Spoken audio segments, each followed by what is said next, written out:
Hi everyone, my name's Kim and this is my cozy little painting studio. We are going to make something beautiful today. Are you ready?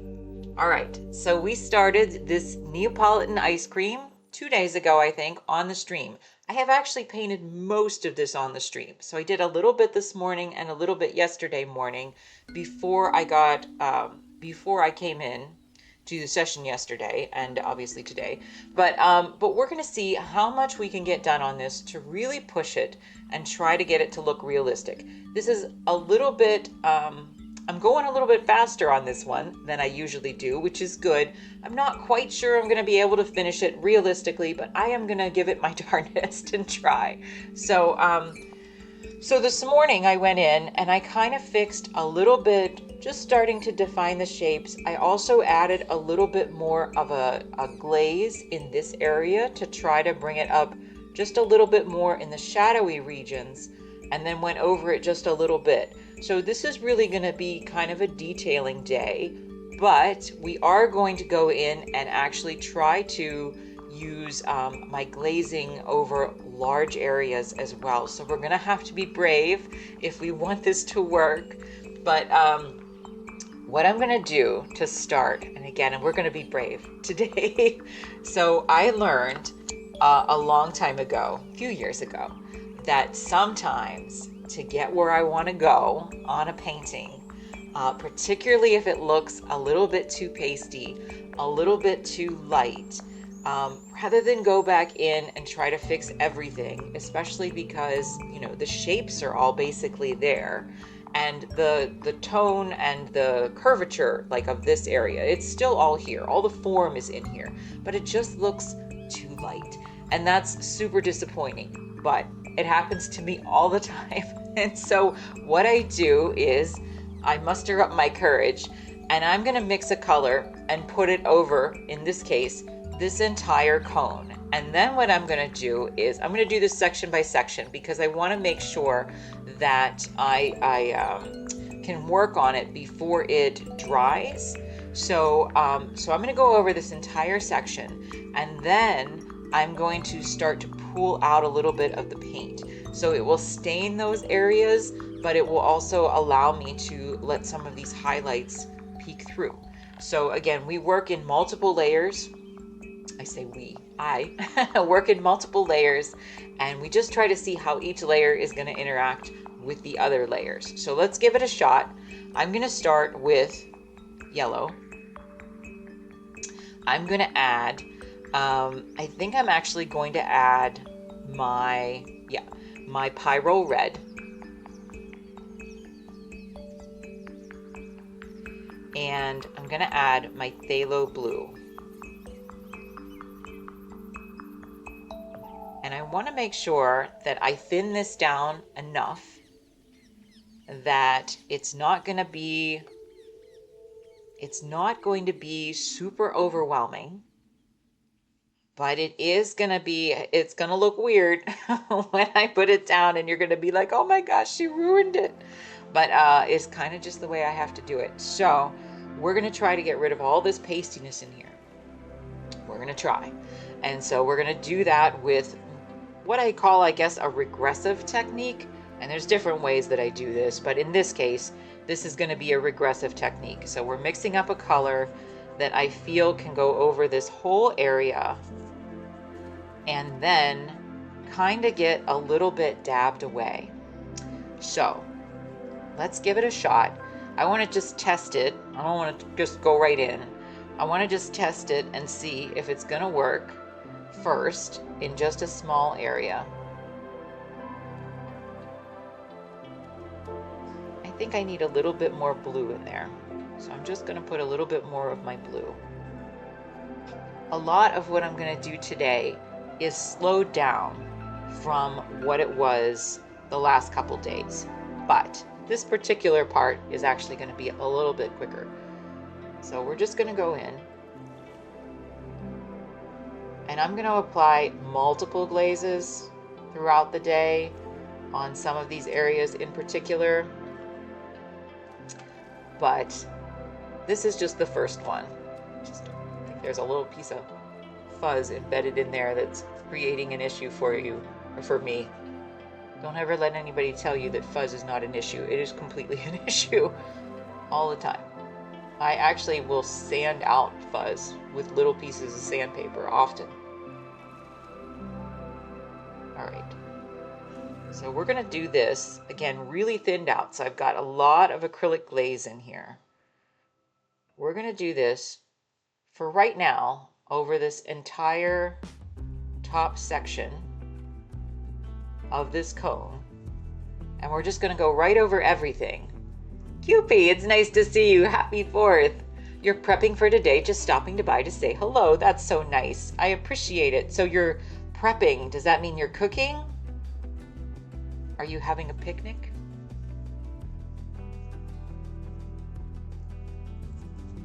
All right, so we're just going to do this. Just knock everything back and then come back into it. That's very kind of you, Cupie.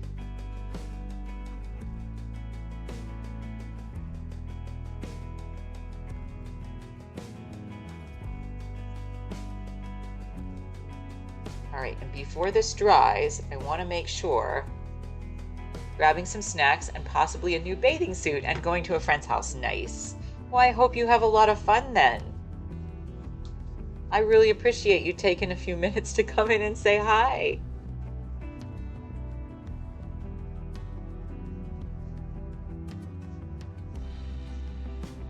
All right, so we're just going to do this top section. And then before it dries, we're going to try to work back into it. So the glaze keeps the paint open a bit, which means it's going to keep it wet, essentially, just a little bit longer than it would be normally because acrylic dries so fast.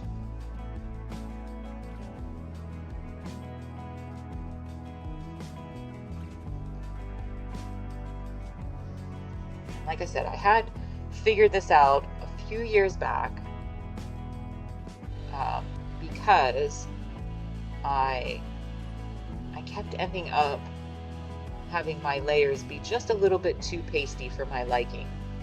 And I was like, how do I fix them when I don't have my colors quite correct the way that I want? And so this was the most efficient method that I could find. And in the end, it makes things look actually a lot more beautiful than I could have done if I had just figured it out on the first go. So it all worked out for me in the end, I think. All right, so while that's wet, I'm going to take my stipply brush, put a little bit of medium on there. I'm going to blow this up just a little bit so I can see. I want to make sure that I go into the areas where I feel like these highlights are the most important for me. And again, I can paint this in different ways, but in this case, what I'm just trying to do is, if I can, essentially strategically remove some of this paint.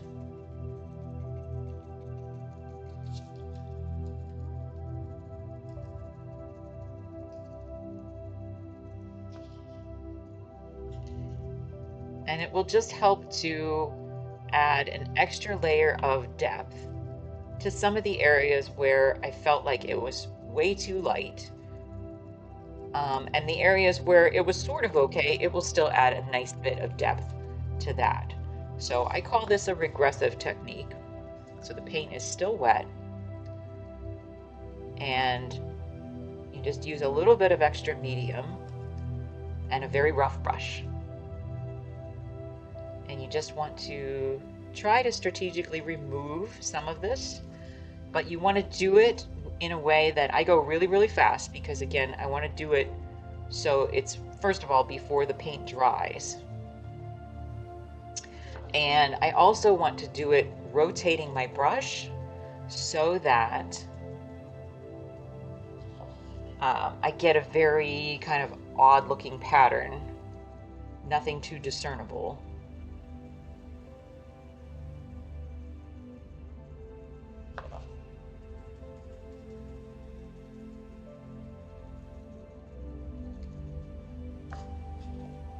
And so it really does start to just give it a little bit more depth than it did.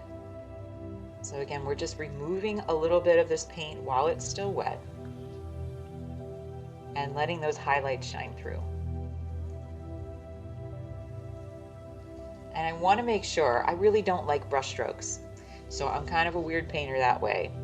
I like, I make lots of marks, but they're really not brush strokes. And so this in part helps me to hide all of the kind of remaining brush strokes that might be underneath. So what I'll probably do today is, with this cone in particular, this part, I mean, that I'm going to let this dry after I do this first layer, and then I will come back to it and probably still glaze parts of it again with some darker color, and then go in and make some additional highlights. So for me, you know, it's a little bit of an experiment every time I do it, but it's really a back and forth. I just want to do it until I see that I'm essentially getting the look that I'm going for. I wish there was a more strategic way to explain that, but I just got to do what works for me. And like I said, I try to share what I can in here, and if it's helpful for anybody or interesting, then super. But you know, you don't always, even if you're a painter, you know, everybody does things a little bit differently. So sometimes it's just interesting to learn how somebody else does something, and then you'd be like, you know, well, that's cool, but I'm gonna do it my own way. So, and that's essentially what I do. Like I said, I'm kind of an odd painter. I don't follow the same kind of process rules that other people do. I do make my paintings very structurally sound, and I do think in the end they end up looking far more realistic than I would be able to get using conventional processes, but that does not make it right for everybody. So, but like I said, I'm happy to share. I think this is really interesting, the regressive technique. I tried this once in high school with a drawing, with a pencil drawing, and that was really the first time that I had ever done it. And my art teacher was really happy with the result. And what it was a lion that was out in a savanna, and I drew the grass and then used an eraser to remove some of the shading on the grass so that it looked like the light was hitting the grass. So that's a regressive technique, essentially. So I just got to move a little bit quicker here just to get this last little bit before it totally dries. Just try a little bit more. And again, I got to make sure I wipe off my brush as I go, because I don't want to just be moving the paint around. I want to be taking it off.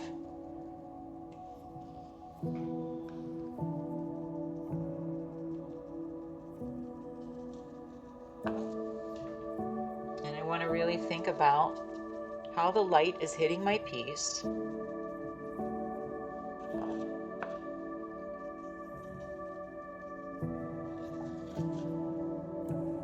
And I feel like that's a pretty good first layer on that. Well, not first layer, but whatever layer number this is. First glaze layer on this, to try to unify all of that and build out that shape.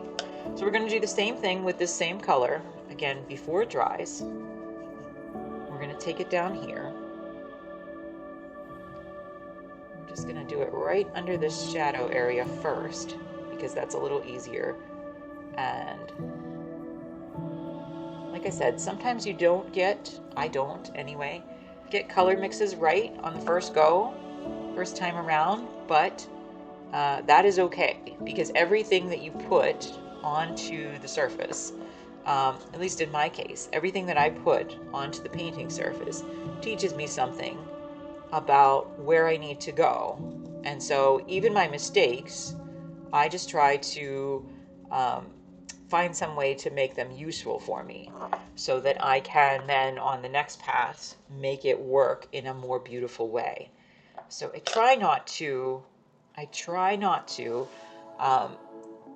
ever fall into the trap, I'll call it, of thinking that I'm making a bunch of mistakes while I paint, because that's not helpful. Instead, I try to see this as, this is the way that I build my painting. How can I make it more beautiful on the next step? because I don't, there's different people. I remember a few occasions, I tried to be a good student. I do remember a few occasions where some art professors would get upset with me, and actually more upset with other students. And I just don't think that's useful. So I don't think that that suddenly creates people who are more interested or more skilled at art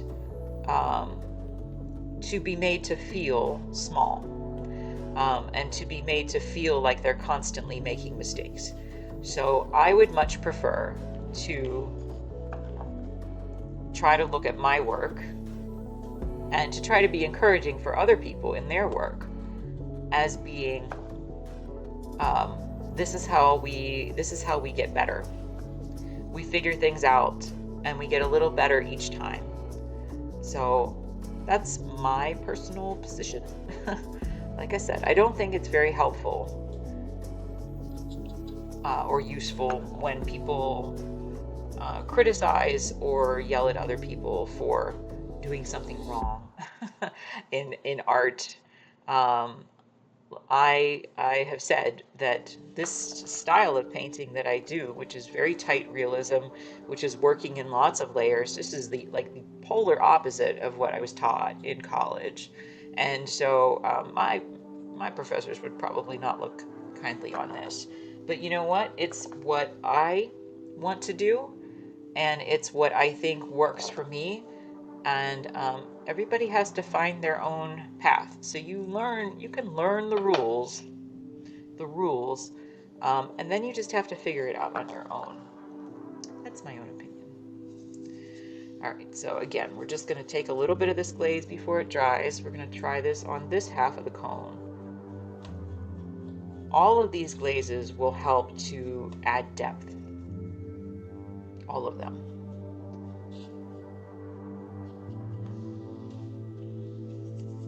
So again, I don't worry that my color is not exactly right everywhere. It won't be right everywhere. It'll be right in some places. And then I will strategically go in and work on the places that are in need of more. I think it's very important to try to take a positive spin on things every time you make something. A lot of people really beat themselves up way too much. And some of it's just about verbiage. So I think anyway, that it's just about verbiage, just about how you view things. So again, I try to look at things in a very positive manner and not in a way that's self-critical as often as I can. That's not to say that I'm not self-critical, because sometimes I can be way too critical. But I do try, particularly during the painting process, to just see everything as, okay, that was good. How do I make it better on the next pass?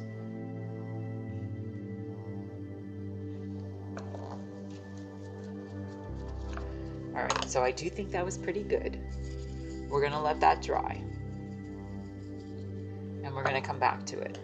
But it gave me a lot more depth, and it took out that pastiness, and now I have more room to bring out more highlights, to adjust the colors, and to push back the shadows. So it just made everything feel better to me. All right, so I'm gonna go head up to this top area. Like I said, I worked on a little bit of this earlier today because I wanted to make sure that I had at least some of the parts not finished, but at least some of the base parts a little bit closer to where I wanted them to be. I'm going to go into this pink section here, and we're just going to try to work across, I think. Sometimes I do it, I bounce around, but we're just going to try to work across. I want to go in here, and I'm just going to go in with a white, and I'm just going to thin it down a lot. So sometimes I can just get away with glazing white that's thinned down as opposed to even mixing a particular color, because the thinned down white will make the color underneath look like a lighter version of itself. So I'm just going to do that to start, and I'm just going to kind of strategically go in here and start Again, we're going to do lots of glazes to try to bring this up, but just start to put some of the highlights in here just to build out the dimension.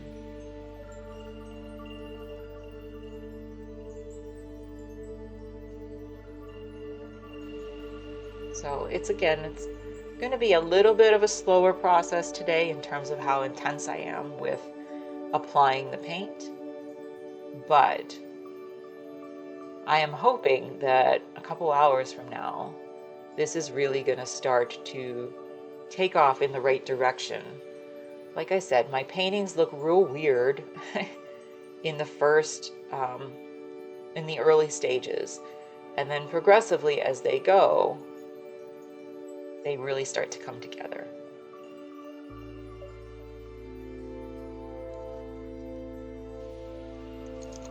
And anytime I get a little area that needs a little bit of cleanup, I just take a little bit of medium, usually on a second brush that's clean, and just wipe it away.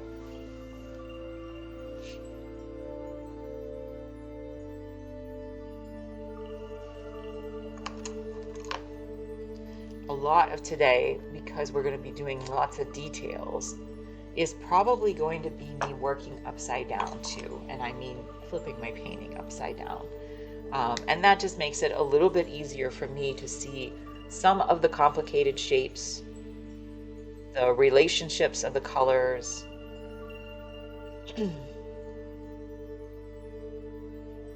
Just a little bit more objectively.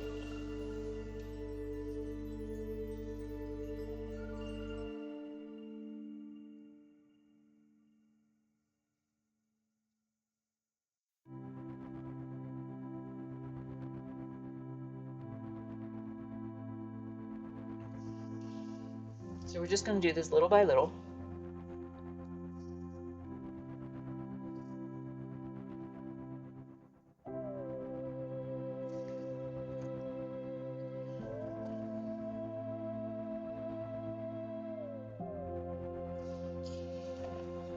And like I said, I just want to see how far I can get today.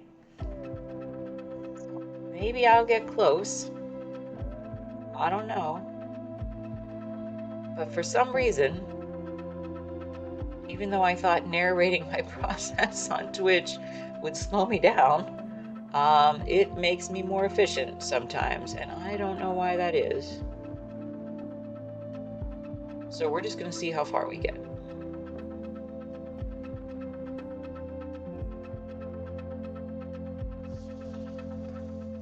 I do see, I want to make sure I address this too. Sometimes when you do a really light edge, like I just did in there, it kind of looks like it's bleeding into this white background, because I do keep my backgrounds white.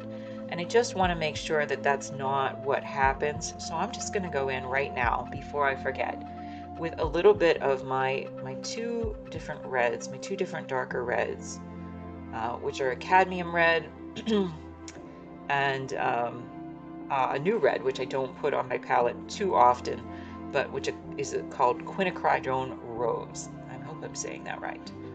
And or magenta, excuse me, quinacridone magenta. And I'm just going to go in and try to go right along this edge. I want to make that even lighter and a little bit thinner. And I just want to put a little line that goes right around the edge, because I don't want to lose this whole thing bleeding out into that white. I want it to have a little bit of separation.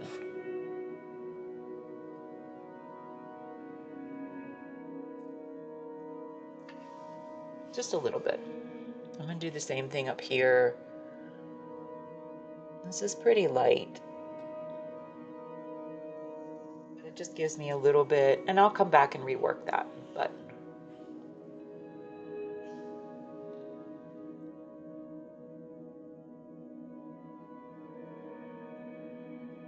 I just want to do it while I'm thinking about it.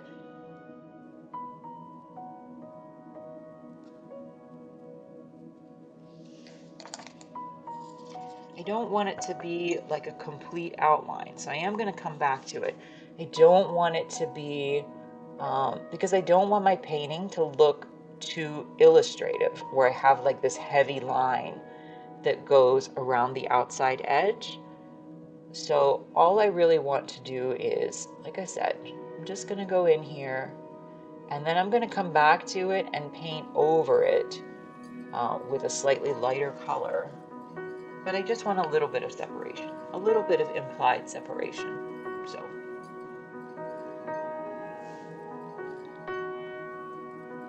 all right, we're going to let that dry, I think. I'm going to come back down here, though, to my white and just try down here in this area, just to add a little bit more white.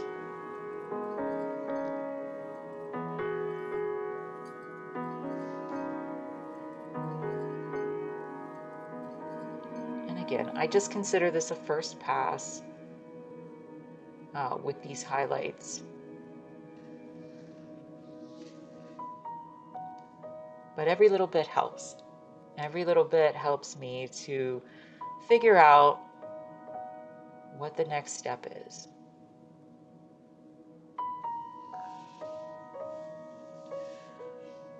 All right.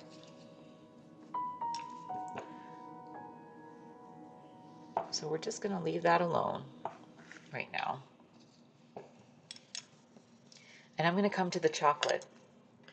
And with the chocolate, we did these really nice layered highlights in here yesterday. I'm going to do another layer of highlights on these. So this is going to be a little bit more strategic than this one was, and just a little bit lighter. So we're going to see if we can mix something up that is going to be, it might not be the last layer of highlights on that, but it should be a little bit closer. So if you look, again, I'm building in layers. I want all of the layers to be seen. So I have these really dark layers underneath. I can see this lighter layer in here. I want to go in with something that's a little bit lighter than that. So I'm going to take my Pyrrole red and some yellow. And when I did this layer, I believe I dulled it down with some blue of this phthalo blue. And so I think I still want to do that. The phthalo blue helps to cool things down. It doesn't work in all circumstances, but I really think that in this particular case, these highlights in my works actually typically are. And that means that I use this cool blue as opposed to this warm blue up here. So there's different purposes for all the colors on my palette. So I think what I'm going to do is I'm just going to add a little bit more white to this. I'm not sure if this is exactly correct, but we're going to give it a shot just over a small area, and then we'll see if I need to adjust it. Let's just see here. More white, definitely. The Pyrrole red is also a much brighter blue. So again, my lower layers have cadmium red as their base. The Pyrrole red helps it to take on almost like a burnt orange color instead of a, you know, a dull orange color. I want it to be that kind of burnt orange. But I do have some more white mixed in with this, so I just want to see. Let's do a little bit more. Still a little bit more. And we're using the stipply brush to apply this. And that means that it's a very rough brush. It's an old brush. And I'm just going to go in. There we go. I think that's right. I'm just going to go in and I'm going to very delicately apply this with the rough brushes at the edge. And I'm going to turn my brush as I go. And I don't want to apply it everywhere. I just want to make it in the areas where I feel like the highlights are stronger than this other layer was.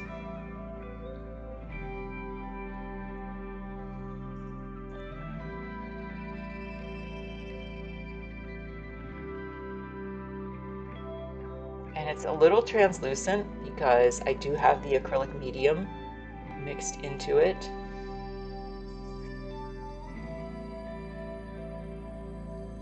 And then what I can do is take my other brush, which is also a stipply brush.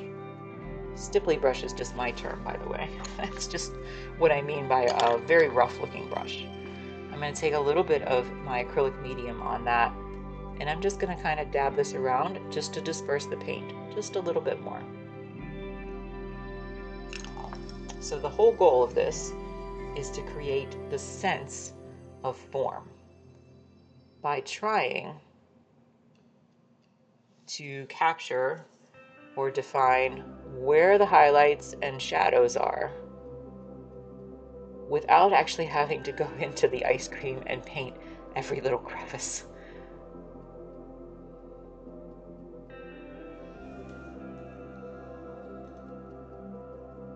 But like I said, I've painted a lot of ice cream over the years, done different ones in different ways. It kind of depends on how frozen something is,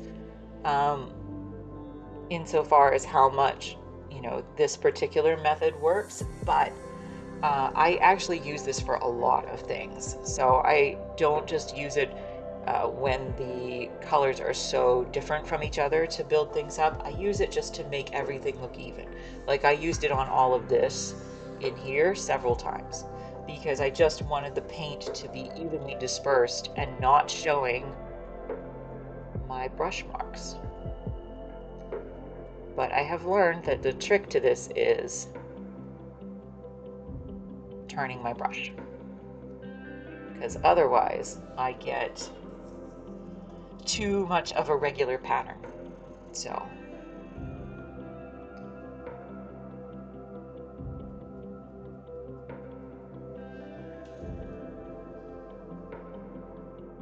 and I still keep leaning back. That's just a habit of mine, but it's a good habit to get into, that once you put some marks down, just to lean back and see if it's having the effect that you want, if the whole thing still looks cohesive.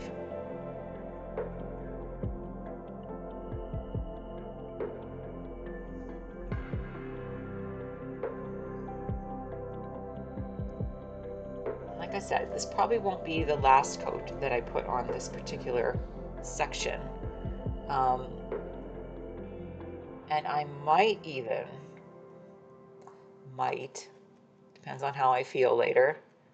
If I feel like it needs it, I might actually go in and make an orange glaze, a bright orange glaze, go over this whole thing, and then bring out my highlights again, because I'm a glutton for punishment. But I do try to get things to look as realistic as they can. And sometimes that means I have to go backwards.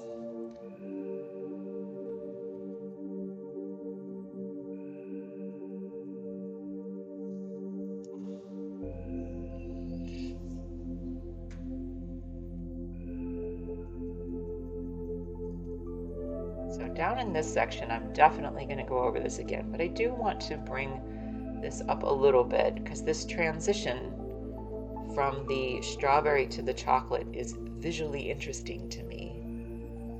And just want to see if I can capture it. But I can see that I'm going to definitely need another layer that makes that transition look a little bit cooler in that area.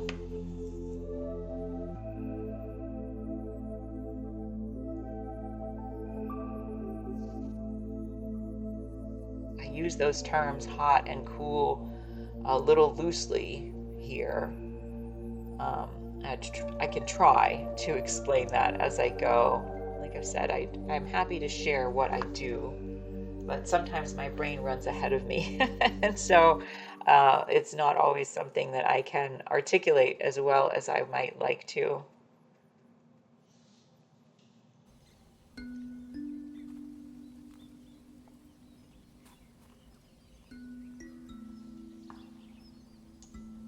I do know that I am going to need to, at the very least, go back into this section and get some nice bright orange highlights going right around the shadows. That is something that does happen in the chocolate in here. It has this kind of reddish orangish tone, which I haven't done justice to yet.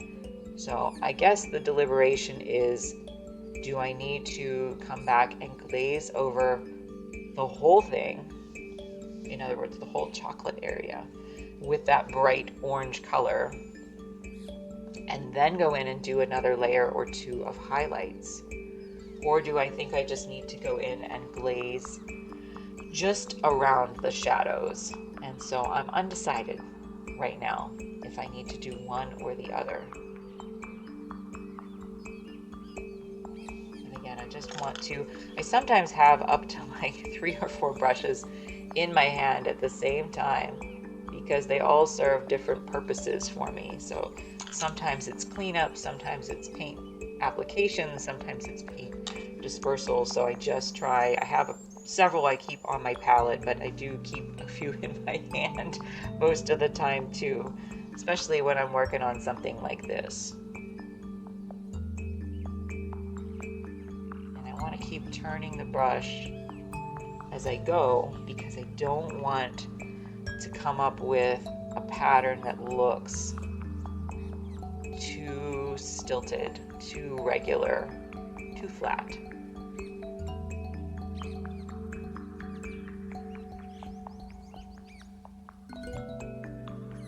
I want it to sort of look natural.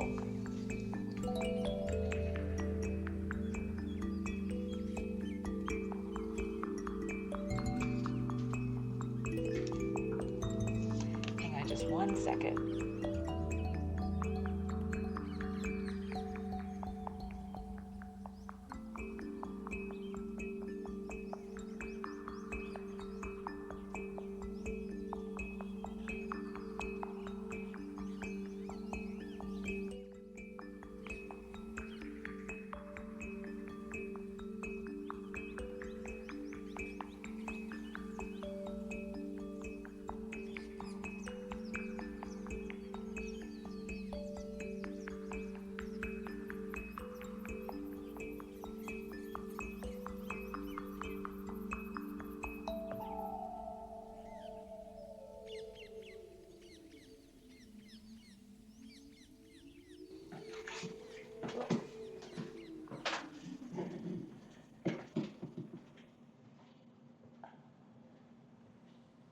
Okay, thanks for that.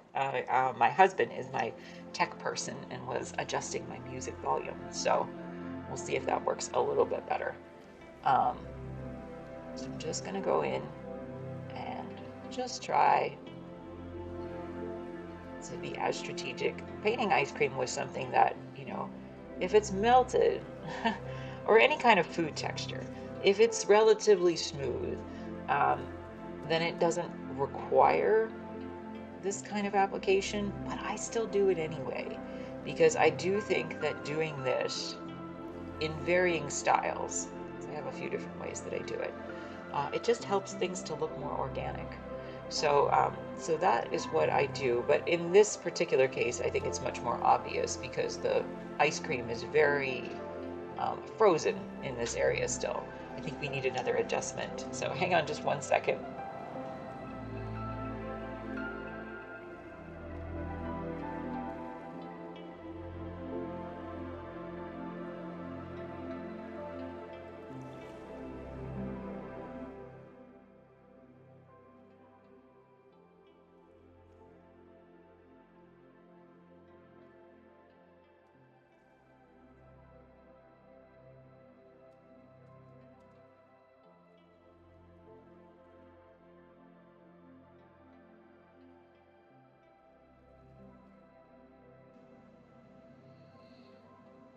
Okay, another adjustment, but we're good, I think.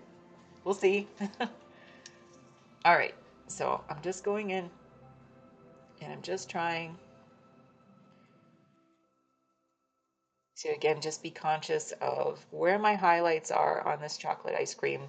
But I'm going to come back to this after this dries and make some additional refinements on it So like I said, today's going to be a workhorse day. Today is going to be a big day of um, both building out the structure of the form of the painting of the ice cream cone and detailing things. So I'm kind of going to bounce back and forth a little bit between those two ideas. So sometimes I'll do stuff like this, and sometimes I will go in and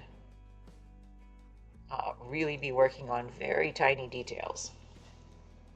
But the goal overall is realism, right? Not just okay realism. I go high end, so we're going for high end realism, and we'll see how far we can get. Sometimes when you have something like this too, um, to get a lighter color, like I'm going in with lots of glaze on this right now, but if I simply just go over a certain section again, then it may inevitably become just a little bit lighter without me actually having to mix, let's say, additional white into it. So sometimes that works. It depends on the original color mix. And I try to skip as many extra steps as I can. So if it works for me to go in with it twice before it dries, then I will try to do that, certainly.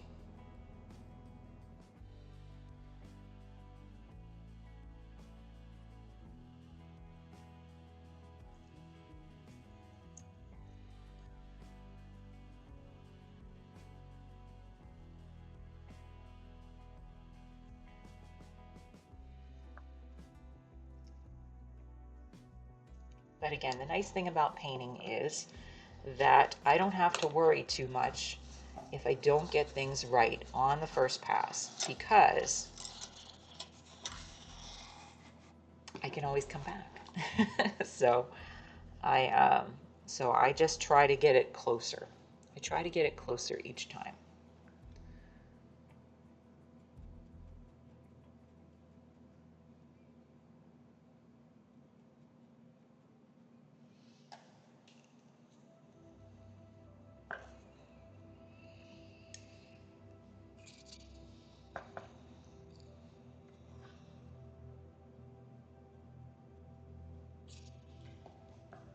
All right, so I think I'm going to leave the chocolate go for a little bit, and I'm going to come back to it. So I'm going to rinse off my brushes, and we're going to head over to the vanilla. The vanilla is at a stage where I'm kind of hoping that um, I can, again, probably have to do a couple passes on it, but by giving it this nice kind of warmish base, that I can use either a straight white or a white mixed with just a tinge of my other colors. So let me try that. Let me try that first. You're hearing it as I'm thinking it. So again, there's not always a clear path for me. I just kind of work my way through things. So I just want to look for a second. I do think for this first pass, like I said, even though it's not as distinct as this one, I'm still going to use my stipply brush. Still going to use my very rough brush. We're just going to try it with a little tinge of yellow and a little tinge of my pyrrole red. Just a little tinge.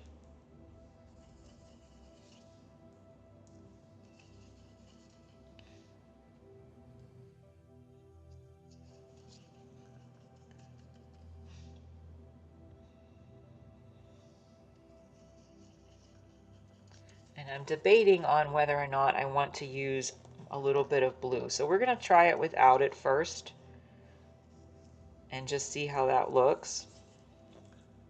Again, the blue would cool it down, but the pyrrole red is also a cool color, so it might be okay on its own.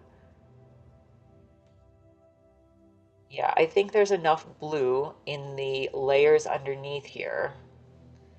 So we're just going to go with this. And again, I want to thin it down with a lot of glazing medium, and I'm going to try to work with it so that you can still see a lot of those colors underneath peeking through here. That's my objective. So I really want you to see all the layers of paint. And so when I go in here, it's a little bit translucent.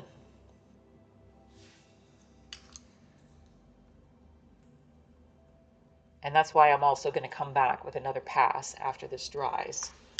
But it's a little bit translucent, and it kind of works in tandem with some of these shadowy areas that are already here.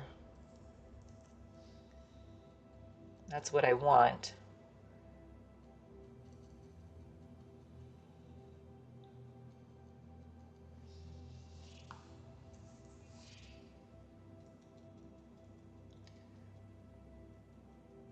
But it's interesting to me, because I'm an art nerd, it's interesting to me how the effects of using, for example, cadmium red and um, my other darker blue up here, which is called Payne's Gray. It's interesting how that is so different to me from using the Pyrrole red, which is so much brighter. And so it really helps me to shape things out. So I'm actually going to turn this on its side. I want to be able to see it a little better. So we'll turn that on its side too. It helps me to see things a little more objectively sometimes. And I want to make sure that I am doing justice to the areas that I need to pay attention to.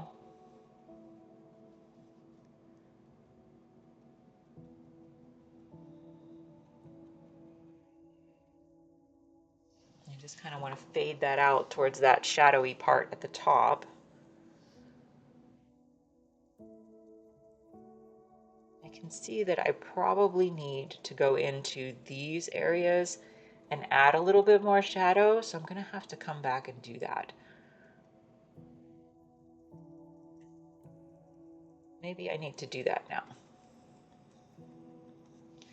Because what that'll do, if I go in and do it now, it'll probably be helpful, because I'm going to go in with, we're not going to use that red, with cadmium red and phthalo blue.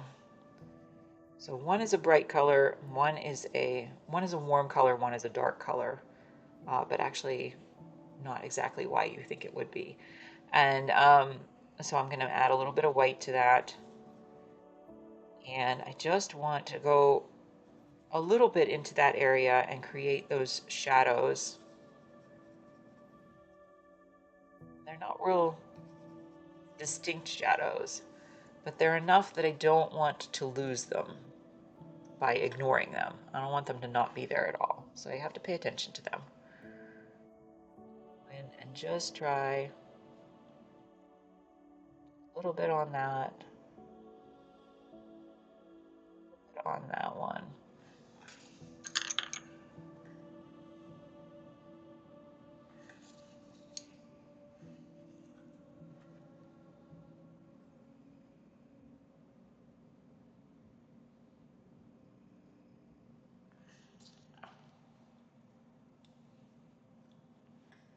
All right, and we're going to come up here and just try to make this one a little more distinct as well. Some of this will be done in my detailing work, but you know what, since we're here, and part of what I like to do at this stage is to kind of take my highlighted areas and gently go around my shadowy areas in particular cases, because it helps to make them look a little bit more, again, organic. Make them look a little more natural than if I were to, I don't want to paint like solid boxes for my shapes. So it just helps a little bit. I want to go in here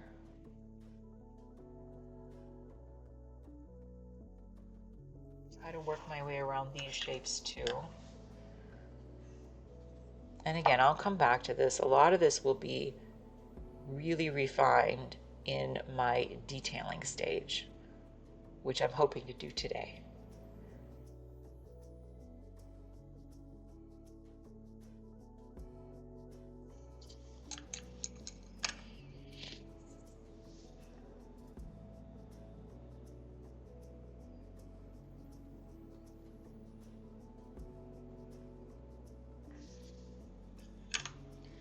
And when I have a little mistake that I make, and I try not to call them mistakes. Sometimes they're just things that I need to adjust to make things look more beautiful.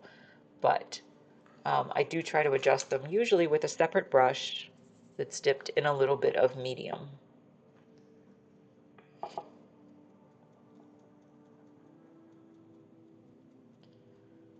So here I want to really pay attention because I did come back in and try to add some little extra amount of shadows today.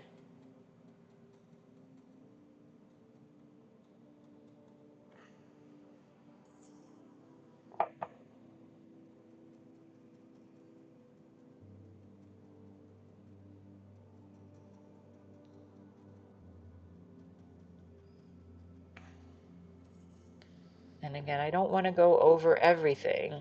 I just want to have some of those shadows peek through if I can.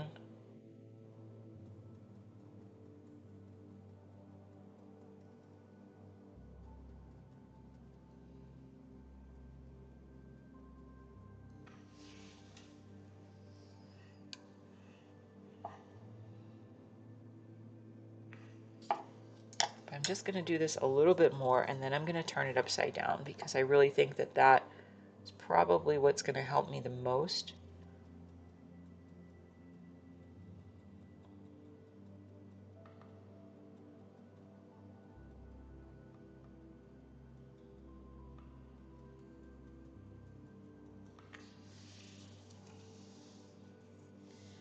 Lots and lots of layers.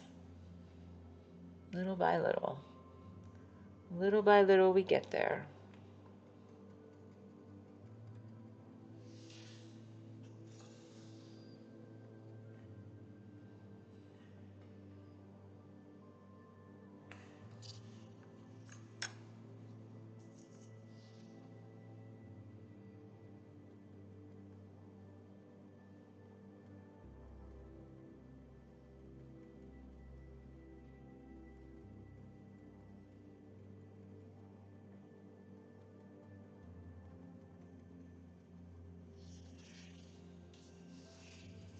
And eventually, all these weird marks and abstract shapes, everything that you see, if I do it right, which I try, they'll all come together to make something that looks pretty darn realistic. It just takes time.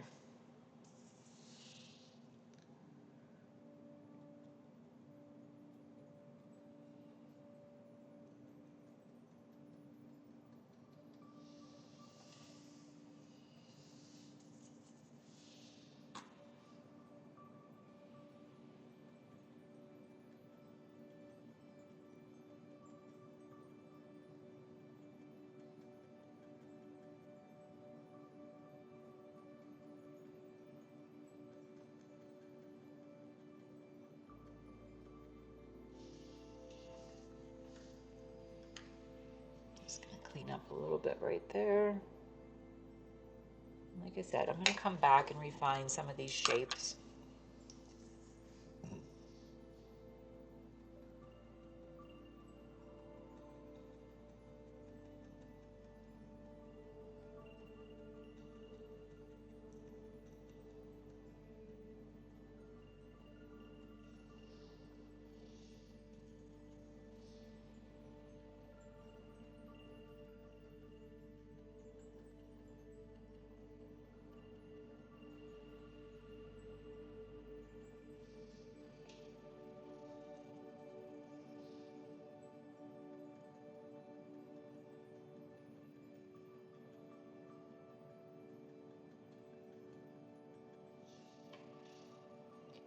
All right, so I'm going to do this another minute, and then I'm going to flip it upside down.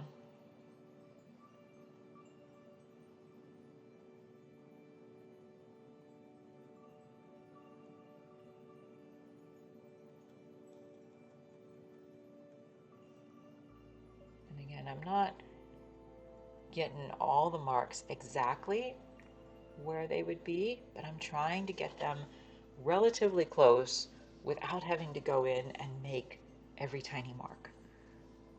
So I'm just trying to imply the texture of the ice cream with this rough brush instead of the insanity that it would require to go in and make every mark. I'm crazy, but I'm not that crazy.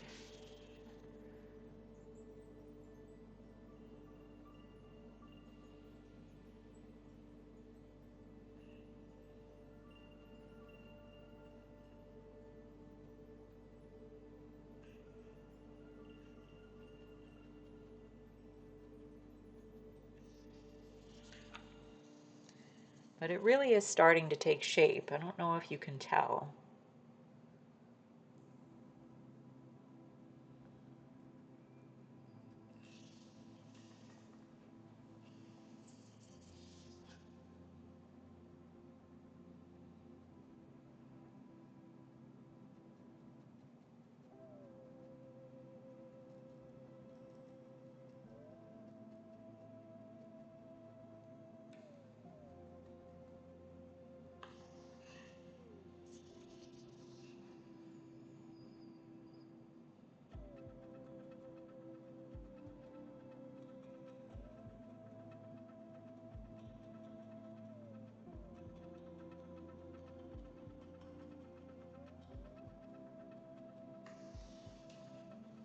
All right, I think that's a lot better.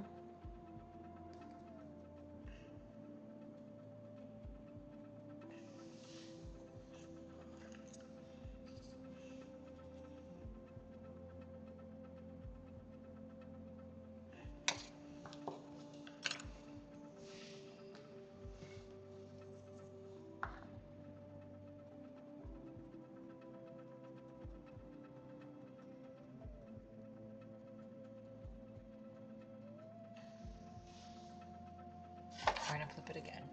I just want to see, every time I change my perspective, I try to see something a little bit different. Some of this I might need to go in, I probably do, with a smaller brush. And even though I have a smaller brush and it's not going to be a stipply brush like this one, so I'm just going to wipe this off. I still try to kind of use a very stipply motion, if that makes sense, rather than try to use, again, traditional brush strokes. Again, I really don't like, in my paintings, I really don't like brush strokes. I used to be obsessive about that too. I used to actually sand my paintings. When I started painting in oils, I would sand. But I found more reasonable ways to address that concern as I went, because the sanding was kind of crazy. I was really obsessed with having really smooth textures.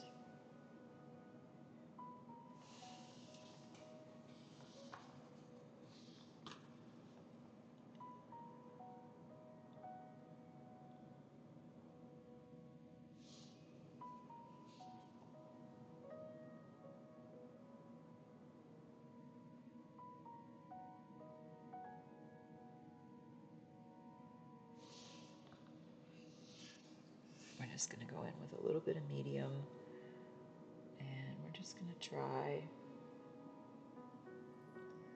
Like I said, today's going to be, it's in terms of the aggression of my painting, um, it's going to be a lot slower today. But we got to slow down a little bit to try to get things really refined.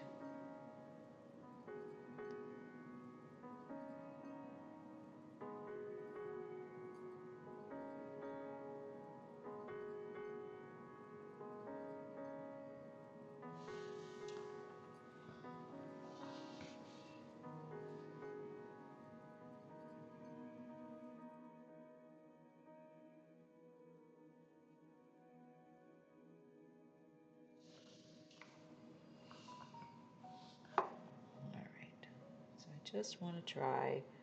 This is an interesting area over here to me, this whole section. To get it right is going to be really tricky.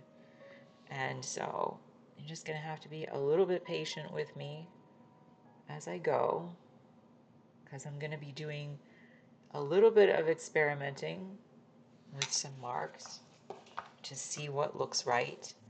And I don't always love all of the aspects of my photos that I take, and that sometimes includes really strong highlights like these ones. And so I want to be careful. Sometimes I just leave them out. I just want to be careful before I decide if I'm going to leave them in, that it doesn't substantially change or negatively impact, I should say, the effect of the painting. So we'll just have to see. I do usually take it as, okay, there should be some highlights there, but maybe not the very bright white highlights that there seems to be in the photo. But you know, it's all a bit experimental, so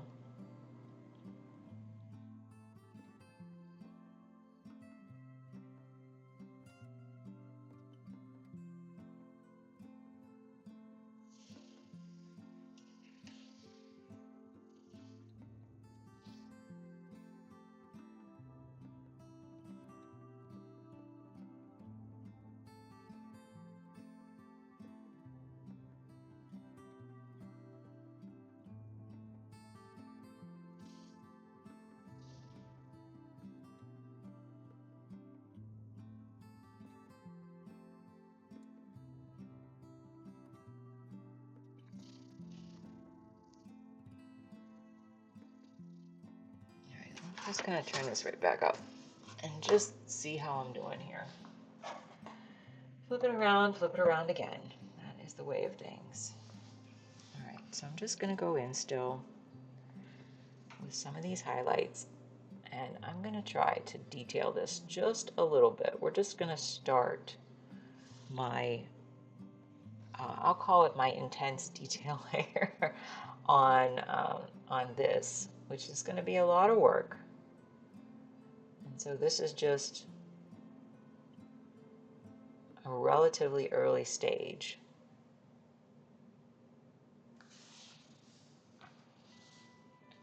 But since I have this color mixed up, we're just going to try.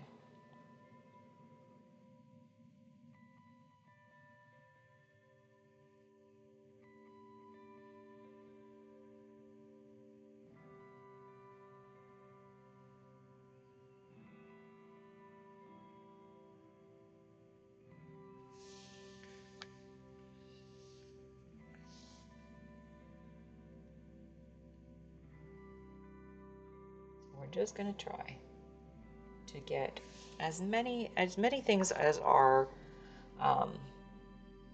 even if I don't get them perfect this first pass here with these details. But since I have this color, it should at least help me to start to refine some of this just a little bit.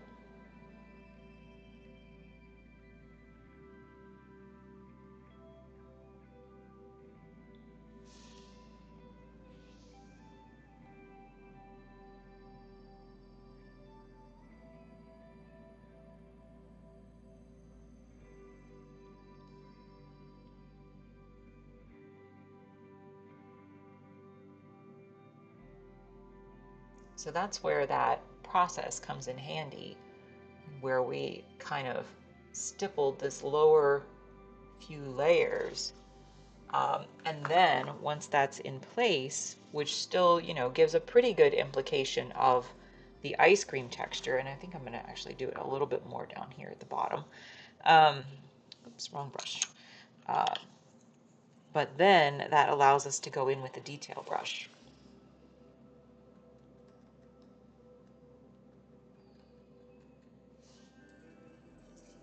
And not have to work quite as hard.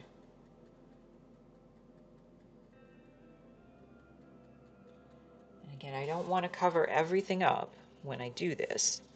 I want it to be seen. I want some of those shadows to come through in kind of that way where it looks like there's texture. Looks like some of the ice cream is on top and some of it's in shadow. So this is the way that I've found is the best way, for me at least, to do that. And a lot of other effects too.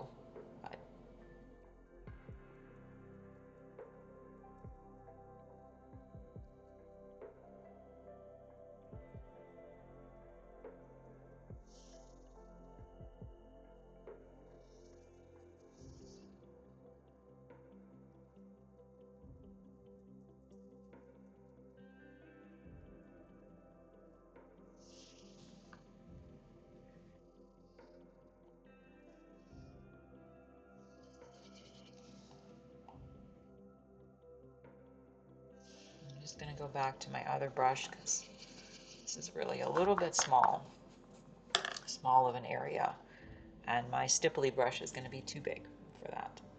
So again, I'm just going to try to get some stipply-ish motion with my brush. And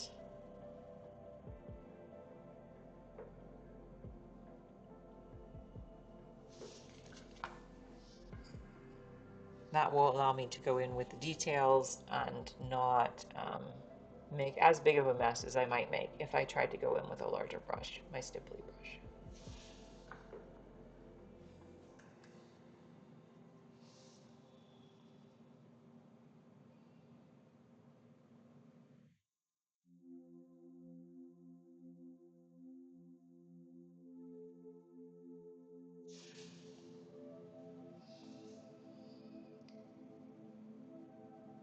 But sometimes, there's things that don't go quite to plan when you paint. But if you catch it right, they can make some really beautiful additions to your painting. Those quote unquote mistakes. So again, I try very hard to look at my paintings in that way. Very, very hard. I'm going to turn this on its side again, just back this way. I just want to see. I am going to need to go into these areas with either another pass of this type of color or just a straight white, but I'm thinking I'm probably going to do another pass with a very similar color to this. Because like I said, sometimes when you do that, it will help to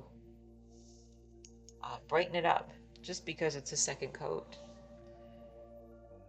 It doesn't always need to be a progressively lighter color, it just needs to be a progressively more intense application, if that makes sense.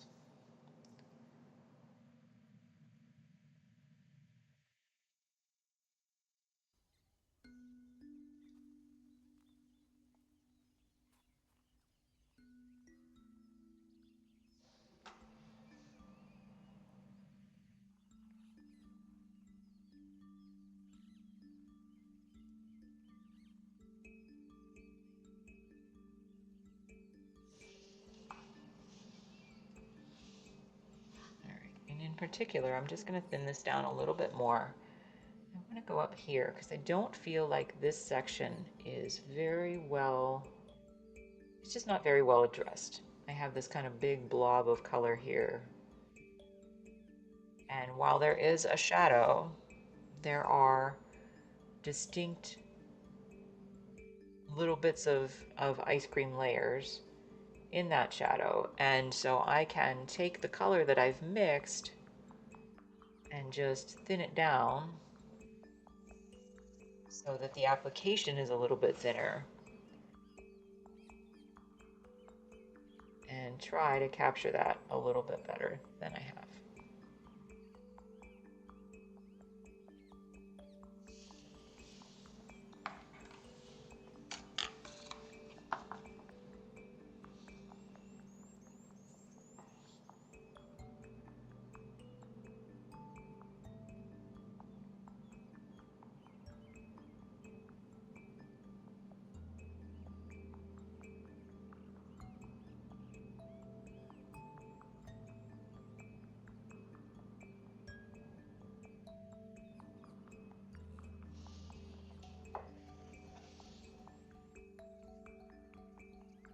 I think that's getting pretty good.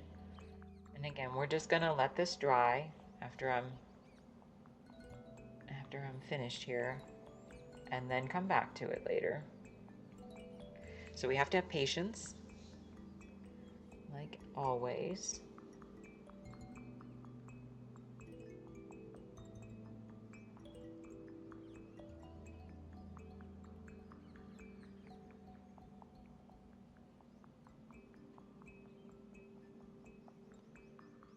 That's what today is going to be. Today is going to be trying to get in here to the nitty-gritty of stuff.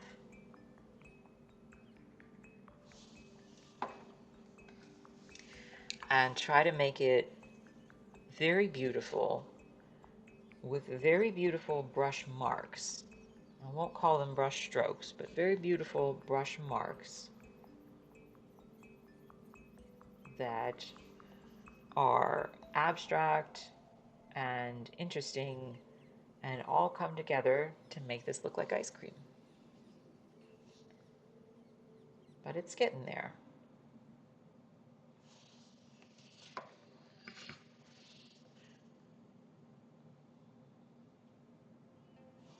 All right, let's just let that go for now. I do think it looks a lot better though. I think that yeah, we're just gonna let that area dry. So let's come down here. One area that I want to continue to address, which I don't feel is very good right now, but I think really will kind of make or break the painting as we go, is this area right in here. So part of that is just that I haven't paid enough attention to it. so I'm going to turn this on its side, and we're going to turn the picture back on its side. And I'm just going to try to really get in here and really look at what it is exactly, because sometimes you get lazy, right? And then you try to kind of fudge it, and that does not work. It just doesn't. And so I really have to go in and see. I'm going to use this same color. I really have to go in and really pay attention. So like I said, today is going to be a detail-y day. And this is just me paying much more attention to how things really fit together. I have all my base shapes in. I have a lot of my base colors in. And I have some nice textures going. But it really still kind of looks to me like flat and, not really interesting. So we aim for really good realism. And that is what I'm going to try to do. And that just takes time. Time and patience.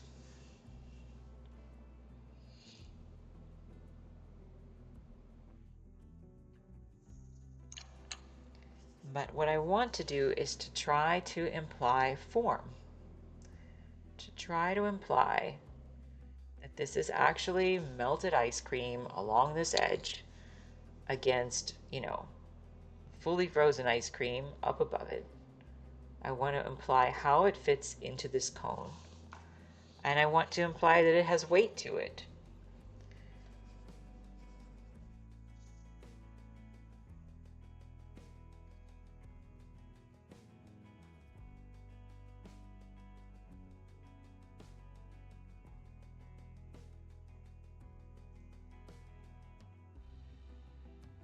mentioned before that I use this kind of weird little motion, especially when I get to later stages of a painting, where I go like this before I actually touch my panel.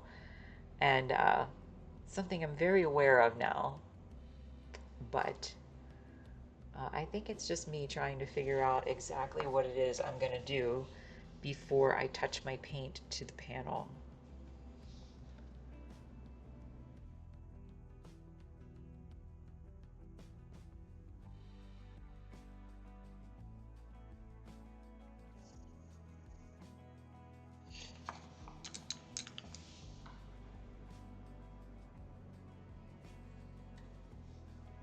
I'm just going to try to actually put a little bit more white in this. And again, if I have it thinned out, I don't always have to mix the proper color. I can think about what it's going to be going over the previous color, going over the previous glaze.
So I just want to try to get in here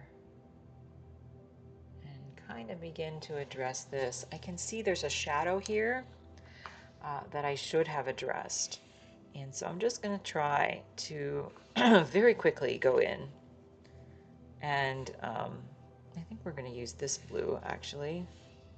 I want to just see if I can very quickly address that shadow. Again, so I don't lose it, first of all, so I don't forget to do it.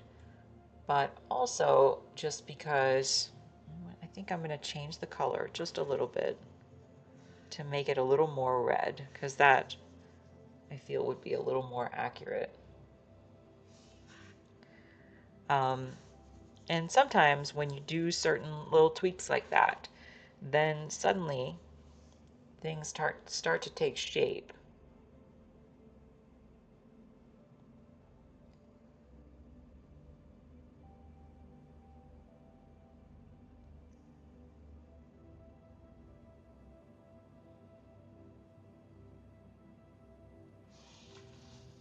All right, so I'm going to turn this right back up, and I just want to see if that helped at all. Yeah, I think it helped a little bit. All right, so let's keep going on these shapes. Just going to go right in here.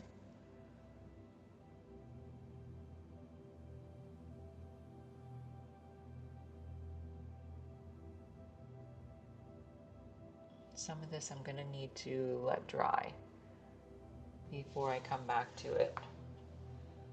But what I really want to make sure that I do, and part of the reason it looks pretty flat right now, is this center section doesn't have any stronger highlights right now than the left or the right. So it's in order going to go, these are the mid highlights, this is the greatest highlights, and these are the least highlights over here because they're in shadow.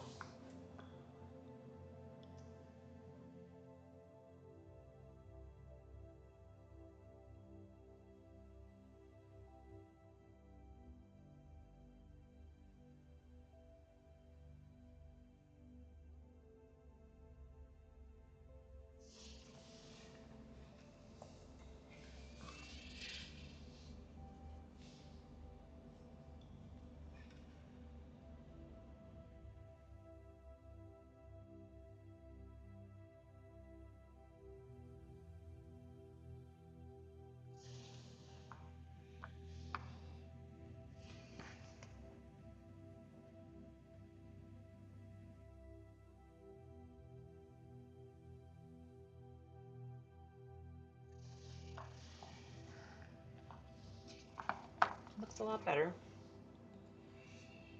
It's getting there anyway.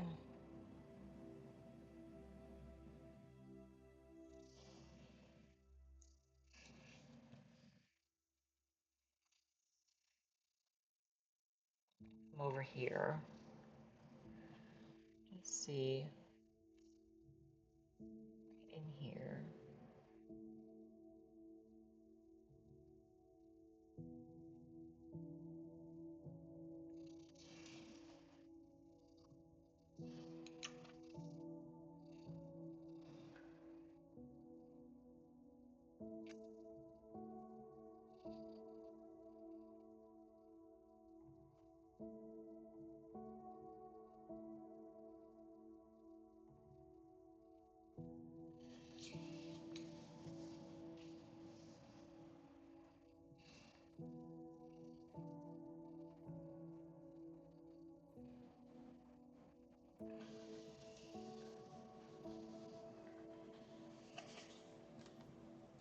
All right, so sometimes I say that I just need to go in and work on something.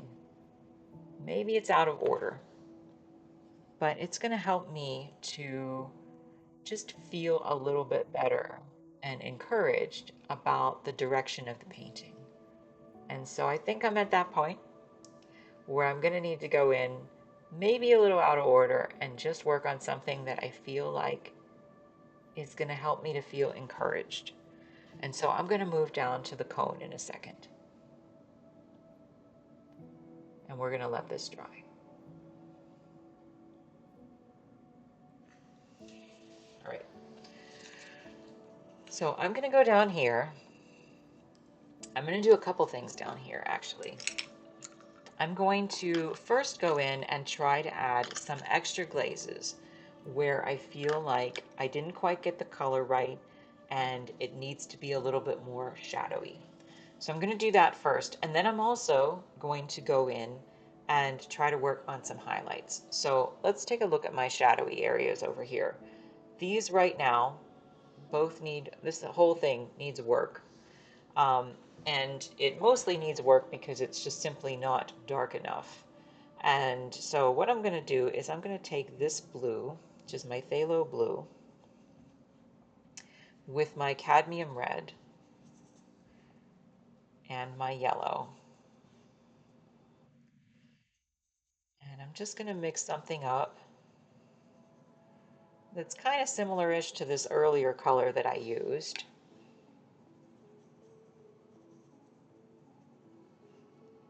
Let's just put a little more red.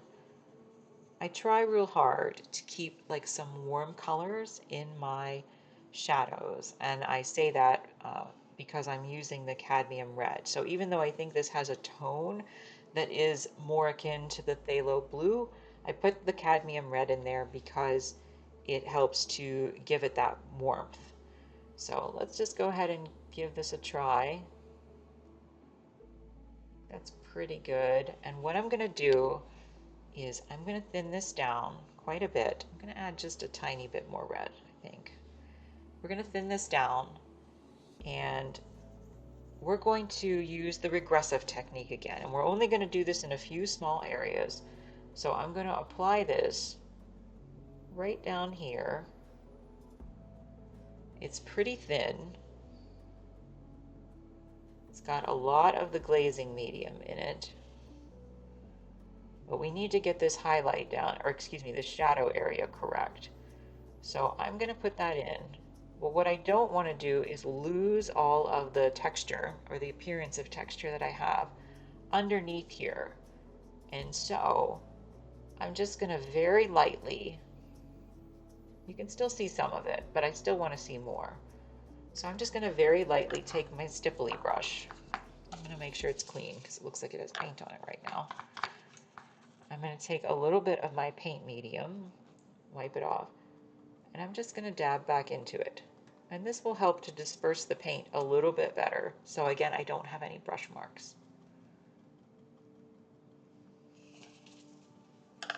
But that helps. That's a good start. I'm going to do it just a tad bit up here. Sometimes putting the shadows in, you really have to be brave because it can be very difficult to, I'm just going to put a tiny bit more red, just a tiny bit. It can be very difficult to go bold with very dark colors, especially in very light or seemingly light areas. So that's what I try to do. I try to be bold when I can, because I really feel like the shadows really kind of make or break the painting. I mean, you could say that about anything, I suppose, but the shadows really do, in large part, um, affect how dimensional things look. So I'm going to take a little bit more blue up here. This has a slightly different color.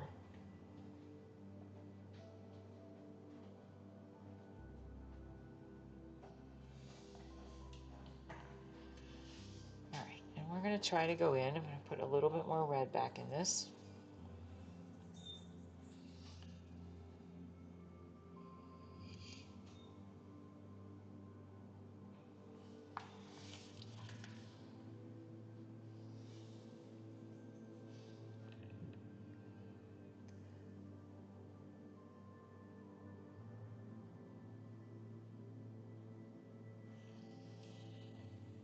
And that really helps, I think.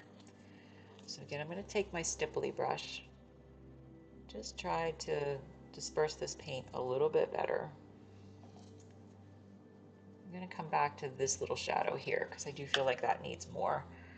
And I'm going to move over to this side. So for this side, I feel like I'm going to go in with a little bit more of the red and the yellow into this one. I still want to have some of that blue for that darkness. But we're going to go in and just put a glaze down and then remove part of it again, just right along this edge.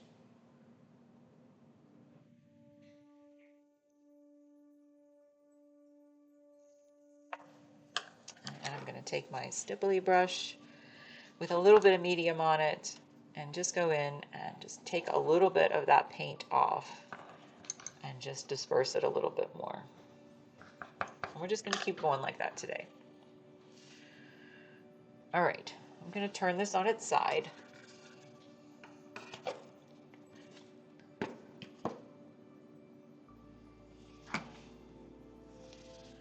going to go down in here.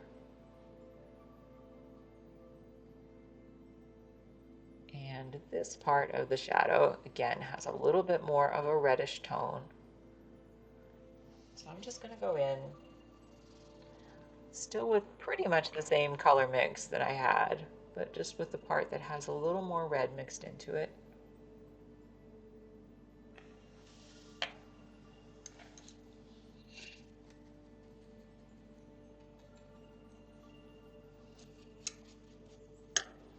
And mostly the reason I have this turned on its side is just because, sometimes it's to make sure that I have an objective point of view, but in this case, it's really just because I want to more easily go down the motion of this curve.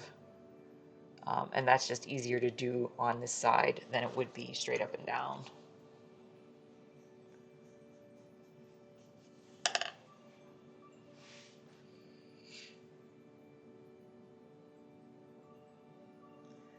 All right, I think I'm going to take this down here as well.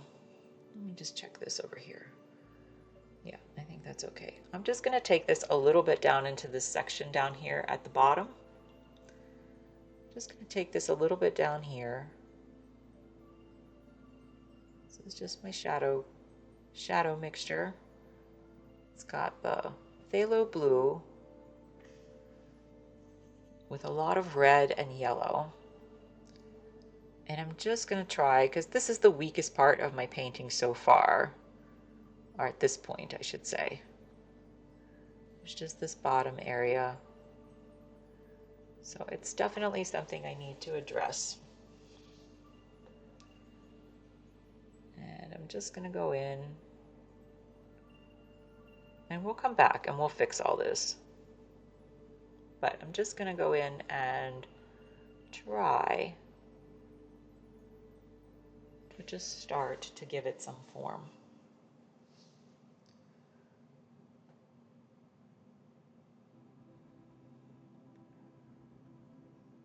Like I said, I'll go back and I will fix all the details because we're doing a detail-y day today. But for right now, there's just not enough detail at all down here at the bottom. I don't have enough form yet.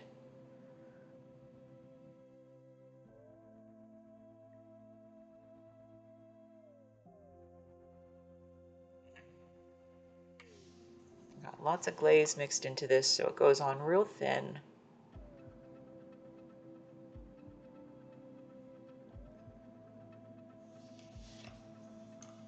And I'm going to flip this around in a second because I do want to see if it looks okay. Hey, Solar Phonics, how are you? It's nice to see you.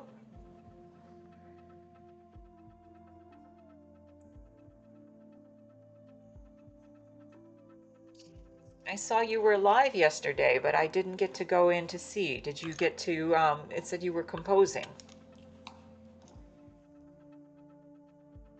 I think I mixed it though. I'm in burnout recovery again. I understand. I have my moments. Um, did you get anything done yesterday while you were in there? You were all over the place. Okay. Well, sometimes you get in a creative fervor, so I understand that as well.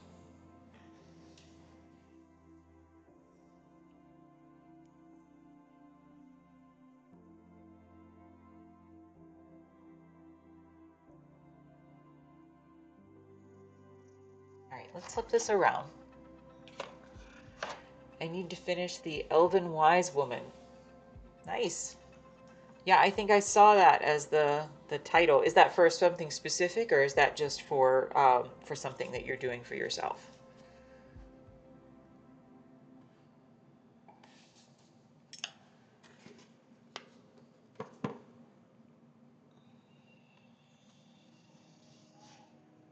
You now have a singer who's also working on it. Oh, well, that's good.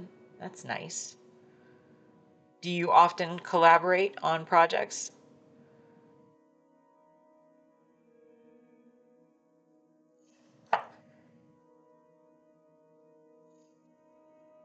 It's something you're doing mainly for yourself. Well, that's nice too.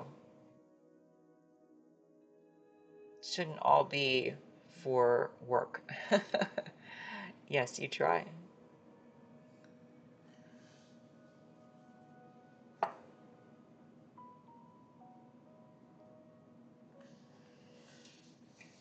All right. So that looks okay like that. I'm going to let that go for now. I'm going to come back and try to do some highlights in here. Your painting is awesome. Thank you so much. We still got a long way to go, but I appreciate it. We're going to try to do details today.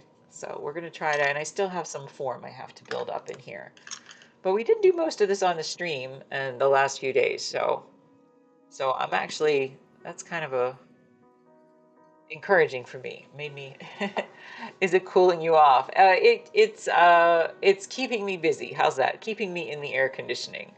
I I don't actually think it was as bad outside today, and it did storm. I think maybe, is it still storming? So it's not as bad outside today. The last couple days were very, very hot here.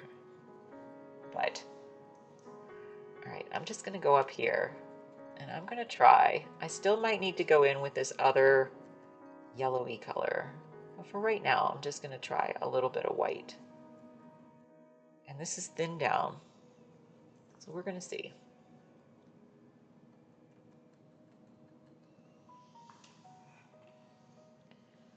I'm not sure I like that. I think I do need to go in with a little bit of yellow. So we'll put a little bit of yellow in there over that white mixture and a little bit of this red.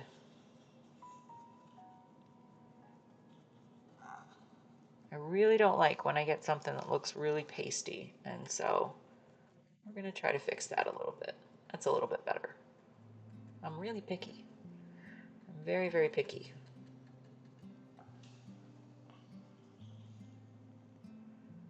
All right, let's just enlarge this a little bit.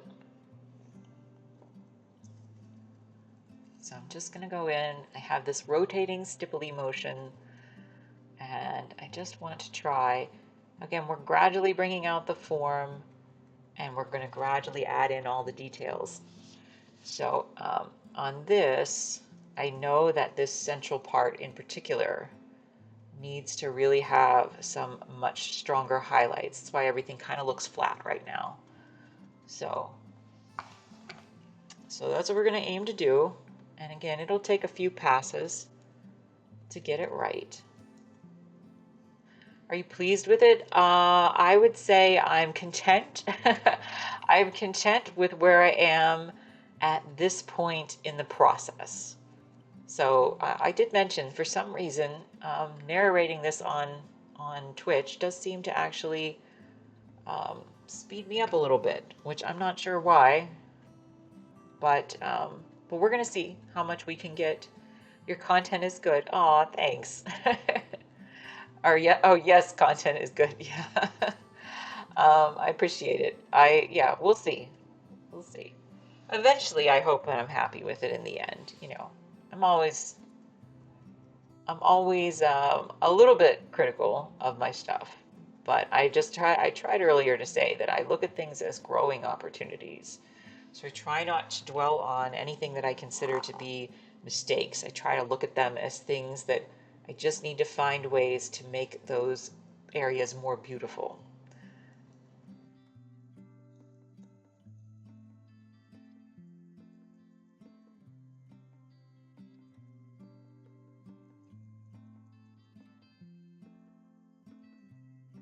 But that's kind of art, right? You're awesome. That's very nice. Thanks. I appreciate it.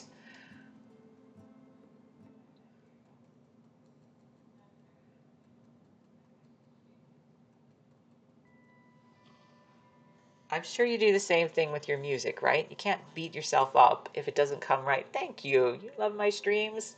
I appreciate it. Like I said, I would be here doing this anyway. So I'm happy to open my metaphorical door for people to come in and watch. So thank you. That means a lot to me. It's a nice vibe. I appreciate it. I'm pretty mellow, you know, so I try anyway. Just I just try to keep a very I don't know. I try to keep a very down to earth perspective on things. Very positive, down to earth perspective. So, you know, like I said, I like Bob Ross, right? So I'm kind of trying, I guess, to be a little bit Bob Rossy in that respect. Just very, like, very low key. I'm happy to narrate what I do and show you how I do it. And it was nice because I've had a few people who've started to bring their projects in. Wash the old brush. Yeah. It's yeah, Bob Ross. I don't know. I still enjoy it once in a while. But I've had a few people start to like bring their own projects in and work. And that to me, like in my imaginary world, is what's great. It would just be nice to have, you know, a bunch of creative people all, you know, chatting, and people who love the arts. Maybe they don't see themselves as creative, but just all chatting and, you know, talking about each other's work. And uh, yeah, there's something about that that just feels right. So like I said, I hadn't done that since college, and then I won a public art competition in 2018, I think it was. And when I did, I had a couple dozen, I think it was 22 of us that were there also, and we all worked together. So they put 11 of us in one, I think it was 11 and 11 in one building and 11 in the other, and we had to work on our projects. And it was nice. it was nice to have it only exists in the moment. Yeah. It's just nice to have kind of the creative vibe, I think. Because art and music and writing, these are all very um, kind of isolating professions or hobbies, but we all are essentially in some way reflecting on life. And so it's nice to have the little bit of energy that comes from being among other creative people. So,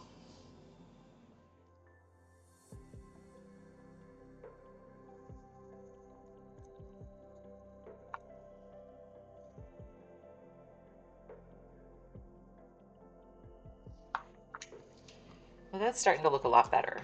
And if it makes you feel good, then it's your path. Yeah. Now, I do say that with trepidation that I also very much prefer a quiet existence. And so yesterday, QP was in here with me, and we were both talking about how we would like, you know, places with few to no neighbors. It is ideal. You found you get high composing, not by drugs. That's a very positive thing. Yeah, that's much more positive.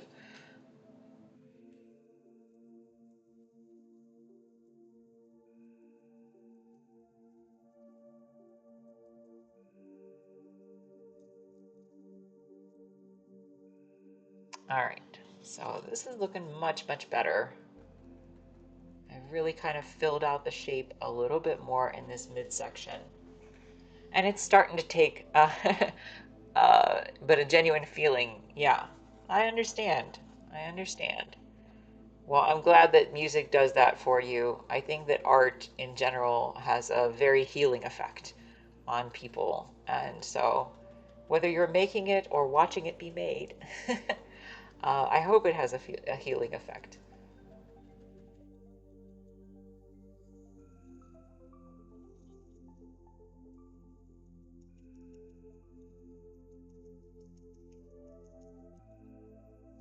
I think it's good for my brain. Yeah, yes, it does. It's true. Yeah, I think so. I think so. I really get, I really think that going through the process of making something is very good for my brain, and seeing it come together definitely very good for my brain. So, but I kind of like puzzles, and I always say my paintings are like puzzles. You had the bad flu once and was playing around with chords on the piano, and the next minute totally gone. Interesting. That's quite a power then.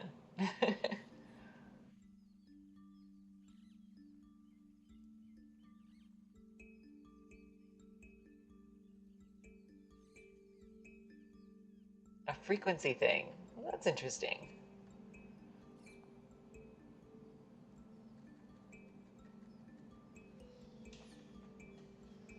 All right, I really feel like this is starting to come together.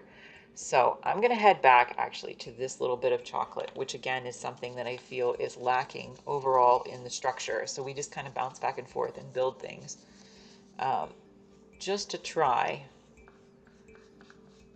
to bring out the structure a little bit more. So I'm going to go back and I'm going to try a little bit of this kind of burnt orange, which is dry now. I'm going to try to mix some of that up with a little bit more white. And I don't think I'm going to use the stipply brush too much, maybe a little bit. I'm probably going to go in with a much smaller brush. So for that, I need my Pyrrole Red and my yellow, a little bit of Phthalo Blue, put a little more yellow in there, and white. So we're going to essentially try to create a very similar-ish color to this one. Not the easiest thing to do. How will you do those textures? So little by little, little by little, Some of it I do with the little stipply brush, and some of it I go in with a very, very tiny brush. So I try not to drive myself too insane to do all of the texture, but I try to get the parts that I feel contribute the most to the painting and make it look, you know, without being a crazy detailed person. It's like sand texture. Yeah. It's so, you know, like when I did, I think this would probably be the easiest one to show. When I did this one, those little speckles that are on there of the frosty highlights. So that's kind of the effect that I go for, where it's not, you know, the whole thing, but it's just kind of a little bit implied. And I did that with this brush. So yeah, so I try, but it's a delicate process. Can you see that it's like a little frayed? See those little parts that are like frayed at the edge? So those I actually used a little bit of phthalo blue and white to do that. So it wasn't a straight white. It was a little bit, um, it was a little bit toned with a blue, and that just seems to work the best over brown for me. Um, yeah, very stipple-like, exactly. And then this one, I'm going to try again to kind of do a similar-ish thing now. um, and we're going to just try a little bit and see if it works. But I'm going to try just a little bit. I'm going to blow this up. I might need to go in with a bit more white, but we'll try. That's a little bit too much. So what I do is I have this other brush that's also kind of a stipply brush. And I can kind of go in and disperse, if I get a big blob like that, disperse a little bit. So I'm just going to try to do this a little bit strategically. And again, I might not get it right. We aim. We aim to get it right, but we don't always get it right. So let's just see.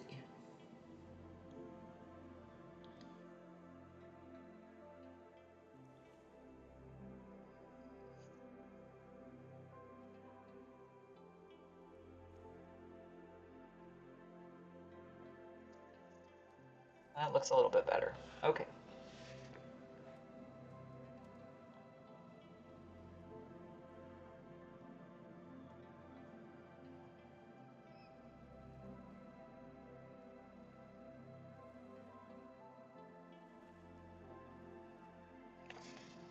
It's very difficult to get it exactly the way that I want.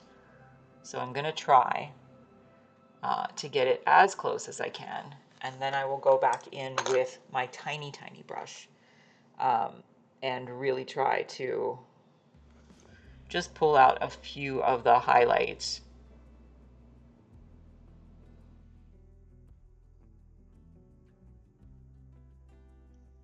Sometimes my stipply brush does not behave the way that I want it to exactly.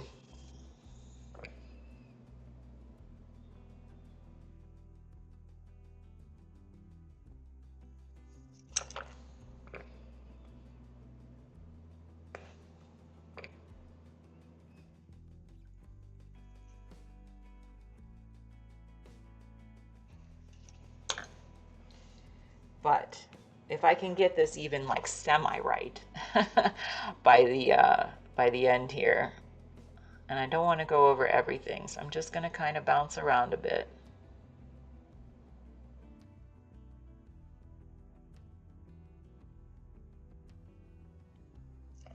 If I can get it semi-right, then it will really help to bring out especially this central form.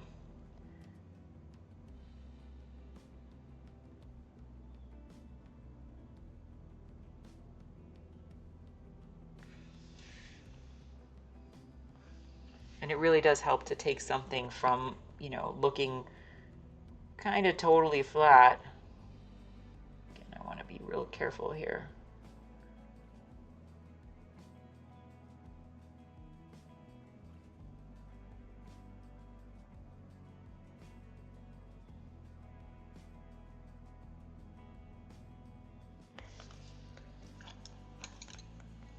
kind of totally flat to something that does start to just take on a little bit of shape. Everybody has their own methods though, right? So this one's just mine. I'll put this back in view. Maybe I can try a little bit more medium in this. Maybe that will help me.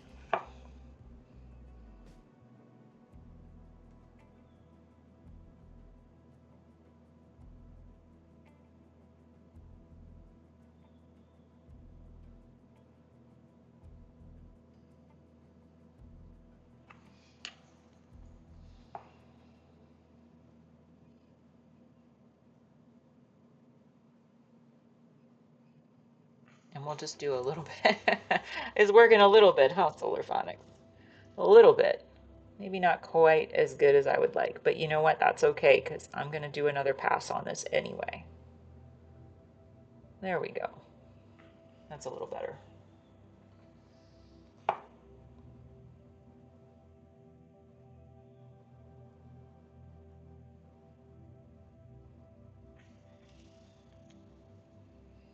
That looks better. Thanks. I appreciate the support. Yeah, so what I'm going to do is I'm just going to try to use this as best I can. And it is very tricky to get it right. Let's flip that over. And then I'll go in with a very tiny brush and do some smaller highlights on there.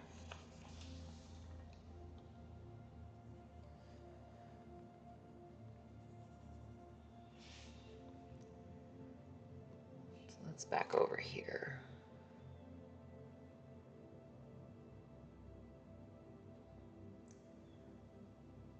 I feel like this this particular step gives me a little bit of performance anxiety I normally don't have.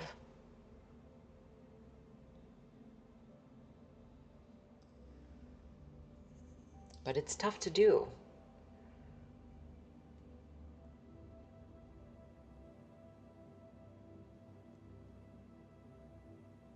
I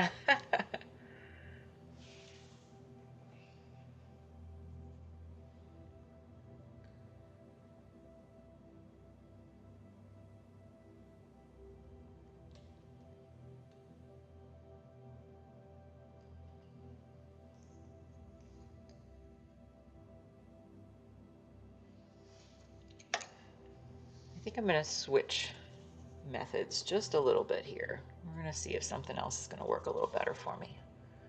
So let's just try. I think that might work just a little bit better. I was having luck the other day doing it sideways, but I do think that doesn't always work for me.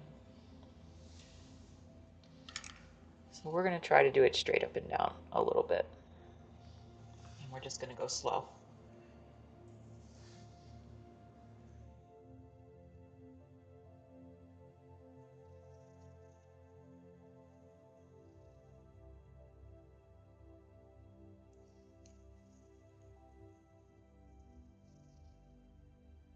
And again, there might come a point where, if I'm very, very brave, and I think that this isn't quite what I want it to be, that I might glaze over this entire chocolate area with a bright orange-ish color, very thin, and then bring out the highlights again. So we'll just have to see how it goes. But I did that, you know, over the cone earlier today, and it made it much, much better.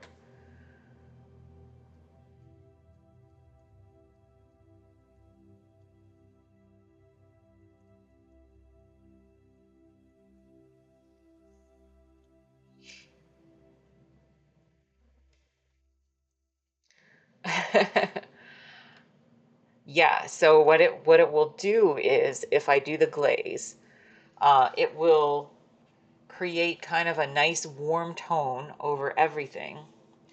and then allow me to go back in. So I'll still have all the form that I have here, but instead of it being this kind of, what I want to call it, like these pasty highlights, which they're a little bit pastier than I would like, um, they will no longer be pasty.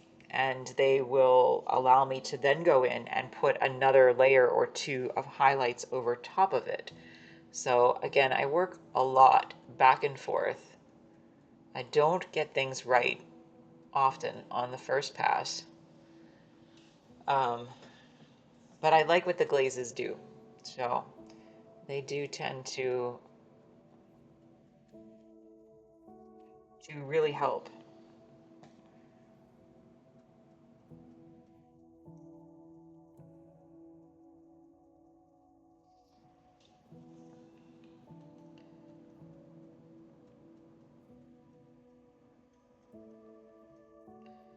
But this looks a bit better already, like that.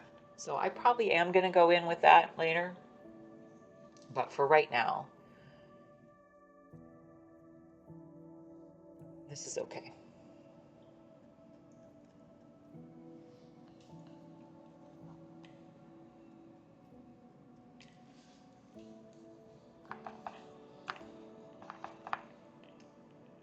Just going to take a little bit of medium on there.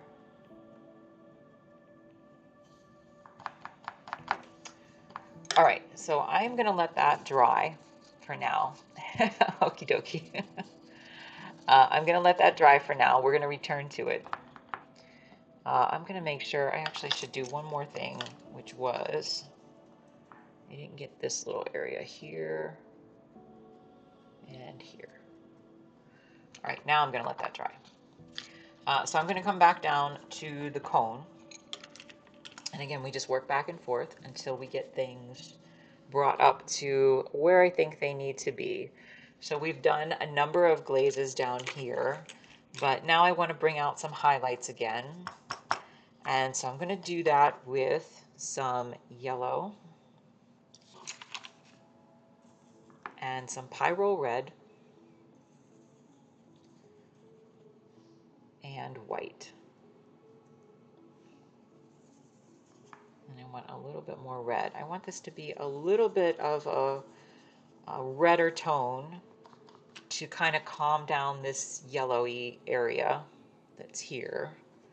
So I still have yellow mixed into it, but I want it to lean a little more peachy, if that makes sense. I don't want it to be too light because I want to be able to pass back over this and bring out more highlights later.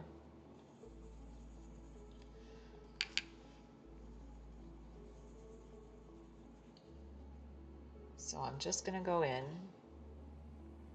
and let's see. Yeah, I think that'll be okay. All right, we're going to go in with some glaze and we'll see if this works.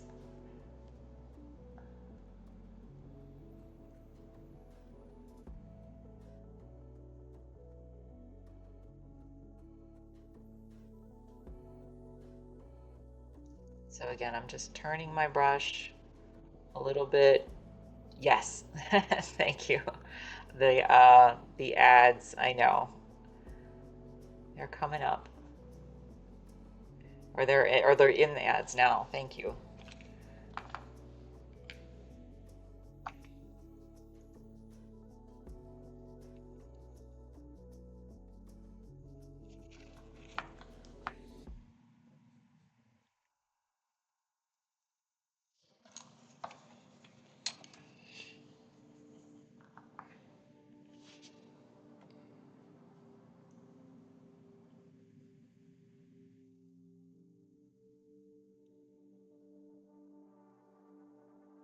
Don't need or want any of the services. The funniest one is an ad telling me to watch Twitch. Why would they tell you to watch Twitch?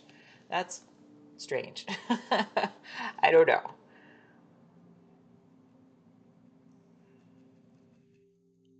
Just trying to remind you how much you love Twitch.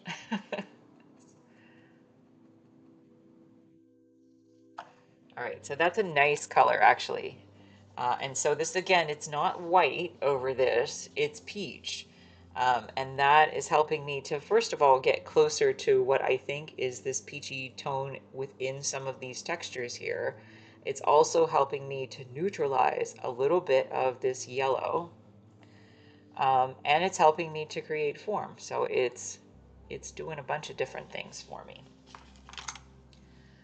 Like I said, sometimes I don't get the color right on the first pass. Sometimes I don't even really know what color I'm going for.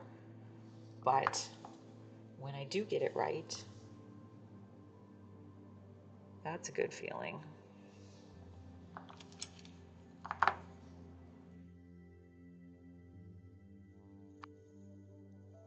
And this is one reason why, again, I don't like traditional brush strokes, because if you're using traditional brush strokes on something like this, it would be almost impossible to create just something that really looks like a cone. You'd create something that looks very plasticky, something that looks very, um, you know, something computer generated, and that's not what I want. I want something that looks more organic than that.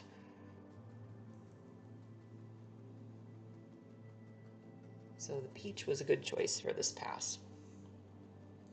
And we'll come back, but you can still see that yellow layer peeking through and all the other layers that were before that.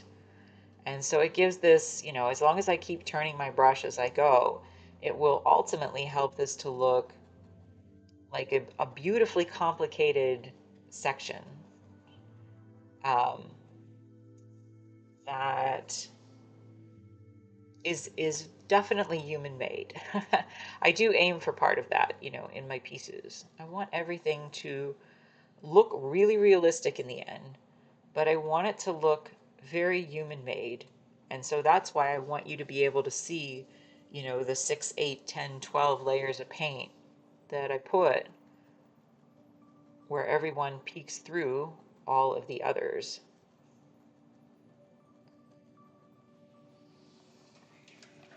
So it aims for the realism from a distance, but it also makes it like really, really interesting to look at when you're very close up, I think.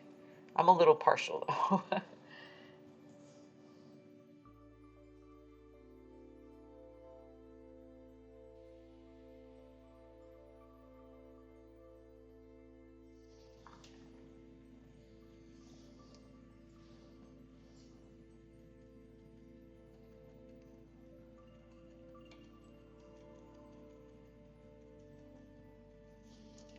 But I do think that I'm pleased with this right now, with this part, because I feel like this is the closest that I've come today to getting this to really look like it has some form to it, and it gives me a pretty clear roadmap.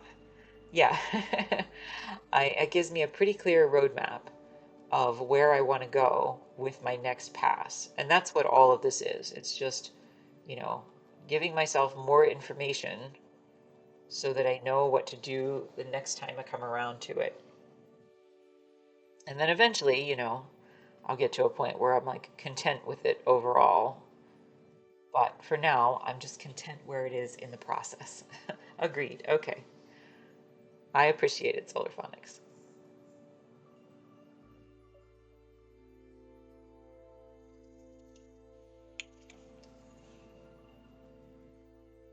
But yeah, this was, I don't know if anybody was here yesterday, if you remember, but, and even at the beginning of the stream, the cone looked very pasty. It was kind of, it was just too light. And so I had to be brave. You know nothing about painting. Well, you're going to learn while you're here, at least a little bit. I can't tell you everything about painting. I can only tell you what I do. But I can say that the cone looked pasty at the beginning of the day, and now it looks like it has form. So, that's a positive thing.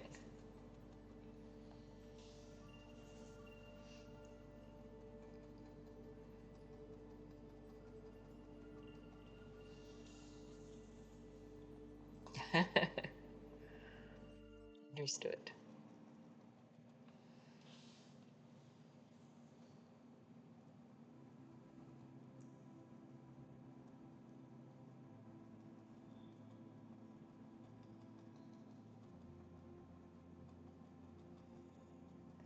Everybody paints a little bit differently. Some people are very, very aggressive and very expressive with their painting.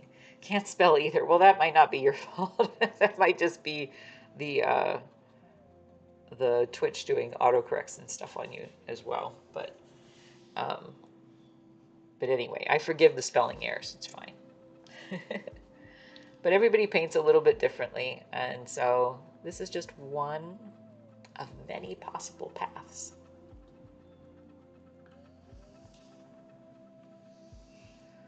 All right, I'm going to thin this down a little bit. I'm just going to come a little bit over here. Not everywhere, just a little bit. And then I think I'm going to stop on this upper part, and I'm going to move to the lower part of the cone.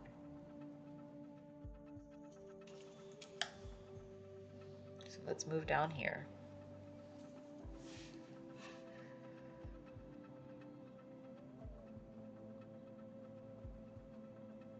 And this I do, you know, this I do, sure, thanks, Solar Phonics. This I do a little bit differently, where, you know, I'm going to go in and work on, and this is just habit, I guess, because I've painted a lot of cones, but I can see that all of these middle things are a little bit peachy, all of these middle shapes here, and so I'm going to work on all of those kind of simultaneously first, and then go back and do the grid part.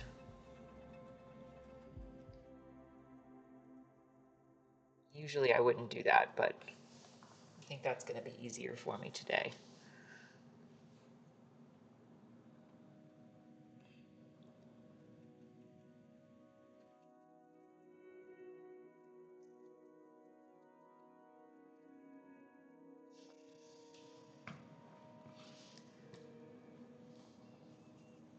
And then as I get farther over, there's less of that peachy color because the shapes are in shadow over here. So I'm going to go ahead and go up here, do a little bit.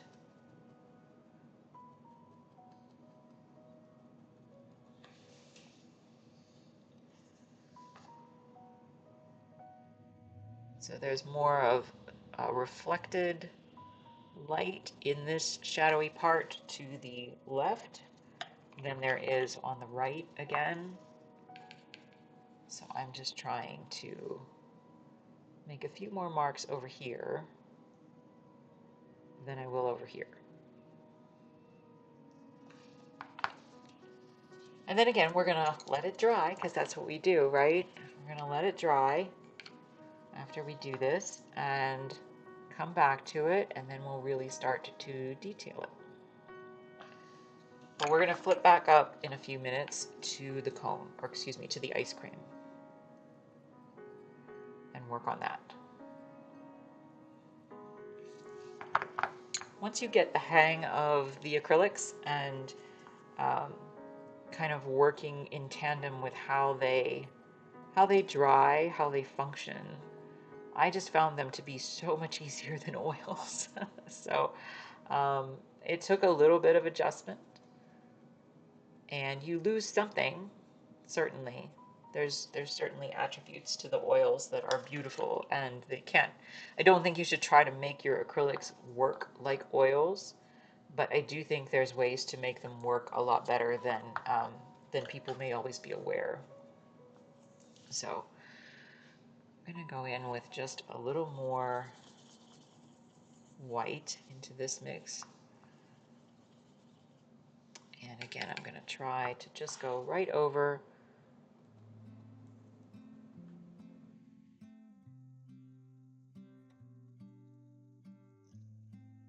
And I have this glaze, you know, thinned out a little bit, and so I can still see some of that yellow peeking through.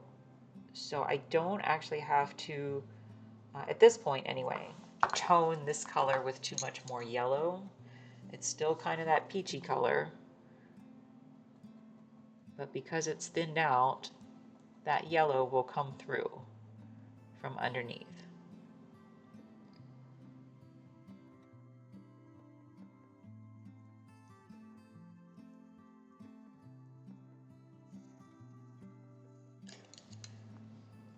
And again, our goal is form first, right?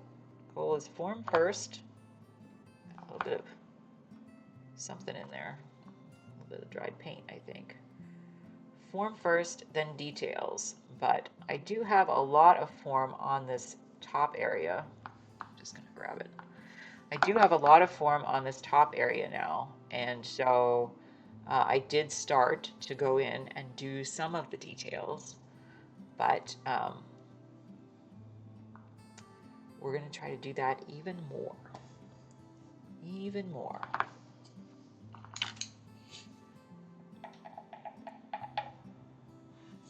All right, let's go back in here. Just want a little bit more there. This is still pretty rough on the bottom, especially on this part, but it's enough to, again, give me that roadmap that I need. So we'll let it dry and come back to it.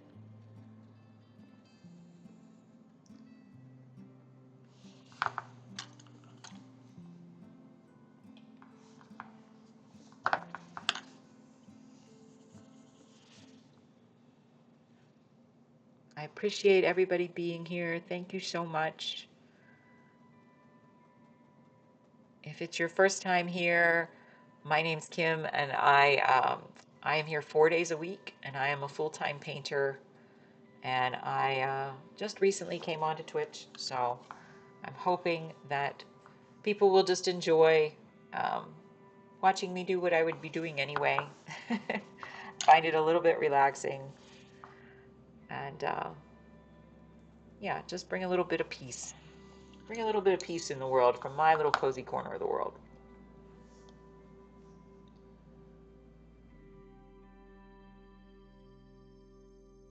So I paint realism. I usually paint food. I don't always paint food. I have a few different types of food that I paint. Ice creams is just one, but I have been painting lots of ice cream recently. So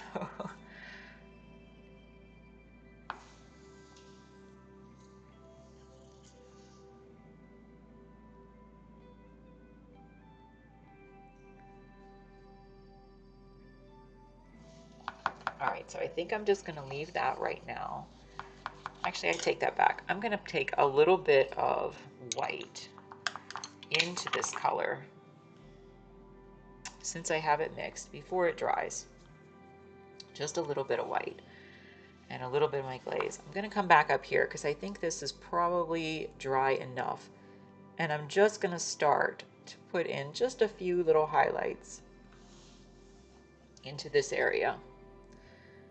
And again, I will come back to it, but sometimes you just got to do whatever you feel, whatever I feel anyway, needs to be done to help me to feel like I'm making good progress. So it's kind of like my own way to encourage myself in that direction. If I can see something where I easily, or relatively easily, can bump it up to be a much more completed looking area to me, it's just mentally helpful for me to see that.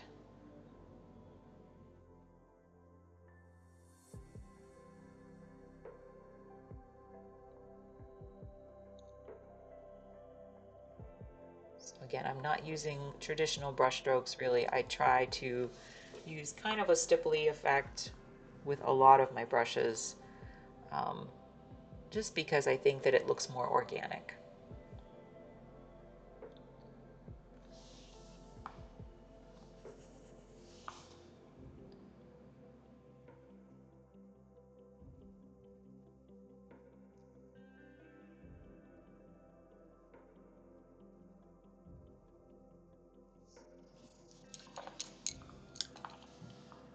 Just a little thing like that, and it really helps me to see anyway. Just something that looks just a tad bit more realistic. So, I'm on the right track. I'm on the right track, and I feel okay about that.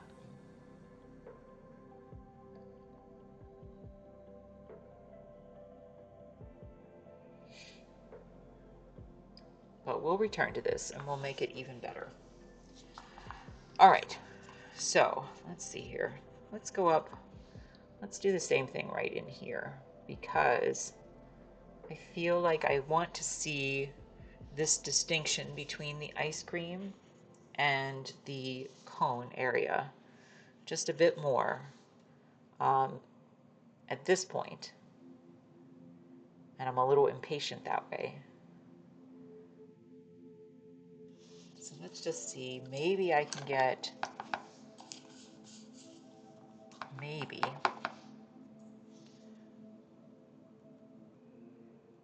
I can get this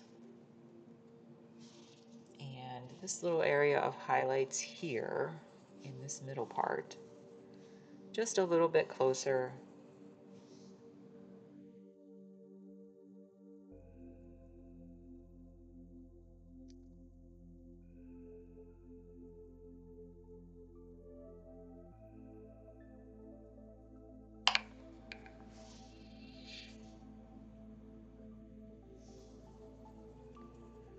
Just a little bit closer so it gives me some kind of encouragement.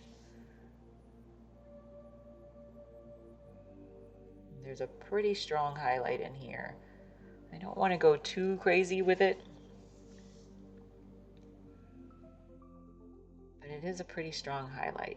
And I don't want to cover the whole thing up because I'm trying to exploit these lower layers as showing part of the texture, right? So I'm using this stippling motion again with this other brush. This is my primary stippling brush.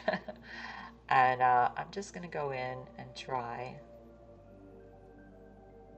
to make some marks where I can see those lower layers peek through in between.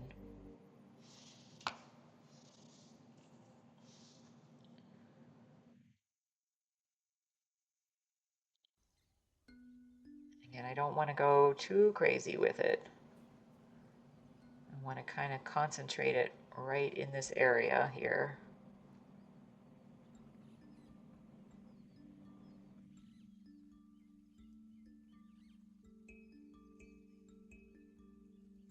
And I'm going to come back and work on this because this is a pretty complicated piece.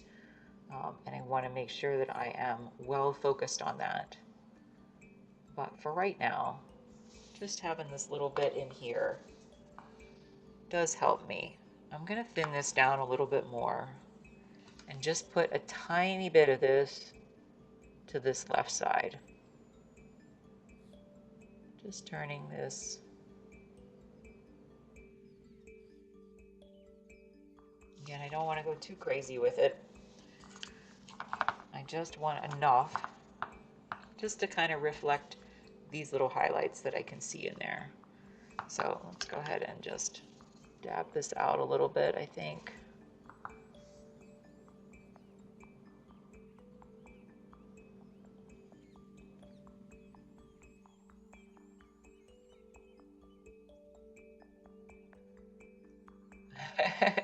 Looks different, more wafery. Yeah, I appreciate that.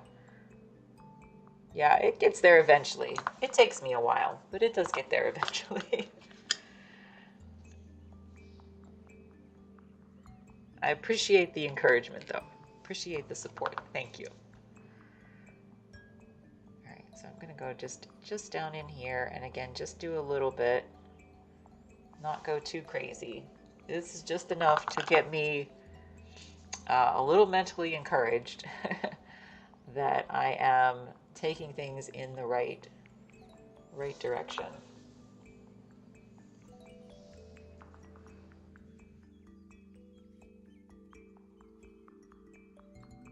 And again, I'm going to return to this other little area here because I just don't want to, I don't want to mess with that right now. All right. Are we brave? Can't spell it. Cone texture. Yeah, I appreciate it. Yeah, little by little it gets there. All right, I think we got to be brave, guys. So that means I'm going to have to cover up this chocolate layer because I want this to be really good. And right now I feel like I've gone just a little bit too pasty. It's necessary because it's the only way for me to bring up the levels, but I'm going to have to cover it up. So what I'm going to do is I'm going to mix something that doesn't have any white in it. It does look good. I appreciate it. I'm still going to be brave. I'm still going to be brave on this a little bit. And part of it is that I'm going to have to go in with some glazes anyway, because typically, it's probably a little hard to see, but typically right around the shadow areas, you get kind of this glowing color in here. So the reality is what I'm going to do is just try to apply this type of color over most of this. And then I'm going to remove it in some strategic places. So this will be part of my regressive application. So let's go ahead and try. We're going to try to take a little bit of this Pyrrole Red. I might have to switch soon to another painting sheet for my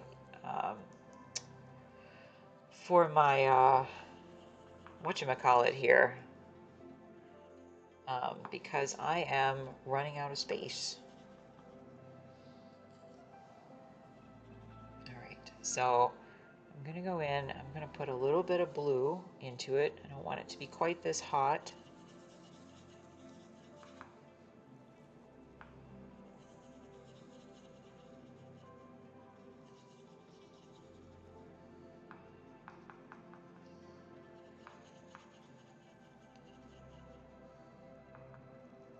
And we're just going to try, why do that? With the glaze over the chocolate, you know what? I'm a glutton for punishment. So just watch and we'll see if it works. Again, we cross our fingers, right? Cross our fingers, and sometimes it'll work and sometimes it will go terribly wrong. But you know what? it'll eventually it will work out. All right. So I don't want to do much of this, and I just want to see if it will work. And I don't even want, I'm in the wrong brush here, so I'm going to switch.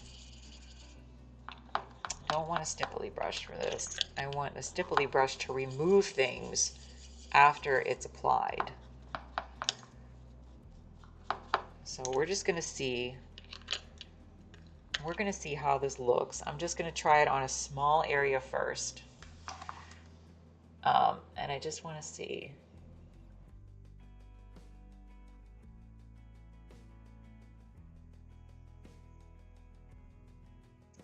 I want it to be a little bit duller than that. So that's a little bit bright for my liking. So let's go ahead and wipe that off. So I want it to be a little bit more red and a little bit more of my blue, and the blue will dull it down a bit. I can feel y'all on the edge of your seats going, oh my God, she's gonna ruin it. I might, but I'm gonna try not to. No, it won't. It won't be ruined. It'll just be, again, everything works toward my end goal. I have a master plan, sort of. All right, let's try this again. All right, that's a little bit better. So we're just gonna go over this with this thinned out color. I'm gonna pay special attention to how I go over near the shadows. You can still see all of these shapes and patterns that I made underneath here. It's artistic license. There you go. You can still see everything that I made underneath here, all those little marks. But now they're taking on, like, again, a much brighter more glowing look. And then what I'm going to do is, while this is still wet, because I don't like dull colors in my paintings, and that happens a lot. So this is a way that I combat that when I start to bring up pasty highlights a little bit too much. But then what I do is I go in with my stipply brush and I dry it off, and I take a little bit of medium. So we're just going to stop right there. And then I go in and I pull it off. And so what I do is, it's going to stain those areas just a little bit, but it's going to keep everything looking much, much richer.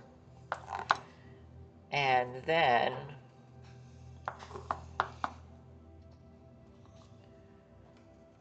I can go in with some final highlights at the end. But it does stop the pastiness. If you could see the comparison from here to here, I really don't like that pastiness.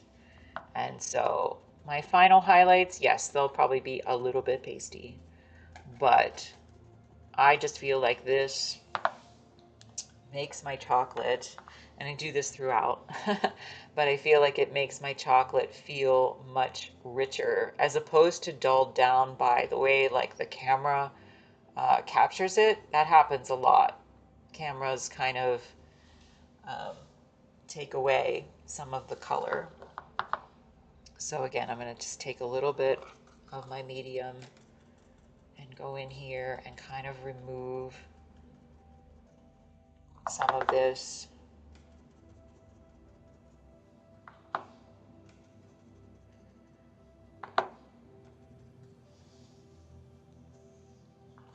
We'll go in a little bit more down here. I'm not going to go all the way over to this section because this actually is pretty pasty. Um,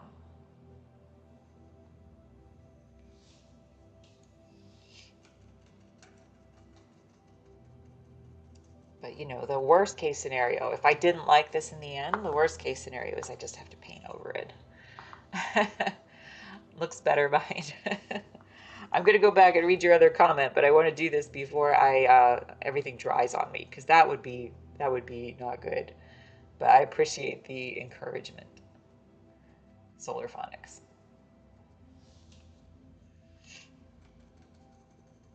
So yeah, this is one of those moments where I hold, multiple brushes in my hands and just keep working back and forth.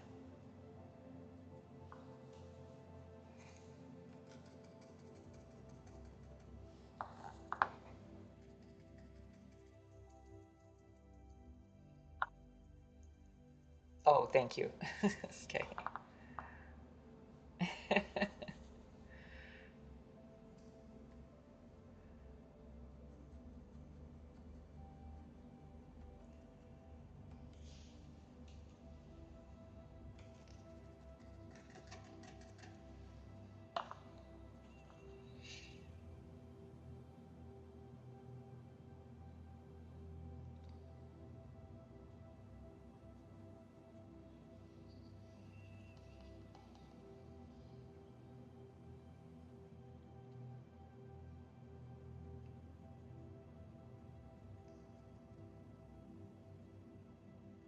All right.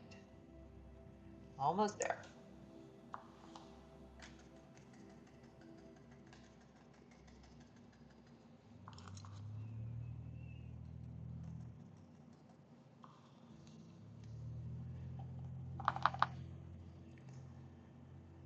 All right. So this was one of those times where you just have to be brave. You had to trust me. And again, it might not always work out, but I just think that it helps me to preserve essentially all of the details that I already made in here, but to make everything feel a bit brightened up and a bit more unified. And it just looks more authentically chocolate to me too. So again, I try to pay special attention. I'm going to go back after this dries actually. Pay special attention to the areas around the shadows, around the dark shadows. Thanks, Solar Phonics. Yeah, the areas around the shadows, because right now it's a little bit wet. I don't think there's much that I can do. Maybe a little bit right there. But they do have a more intense glow around them in this shadow area.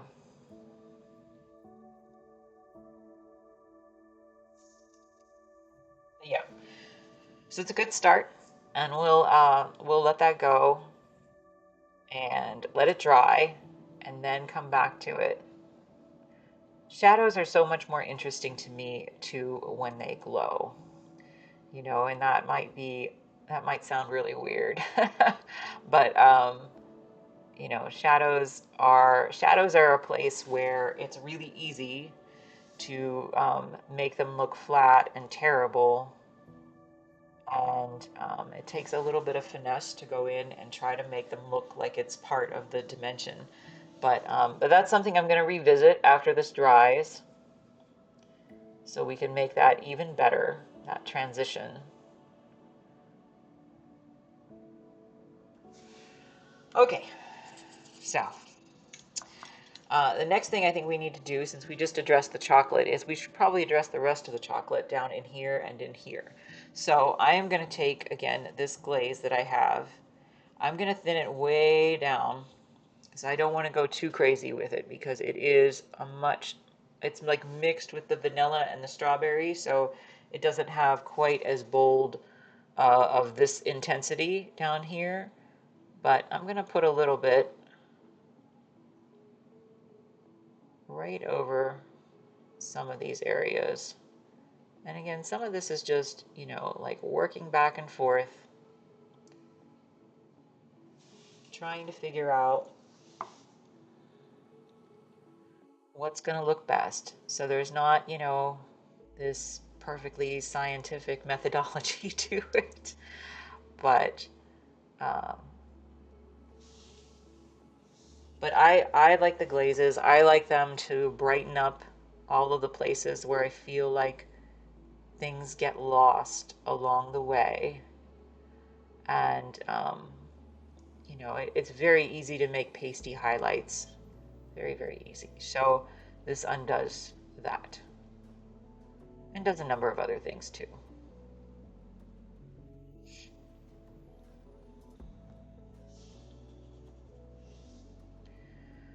All right. So I'm just going to come in here.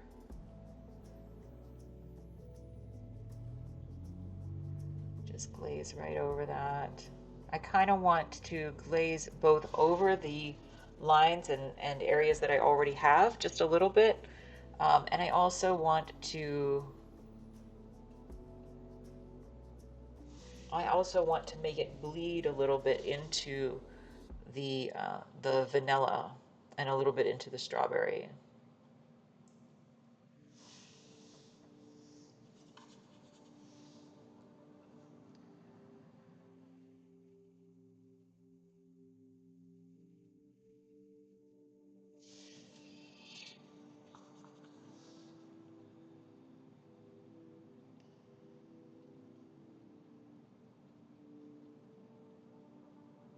And again, if I get a little too heavy in here, that's okay, because I try to think that everything just adds a little bit to the painting rather than being a mistake. I think that that's a more positive approach.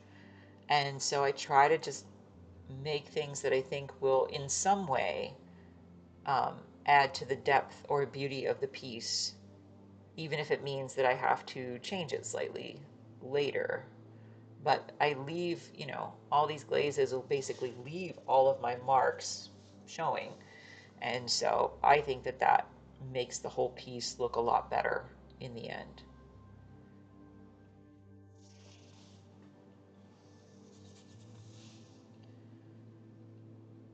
And I just want to go in here and try to glaze up here a little bit where these kind of swirls were.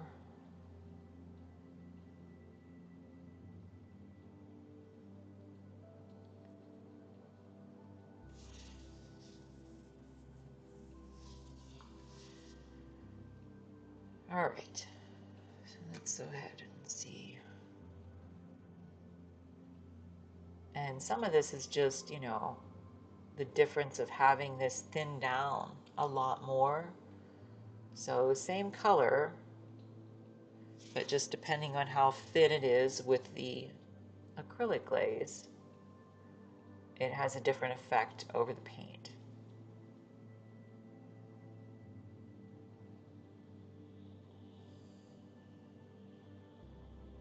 Thank you so much to everybody who is stopping in today. I really appreciate it. I didn't know if anybody would be here because it's a holiday, but I'm working, so thank you so much, and I hope that you're finding this a little bit peaceful and a little bit enjoyable.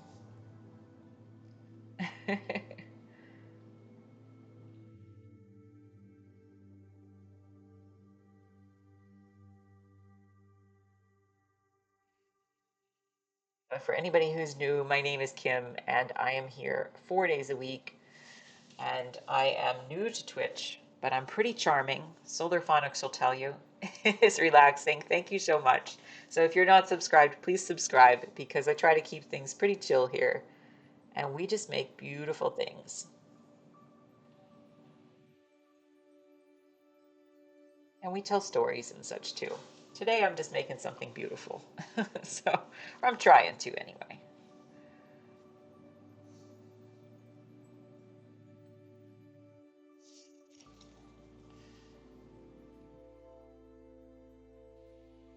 All right, so I want to go in now. There's a lot of things I could do to this, but I'm going to go in now because this is what's caught my eye. I feel like I need to go in and start to fix some of these little details in this part of my painting. So that's what I'm going to do because it's my painting and I can do whichever part I want. So I can see here, for example, this needs more definition around this area. These need more definition in here. So I'm just going to try to mix up a color that's going to address that. So I'm going to use my phthalo blue with my cadmium red.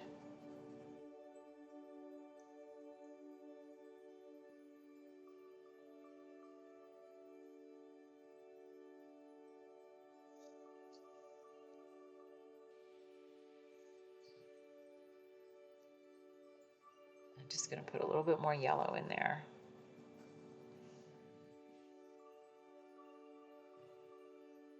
And I'm going to put white.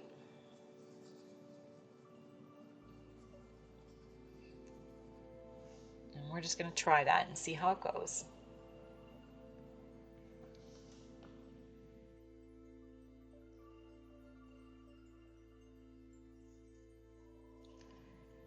I think that's okay.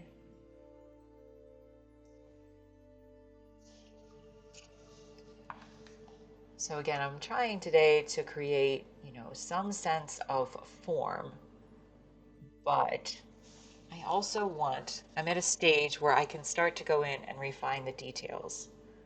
So that's what I'm gonna do. I'm just gonna bounce back and forth between those two objectives.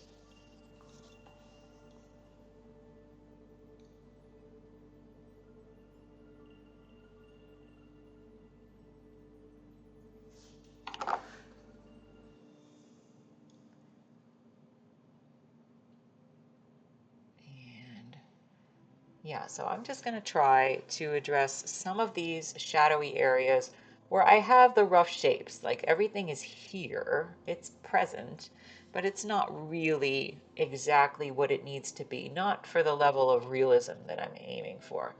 So I'm just going to go in and just try to address some of this. And even this little part looks better already down here.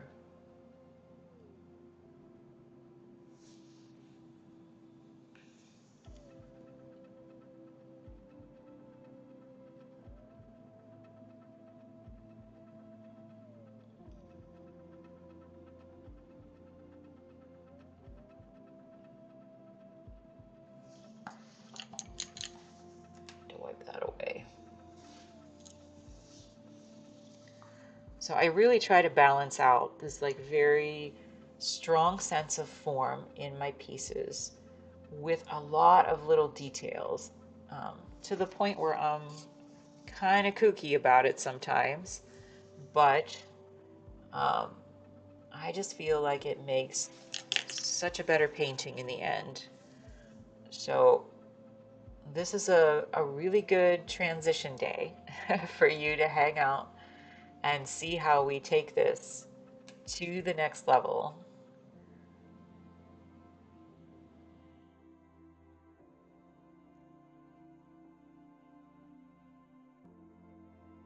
And I really try, you know, when it gets into these very complicated shapes, and they are very complicated shapes, very complicated areas of a painting, I really try to pay attention to what I call like anchor points, little identifiable things, and then looking at the positive and the negative shapes therein.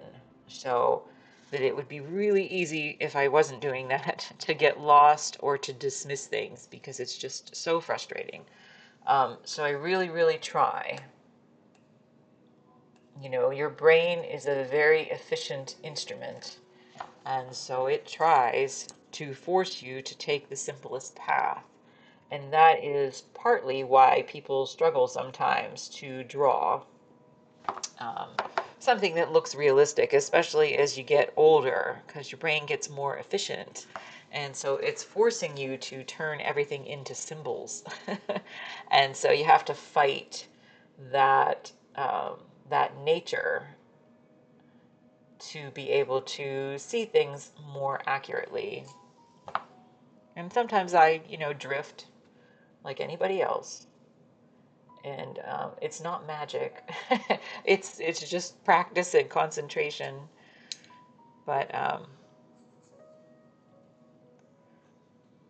but yeah, that's one reason why I try to often, and I'm going to do it here in a minute, turn my pieces upside down and sideways, because I'm trying to force my brain to look at things more objectively as a bunch of abstract shapes as opposed to, you know, I'm painting an ice cream cone.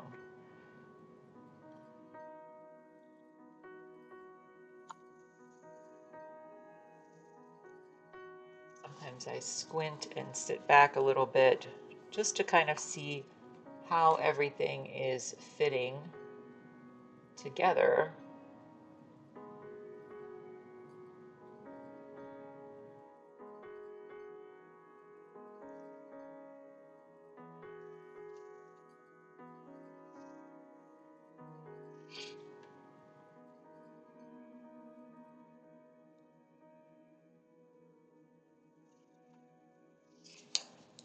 But you know, my artist heart gets a little bit excited when I see just little pieces start to suddenly make things look just a little bit at a time, right? A little bit more dimensional than they were, a little bit more realistic than they were. It doesn't take much,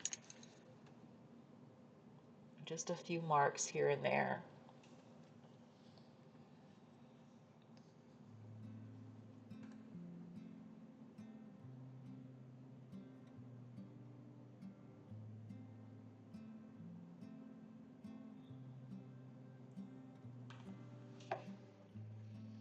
But that just looks so much better, I think. Already, just this little, just these few little marks that I've put here in this vanilla area, and it suddenly looks just a little bit more realistic than it did a few minutes ago. There was a lovely girl who was in here the other day, and she said she would leave for a few minutes and come back like every 30 minutes or an hour, and then she could see the transition of the painting a lot better, because when you're watching the whole thing, it's sometimes hard to notice. I understand, because sometimes it's hard for me to see the same thing, exactly how much progress I've made. But in this case, I can see it.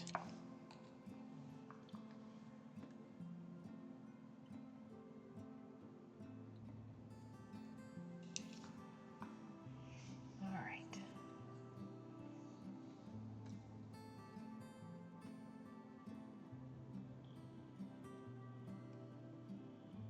to go in and just put a slight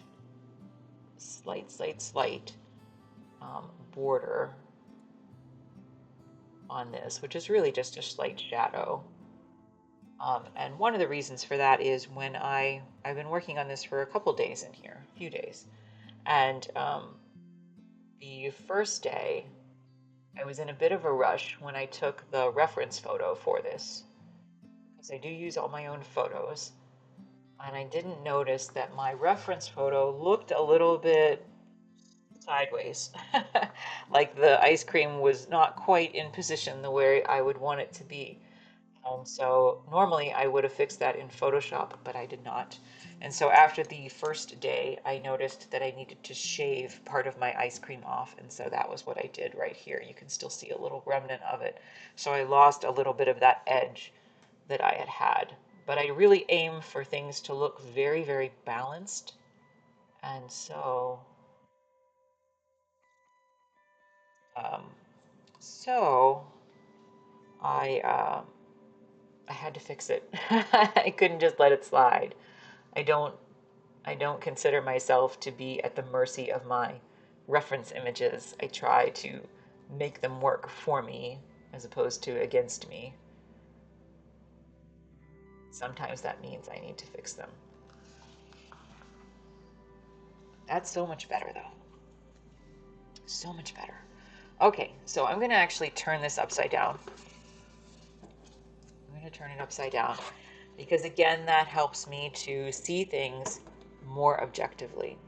So I'm going to go in with, again, a light color. I feel like I want to do that. Again, I liked this other color that I used that was essentially white with a little tinge of yellow and a little tinge of my Pyro red. So I think I'm going to do that again. I need to put a little more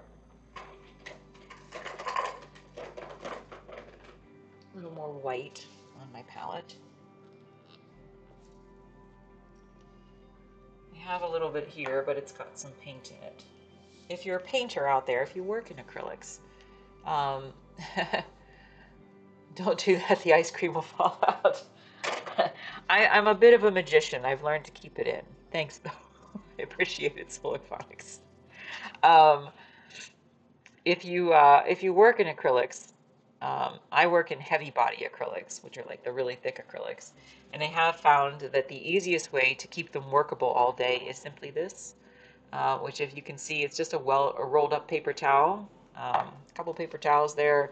You dampen it and wring it out, and then put your acrylics on there, and it will stay wet at least all day, if not into the next day, as long as you have a lid on your palette.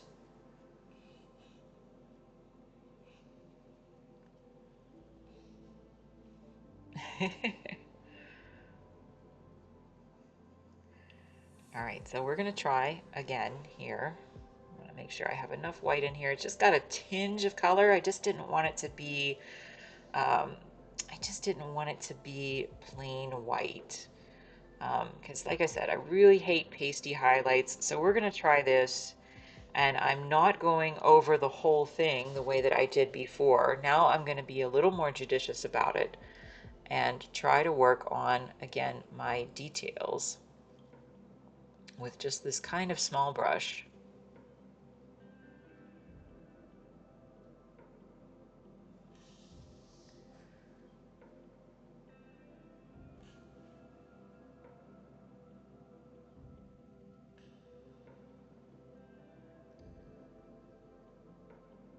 And just doing a little bit at a time.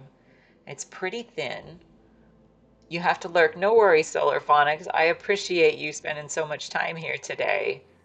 But you take care of yourself, and you are free to lurk. Thank you so much. I really appreciate it. That's very kind. He's so supportive.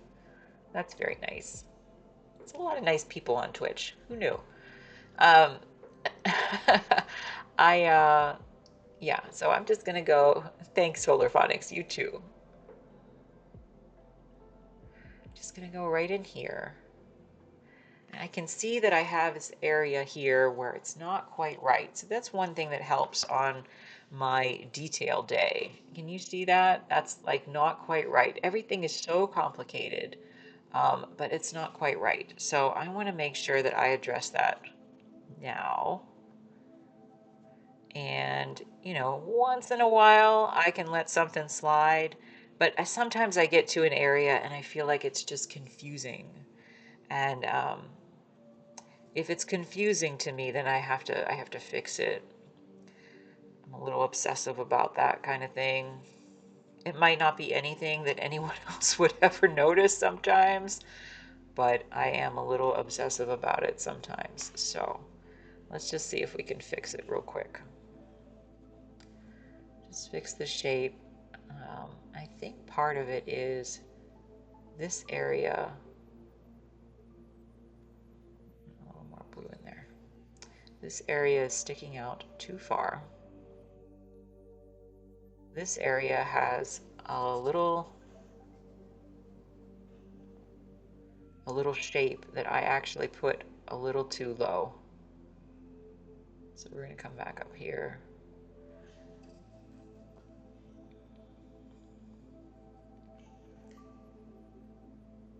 And we're going to come back in here. So I'm going to need to revisit this, but the shape is much better now.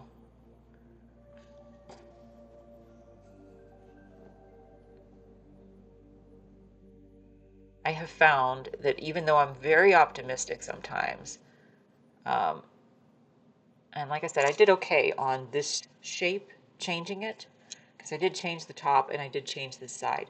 But sometimes I am a little overly optimistic, thinking, well, I will just fix it in the painting and not worry about my photo not being totally accurate. And I have found that that is a terrible way for me to work anyway. Anything I can do, I always say, anything I can do to simplify the process for my brain, I try to do it. And so when I think I can just fix it in the painting, I cannot. Rarely. Or even if I can, which, you know, yeah, I've done it before. But even if I can, it's kind of, it's like, you know, hours more work for me. So I try very hard to get my reference photos as workable as I can and only have to make kind of minor changes to colors and things. But big structural changes, yeah, that's much harder to do. All right, so let's go back up here then. Just want to have this in here just a little bit. And again, we'll revisit this, but mostly I was concerned that the structure was a little off.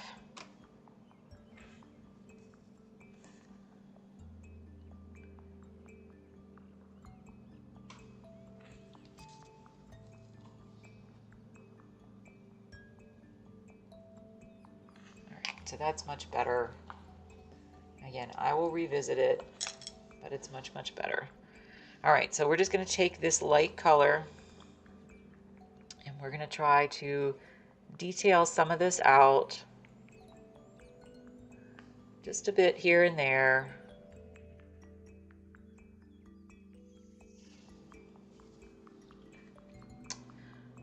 And it really just does make, you know, just even this little pass here. It's not the first pass. I keep saying it's the first pass. Whatever pass this is of the painting, that every little bit helps. Every little bit makes it just look a bit better. Here's another area where I feel like I kind of missed the structure, and that's what I mean when I say that I flip these paintings upside down to work, because when you're working straight forward, when you're working right side up, it's just very easy to get lazy. It's very easy to rationalize everything, and you know, it's just easy to see this as I'm painting an ice cream cone, this is what I need to do, and that's not correct. What I'm painting is a billion abstract shapes. And if I get my abstract shapes correct, then when you flip it right side up, then it looks like an ice cream cone. But that's really the difference. And so that's what I aim for, is just to get those billion abstract shapes as close in color and shape as I can to what I see when it's upside down, so that when I flip it right side up, it is generally more accurate. If you've never drawn before, I promise you that that method actually does work. So there's a really good book called Drawing on the Right Side of the Brain by Dr. Betty Edwards, and there's a bunch of exercises in there, but one of them, and I might be getting this slightly wrong, but one of them suggests that you simply do this. So take a reference photo. I would work at a 1-to-1 scale, um, and flip it upside down. So like if you pick a picture of a horse, just flip it upside down and try to draw the outline of the horse on a separate piece of paper that's exactly the same size. You don't want to make your brain work too hard. So this is just practice. If you try to do that upside down, don't try to make it look like a horse. Look at the positive and negative shapes. And I guarantee that you will probably have, especially if you've never drawn before, you'll probably have the best drawing of your life. So give it a shot, and you'll probably impress yourself more than you realized. But again, if you're ever interested, Drawing on the Right Side of the Brain by Dr. Betty Edwards. It's a very good book.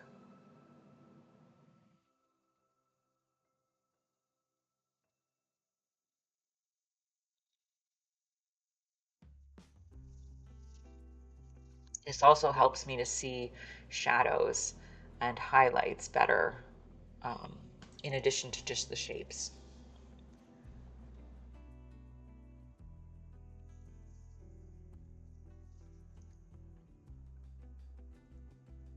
And again, I'm going to use this judiciously, not everywhere.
So I just want to point out that this is such a complicated area of the painting, but I feel like just going in and doing these, this whole layering approach, like I just want you to look at this for a second, right?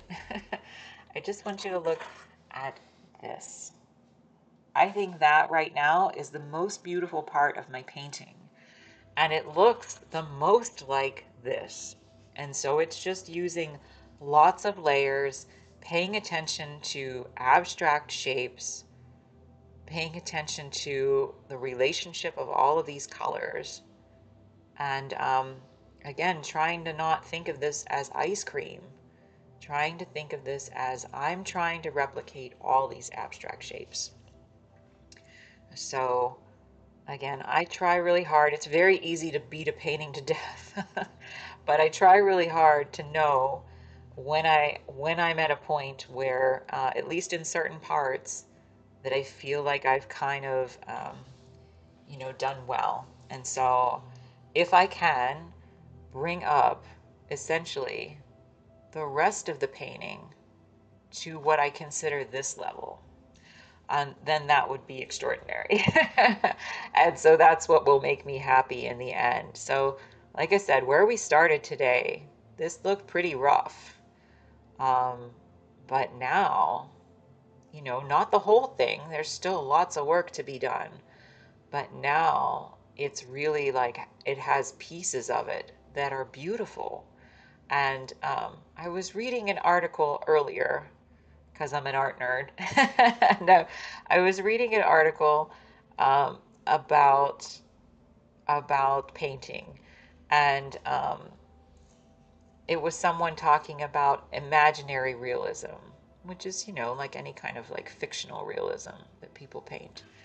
And it said, well, what's the difference between like the pop culture things that you see in movies or on TV and the stuff that you see as real paintings? And I think part of what he said was, the author, is that that paintings are simply one human being with a little bit of paint and a brush just moving it around. And so when you see it, you know that it's a much slower, more deliberate process with a completely different intention.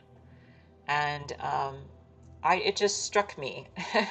It struck me because I think that that is in this world. I always say we need more artists, but that's part of the reason why. Is because I think that we need more opportunities to slow down, to see things created in this kind of fashion and appreciated in this kind of fashion. So I thought it was a really beautiful article. I'll have to find it again. I don't know what the name, I don't know the author's name, so I apologize. But, I appreciate many different forms of art. So I am a realist painter, but um, I do appreciate many other styles. And so part of that is just that I appreciate the human aspect of art making. So again, I really hope that this place, because I do try to keep it pretty happy and chill here. I do hope that this place is, if you're an artist or an art lover, or just somebody who's curious, that you'll feel comfortable just hanging out here. And I had another artist who was, bringing her projects in, and I think that that's lovely, to be working on something while I just ramble away. You can turn the volume down if you want, but just that would be my vision for this. Like I said, I'm new. I'm new to this, just a couple weeks. I think 3 weeks now, maybe.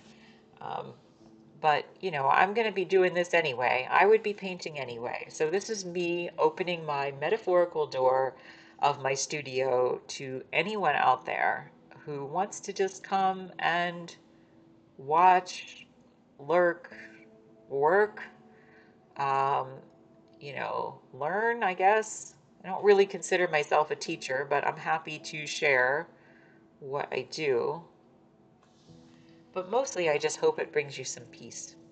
So sometimes I might ramble about other things. I have a lot of weird stories. I don't want to keep repeating them, but I'm happy to if you're new. um, and I have a little garden, and that, you know, that's just something I like to talk about once in a while too. So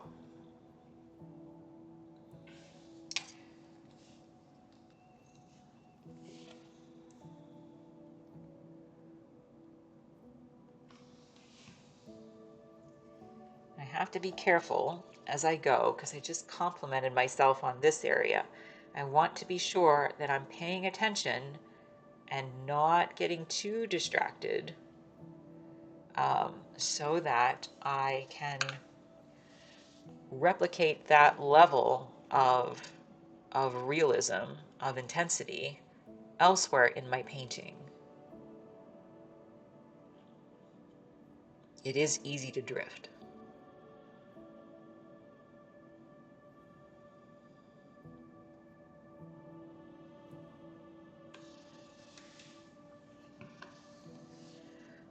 But in a few moments, I will flip this and we'll just see if we have something that we think is pretty close.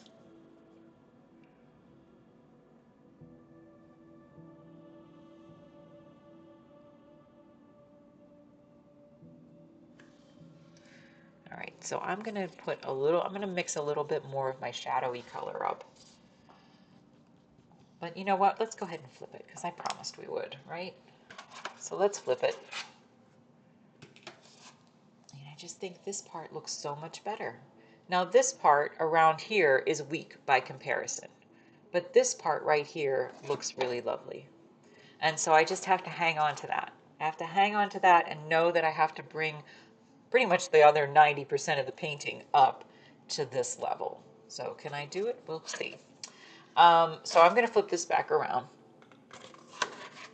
And I'm going to try to, like I said, mix up another shadowy color and see if I can go into this area and this area right over here. There's a fly in here.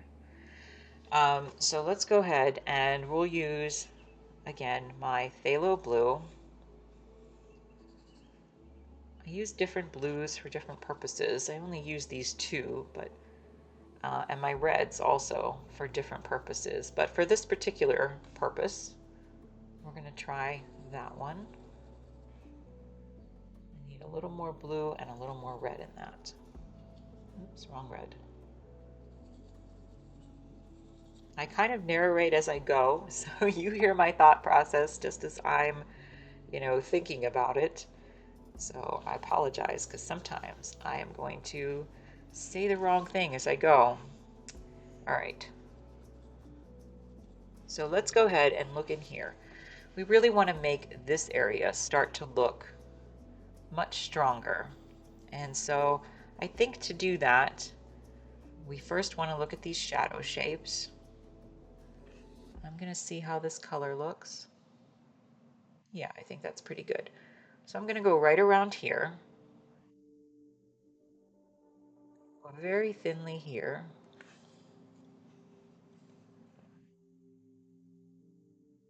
Just go right around here.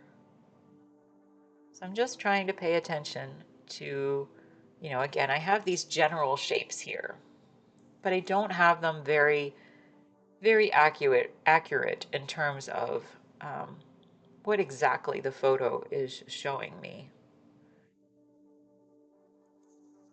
And so I just want to be careful that I'm not ignoring anything or oversimplifying something, because it just won't end up looking very beautiful in the end.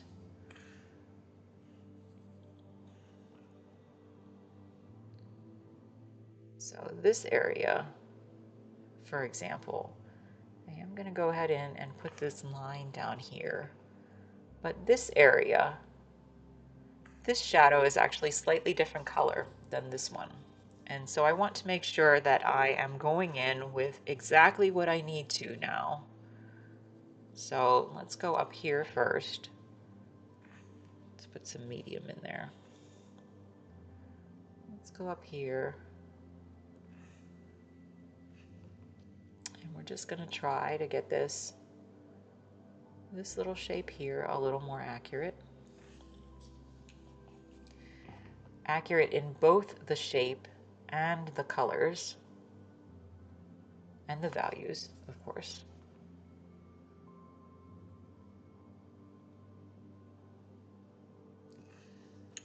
And then over here, I can see this color right here in this shadow actually has more yellow and more red, pretty significantly more actually, than this other one did. So I want to see.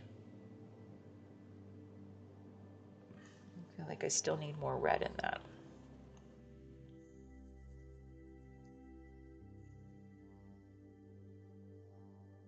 I want to leave kind of this heavier green shadow.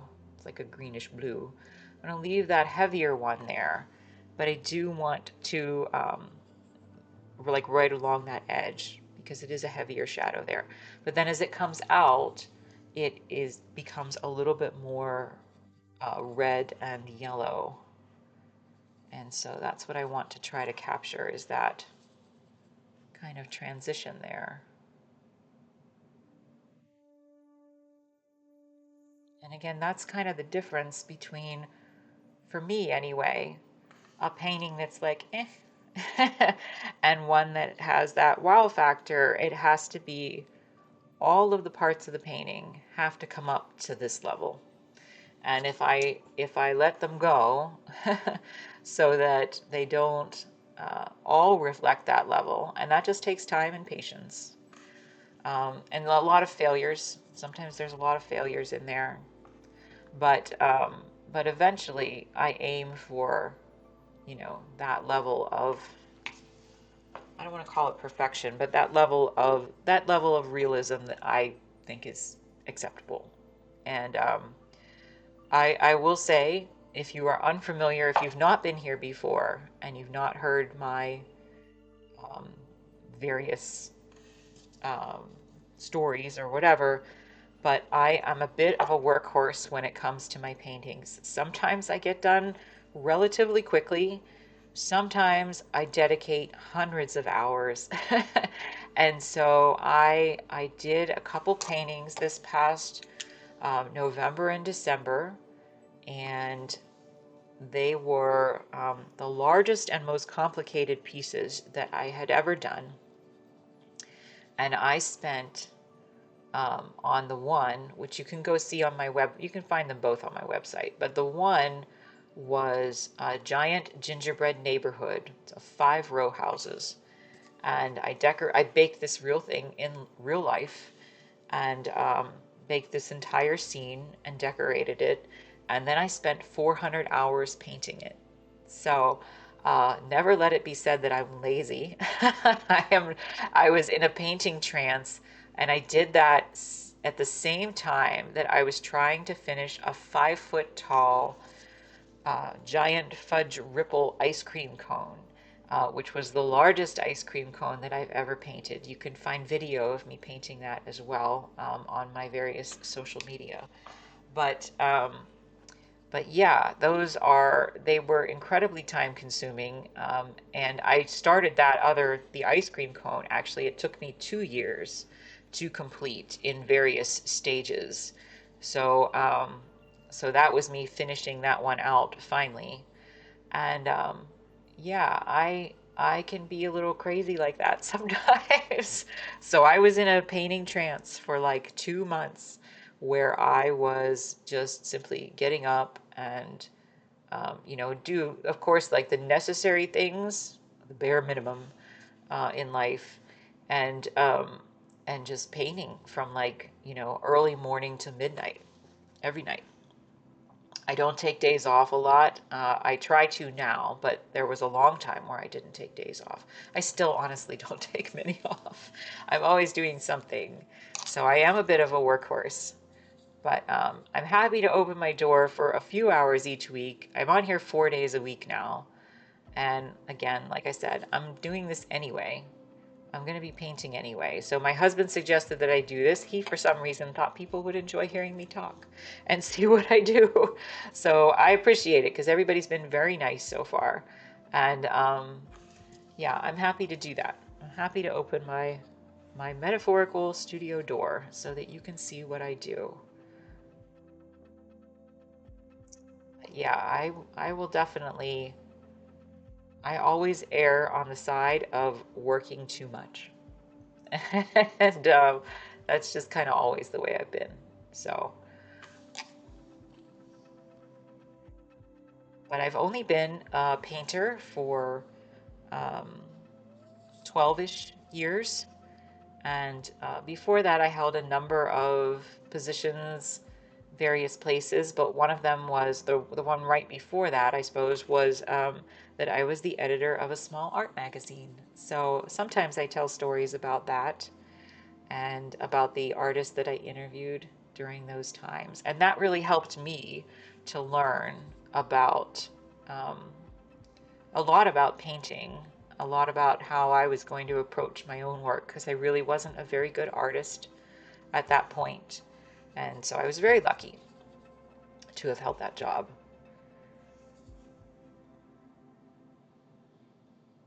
Get to talk to wonderful artists all around the country and a few that were around the world.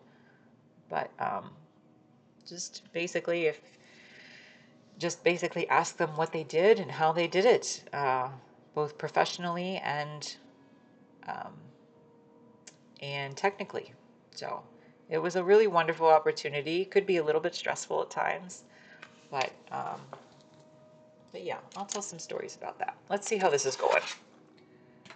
I think that's much better again. Still not quite there, but it's much better. Again, this is still what we're aiming for, this little section right here. So I got to keep working on it. That's just what we do. But it is much better. So I can see that a little bit of this needs to be a little bit darker and a little bit more blue. That is the color in here, like right in here.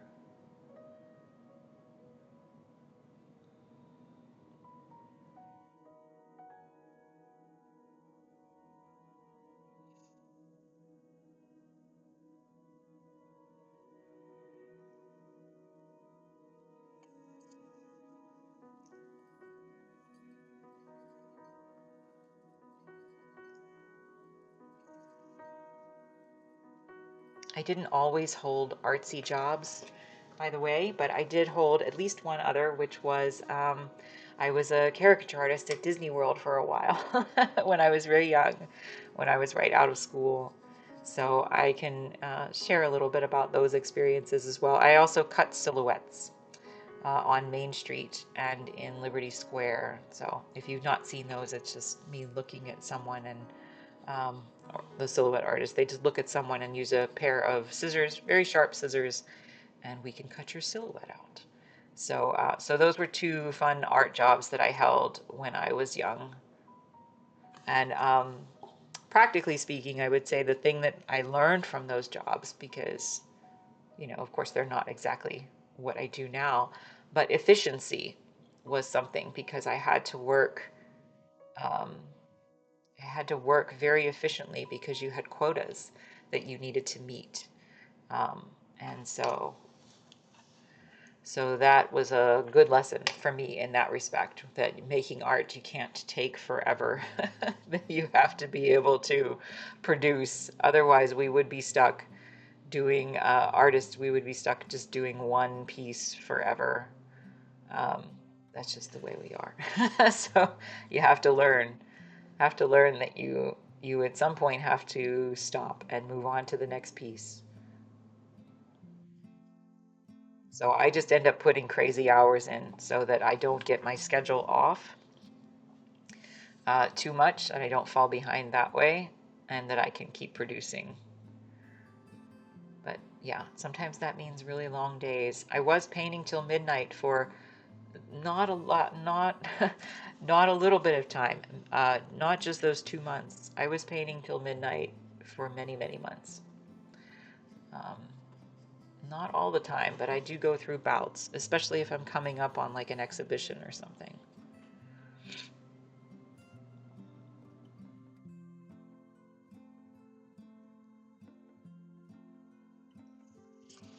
All right, so what I'm going to do, I think, I want to still see how this is going up here to make sure that I'm headed in the right direction for accuracy. But I think part of that is going to be, I'm just going to turn it on its side. Before I do that, though, I can address these. So I don't know if you can see these, but these are relatively accurate in terms of their shapes, not so accurate in terms of their colors and their soft transitions into the ice cream. So I'm going to go ahead and fix that now. Um, I have this little bit of color here that might be somewhat useful for me. Let me see. Yeah, it's not quite right. Okay, so I can see that these are both a little bit dark and a little bit too blue for where I am, or for where they need to be. So these shadows in reality are actually a little bit more red and yellow. So I'm actually going to take my yellow, I think I'm going to use, do I want to use that red? We're going to use the other red. We're going to use the cadmium red and my phthalo blue. And I think that will be a good combination. So we'll just adjust this a little bit as we go. Sometimes I don't get it right.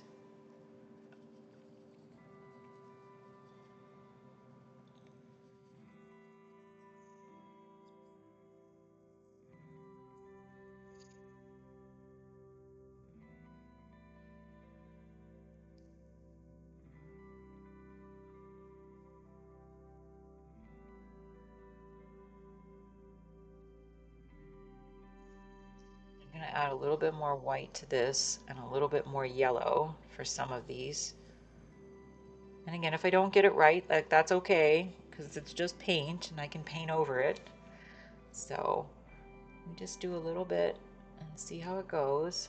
I do want to make sure I get enough white in here, because this one especially, this one's almost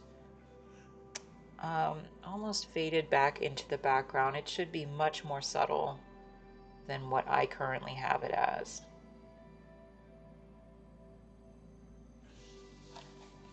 And the same with this edge here. This should be much more subtle.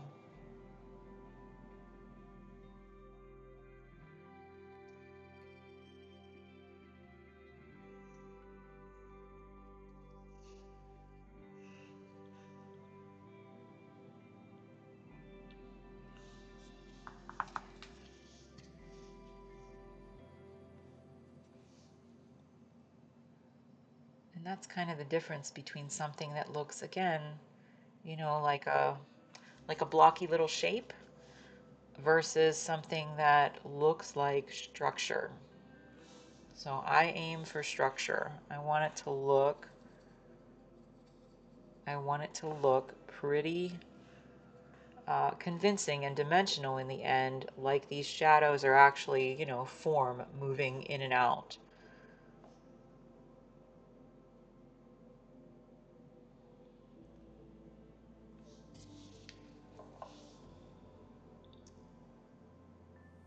Like I said, if I don't get it exactly right, it's not the end of the world. I just let it dry and come back to it. So,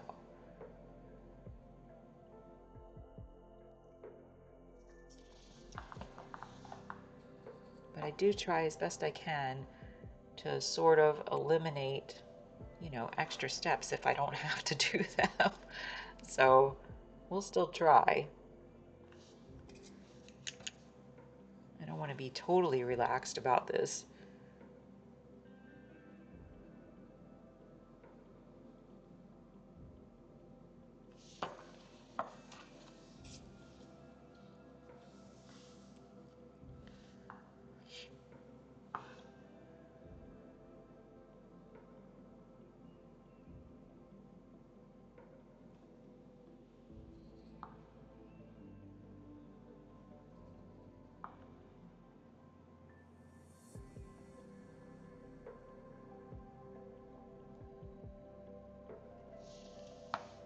And that's starting to look a little bit better to me. Just a little bit.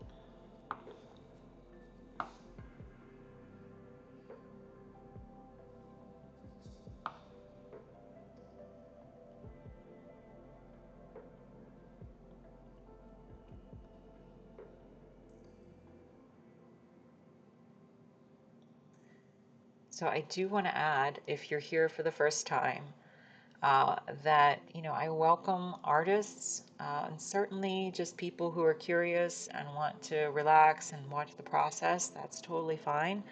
But you're always welcome to share the projects that you're working on too. So I do hope that artists will start to talk to each other in here about the things that they're working on. But you know, you don't have to.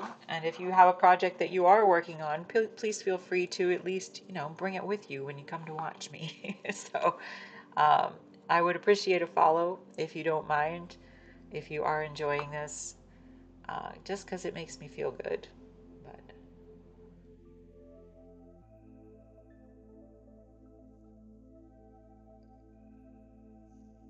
I'm going to scoot over here.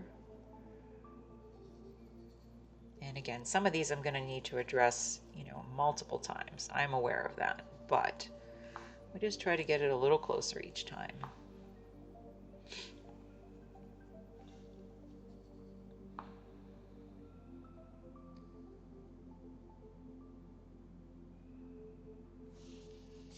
All right, let's flip this up for just a second, see how we're doing.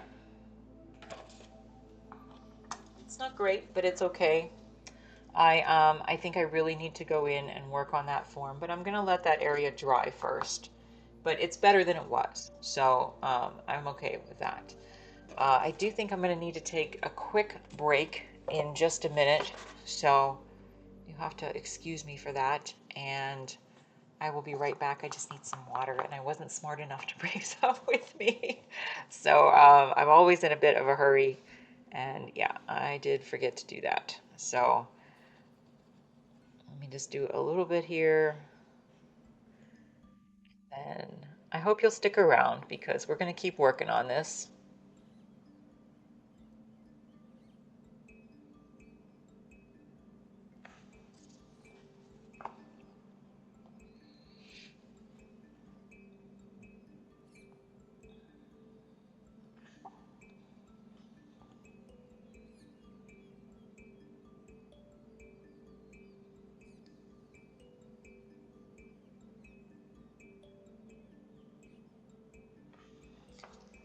All right, I'm going to take just a quick break, okay?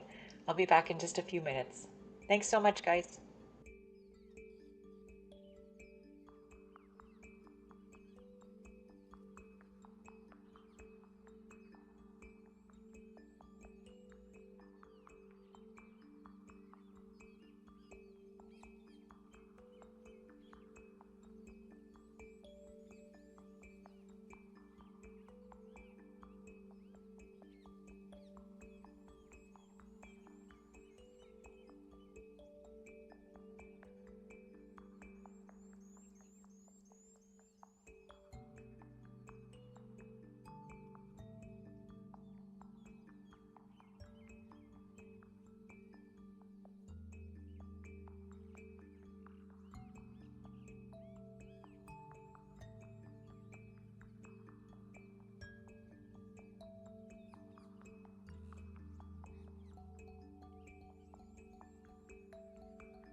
Okay, guys, thanks so much for your patience. I have a cup of water now. I also shook my tomato plants because so I grow tomatoes in my kitchen. I have them outside too, but I have this experiment going, growing them in my kitchen, and they are to fertilize the flowers in the tomatoes. You have to shake them a few times a day, so it's um, it's necessary. Anyway, so that's what I did, but I'm back now. So we're gonna try to keep working, and I'm just gonna go in. I can see just a little bit. Just gonna try a few highlights in here, and then I'm gonna go back to working on my shadows. Yeah, I wish I had something more exciting to report, but I was just shaking my tomato plants. So,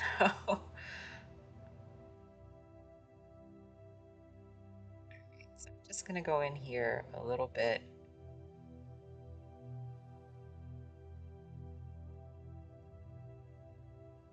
Again, this is just about, like the detailing stage. It's a lot of back and forth for me, and it's a lot about just trying to experiment to see um, how close I can get to my original photo in terms of all those abstract shapes, but also um, just how far I can push this. So there is a point. I mentioned this phrase the other day. Um, One thing that I do remember from art school was a professor who said, it takes two people to finish a painting, one to finish it, or one to paint it, and the other one to hit them over the head to tell them when it's done. And so I often have to be my own second person. Sometimes my husband will do it and and tell me when something is done. Not hit me on the head, but tell me when something is done. And but most of the time I just have to learn to do it for myself. And so I do try to push to make things look pretty exceptional. Sometimes I take way too much time on something, but I'm just not happy.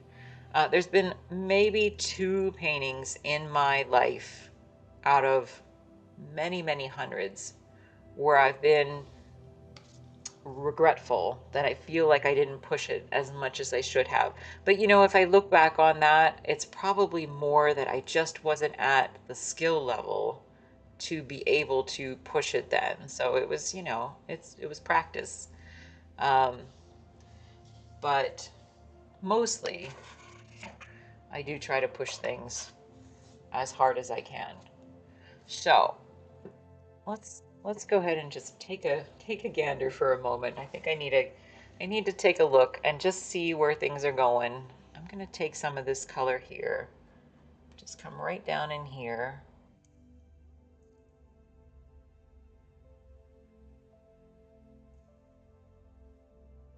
Just work on this shape just a little bit. I can also see that this again is kind of a messy looking area to me, and my painting is not reflecting the complexity as much as it should. So, so I'm just going to go in here with a little bit of this. This is the color that I had mixed up before my break. It's still just slightly wet on my palette. And what I'm trying to do is, as best I can, just kind of capture how this ice cream over here has melted into the other flavor, rather than just again leaving them as like chunky blocks.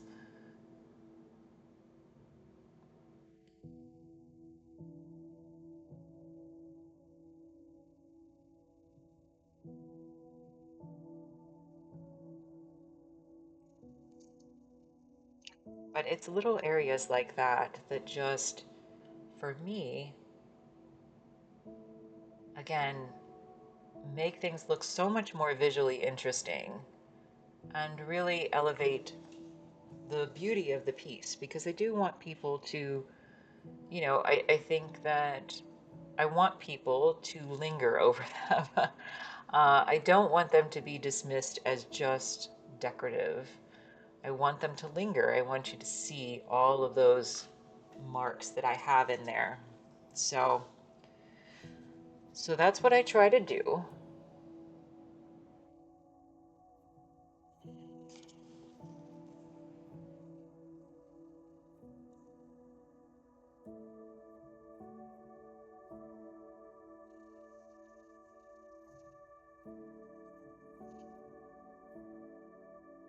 Take this right down in here, where again the ice cream is kind of melting down into the cone, and I didn't really capture that correctly before.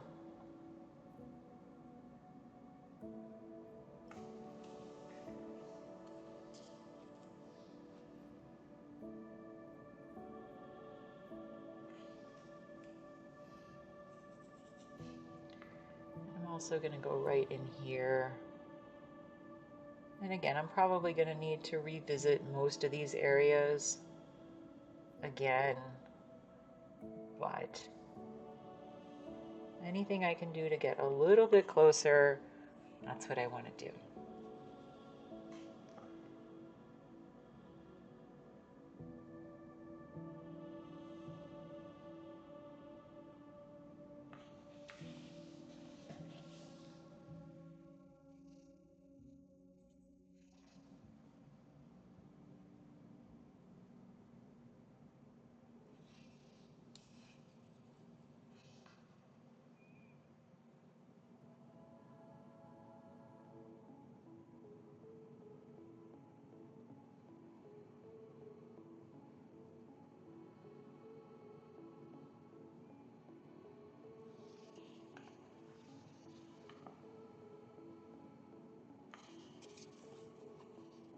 So this is still looking a lot better than it was, I think. Just kind of want to make this bleed into that area a little bit. I'm going to come in here, back to this section. And again, I really want to try to pay attention to this instead of just um, making a rough assumption about what this area looks like. I really want to try to really see what the actual thing is that's happening in my reference photo. Because it's, again, really easy to get lazy. Really, really easy. I'm going to turn this sideways. I think that will help me a little bit.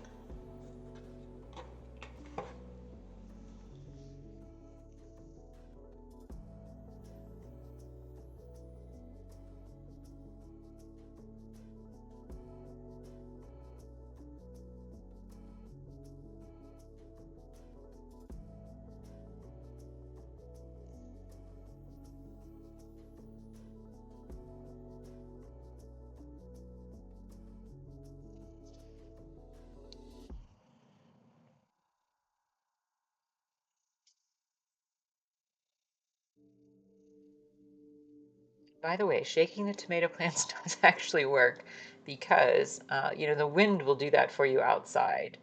But I do actually have several baby tomatoes on my tomato plant. So it really is working. I have several tomato plants in the kitchen, but it is working. The experiment is working.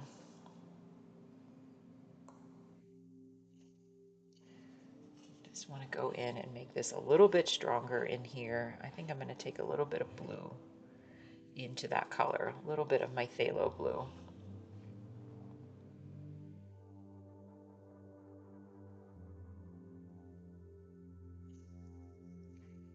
And the other thing I can see here, because you keep noticing things, right? You fix one thing and then you have something else that you need to fix. But I do keep noticing things, and I I definitely need to go in and fix some of the shadows in this area as well.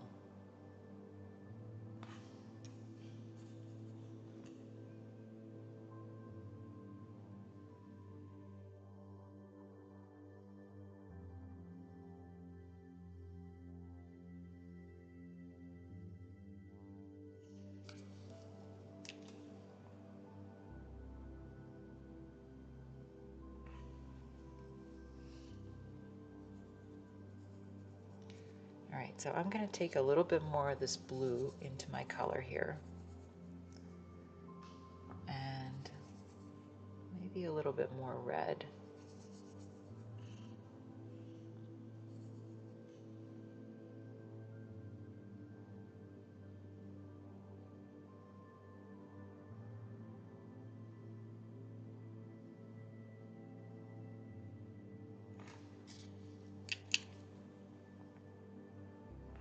I just want to try. This is a tough little area here. I mean, they're all little tough areas, but this area in particular, I feel like I'm not quite getting it right. And so I'm going to have to be persistent about it. Like I said, I don't always have an advanced plan. Sometimes I know, sometimes I have my guide map.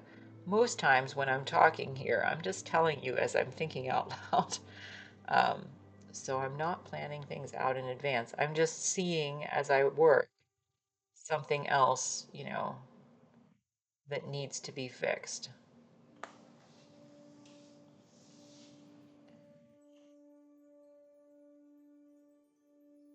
Like I said, my process is my own. Everybody is different, and so if it's something that you can use, great. If you're a painter, and if it's not, that's okay too. I hope you find my narration a little bit peaceful or interesting, something, because we are all different. We all have different objectives.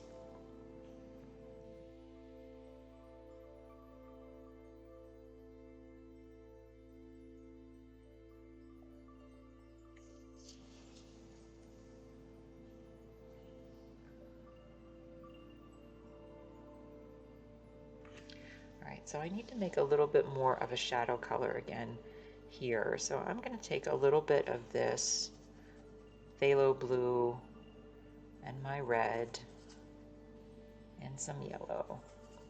Go a little more phthalo blue. If it's a really heavy shadow, I will typically use this blue, which is my very dark blue mixed with brown. Um, but if it's a lighter shadow, or if it's something that I'm going over later on, I will typically use the phthalo blue and the cadmium red. So that article that I mentioned, I think yesterday, from Stephen Knutson. So basically he shows in the article two color wheels, and one of them is cool colors and one of them is warm colors. And so there's a cool blue and a warm blue, and a cool blue and, or excuse me, a cool red and a warm red, and a cool yellow and a warm yellow. And I don't actually use two different yellows. Technically I could, but I'm a little lazy that way. And essentially, if you mix the two color wheels within themselves, then of course you'd end up with essentially colors that are, at least according to him and according to what I do too, that are, cool or warm. And then if you do them in various combinations of each other, then they create completely different things, completely different purposes. So I don't know if anybody finds it interesting out there, but I thought it was interesting and I use it a lot. So even if it's just for explorative purposes, I do encourage you to try to Google that article if you can find it. I think it's available as a PDF somewhere.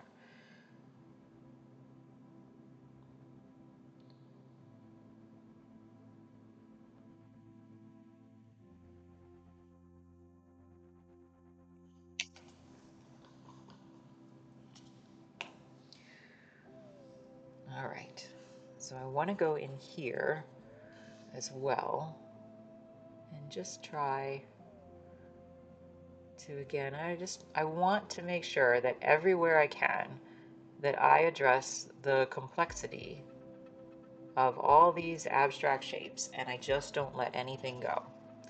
I just don't let anything slide away on its own. Um, Dismiss it. I don't want to dismiss anything, because the more complexity that I can capture, I think, the more beautiful the painting becomes.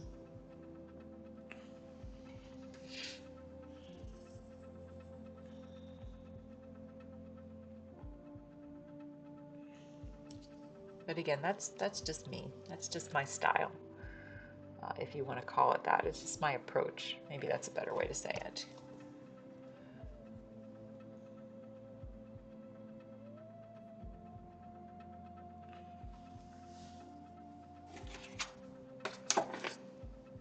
Excuse me just 1 second.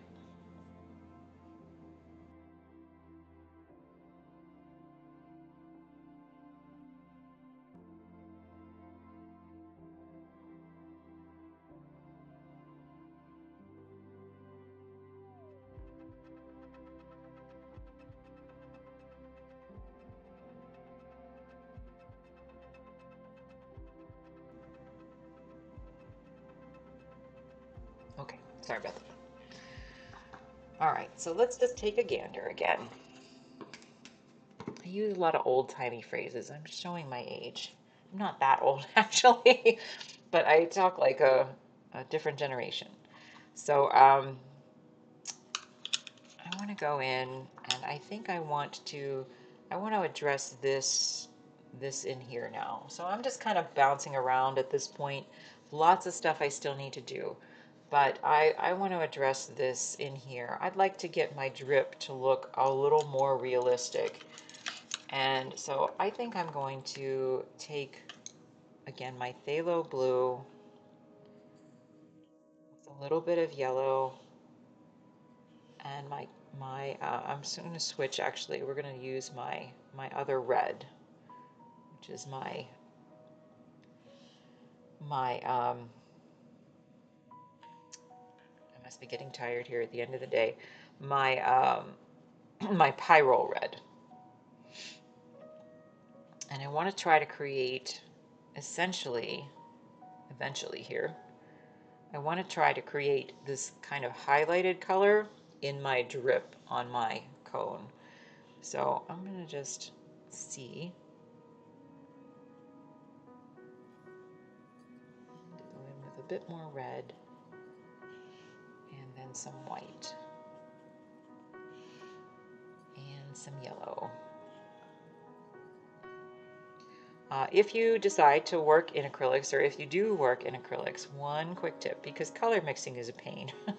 And sometimes when I would work on things years ago that were like I would paint, I painted a few pictures that were actually comic books, where I would take the comic books and either use them as part of a still life or as part of a trompe l'oeil piece, where they were kind of like opened and looked like they were being read.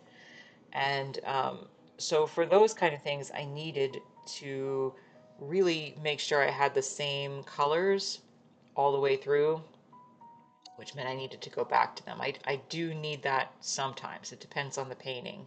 And it's really hard to mix the same color twice. So if you ever decide to, or if any of you are acrylic painters out there, these little condiment cups are excellent. They come with little lids.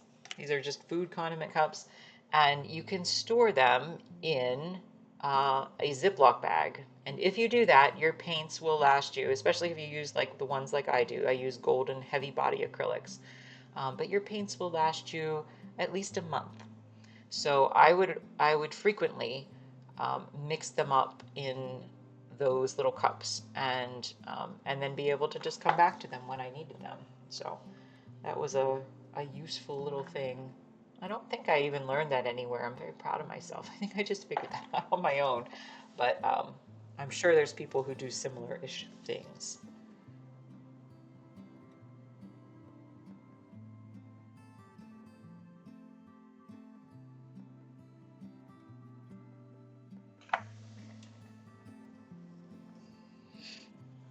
All right, so this looks a lot better already.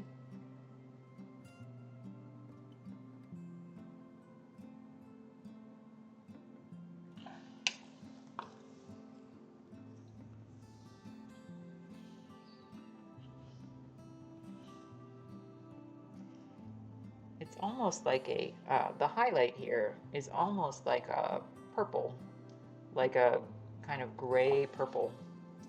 So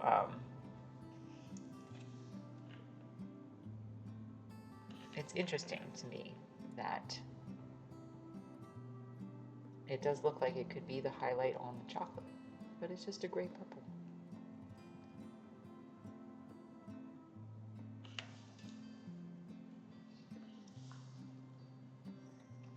It's another reason why you need to try to be objective as you paint, because you think that you know what color something should be, but the reality is that it is rarely that in the actual painting.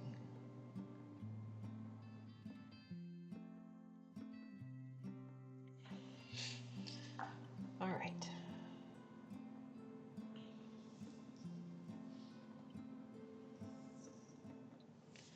I'm going to come up here. Just use this a little bit up here too. And then I think I'm going to actually head over to my chocolate section. I'm going to flip this upside down again. Well, we'll head over to the chocolate and we'll just see if we can maybe get that to also start to look a little more realistic. I do think that I need to just address a little bit more here first though.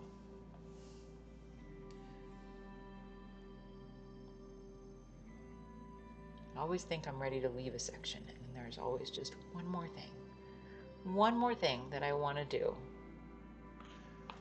And so I think that I do need to go in here actually with a little bit of a darker color. I don't want to leave this section yet, so I am going to turn this on its side though. And I'm going to go in with again the phthalo blue, the cadmium red, and my yellow. And I'm just going to try to come in here and just address this a little bit more than what I have at this point. Because I really want this to look like the ice cream has melted on the top of the cone here, which is what happened in real life. And it is from where the previous scoop was in the cone, you know, because when you scoop ice cream, right, you put a scoop inside first and then the scoop on top. So it's something that I try to be, you know, even though I say I'm painting abstract shapes, I do try to be aware of the logic of why certain things are the way that they are, simply because sometimes my photos will be confusing. And I don't want to obey everything that's in the photo. So like I mentioned earlier, really strong highlights. I try not to obey those most of the time.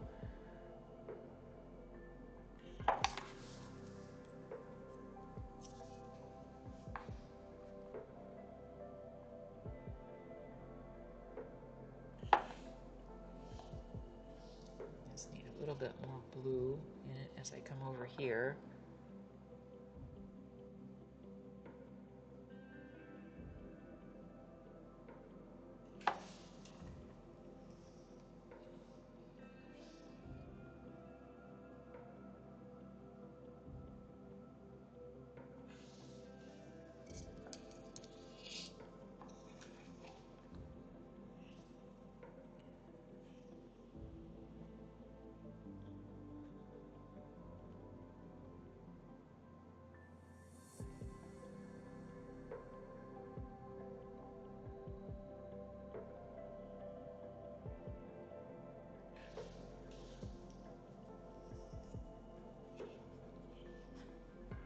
Just trying to get it a little more accurate.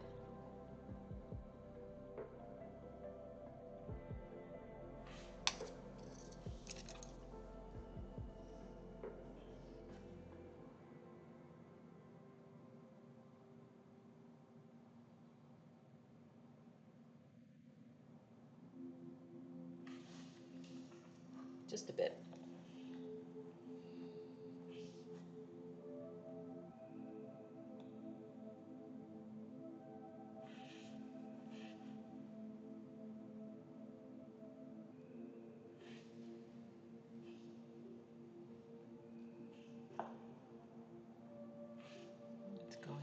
just a slightly darker color just in this area. Take a little bit more red and a little bit more blue.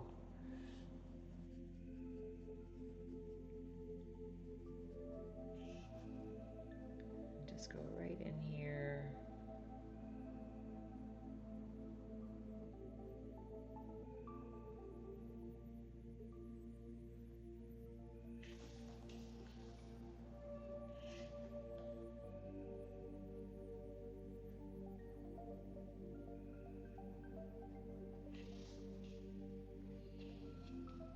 Okay. Turn it right side up. Let's go down that side with a little bit more of that dark color. Just down here, a little bit.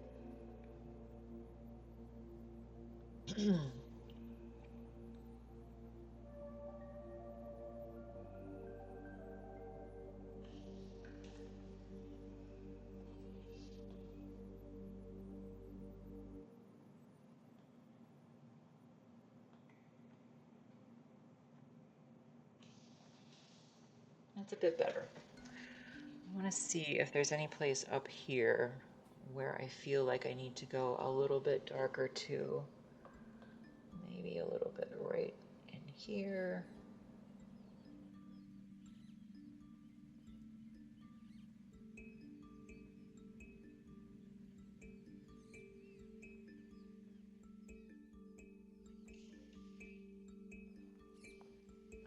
Some of that just, you know, accentuates where those heavier shadows are.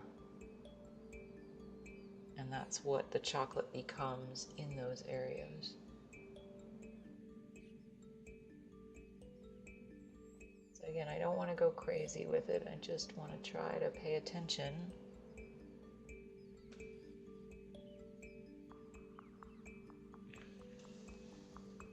Just a little bit. Okay.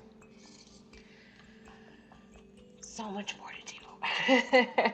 I was hoping I'd be a little farther along, but you know, it is what it is. I'm still actually time-wise doing a lot better than I do on most of my pieces this size. So I think that I want to actually just jump up here real quick, and I'm going to try to go into this ice cream again, but I'm going to try to go in with just straight white. So we're going to see if that works. I might need to brighten it up with maybe a little bit of yellow, but I'm just going to try the straight white. I haven't actually used the straight white, I don't think, yet. So let's just see.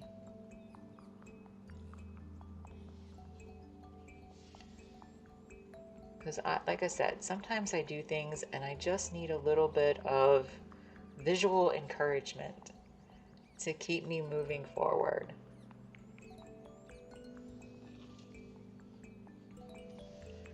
So let's just see if we can get this to work. And again, I don't want to go over the whole area up here. I'm just trying to pay attention to the strongest highlights on the vanilla as best I can.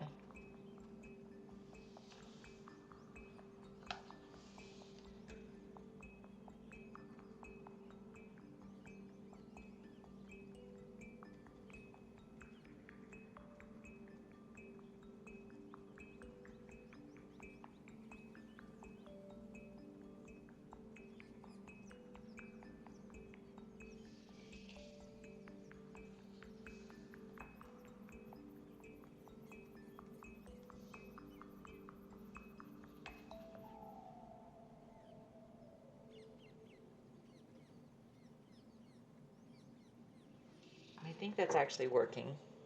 I think it looks a bit better. I can still see all of those colors underneath peeking through, but I really want to create this sense of the sphere of this scoop coming forward. And to do that, I have to certainly make this ice cream brighter and lighter in the middle. where the light is hitting it.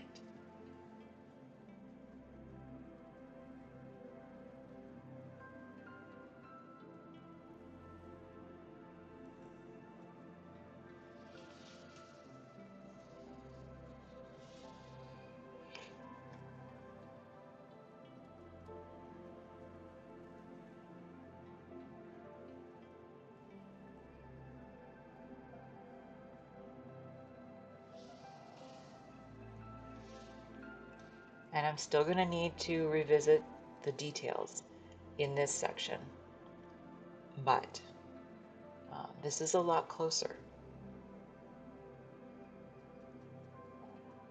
And so I just want to, as I do this, this is my stipply brush, my very rough brush, and I just want to make sure that I am applying it judiciously and turning the brush as I go to try to get it to, again, kind of mimic the texture of the ice cream. And so I can see all those lovely colors come through for the shadow areas underneath, whether they're the yellowy red shadow areas or the more greenish blue shadowy areas. But I want them all to come through. I'm going to try not to mess up this area, because this is the area where I really feel like this is the best area right now of the whole piece. And so I eventually want to be able to bring everything up to this level. I do feel like I need a few more highlights in here that are this texture, and I just want to make sure that I don't overdo it and mess up everything that I've done there. That is the great trick. You don't want to mess it up. Sometimes you need to go further, but you don't want to mess it up.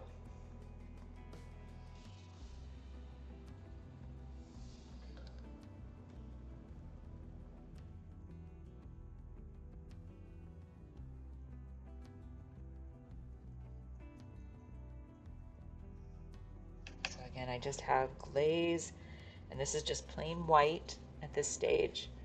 And I just trying to use my rough brush to judiciously apply the paint in a random pattern that sort of follows my photo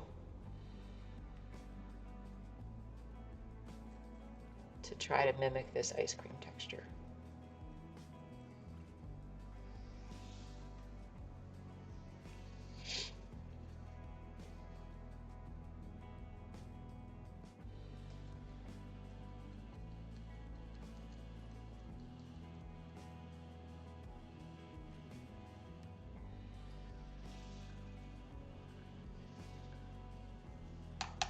I'm going to do this real carefully over here.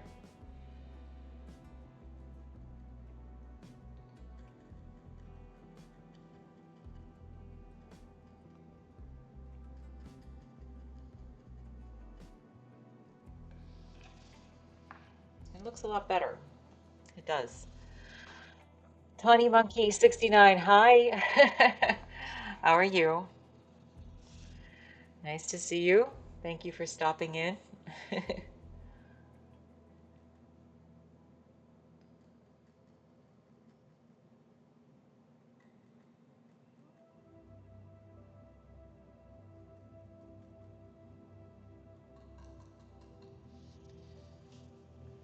You're interested in my drawings. Thanks. I appreciate it. Yeah, I paint a lot of ice cream and some other food stuff mostly, but you know, generally I'm just considered a trompe-l'oeil and still life painter. So I do not use Discord. No, sorry.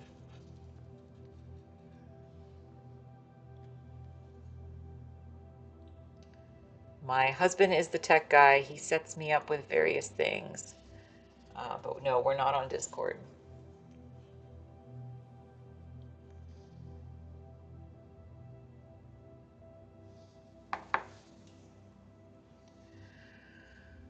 right, so let's see here. I'm going to turn this. I think I'm just going to turn it straight upside down.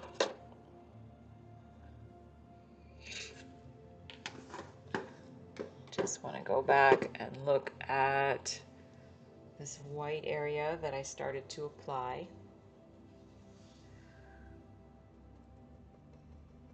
Just see if I can clean that up just a little bit.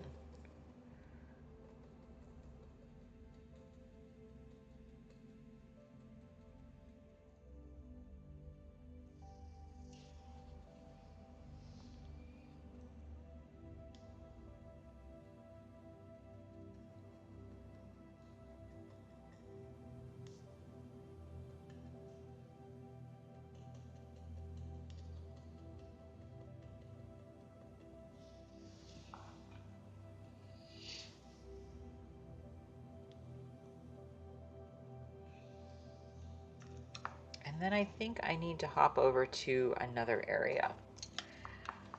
So let's try.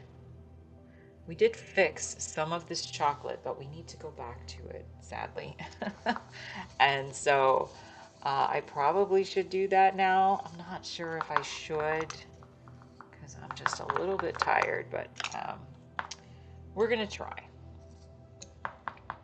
So what I'm going to try to do is I'm going to try, now that I kind of warmed that whole chocolate area up, I'm going to try to go in with some highlights again. And so to do that, I'm going to take my stipply brush and we're going to try to do this a little judiciously and again, and very carefully. So I'm going to go in with my white and my pyrrole red and my yellow.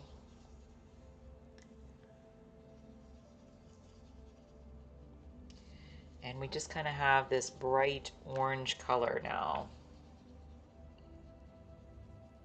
Just a little bit orange, leaning a little bit more red than orange. So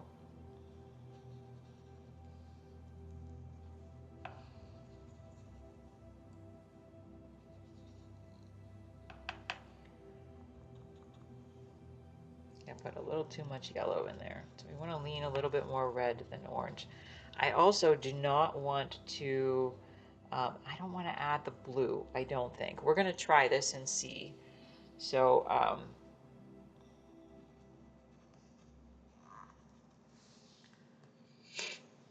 we're just going to try it in a small section, again, with lots of glaze. So we'll just give it a shot and see.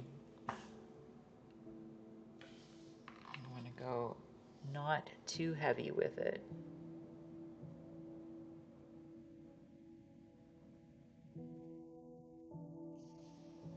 Yeah, I think that'll be good, actually. That'll be perfect. So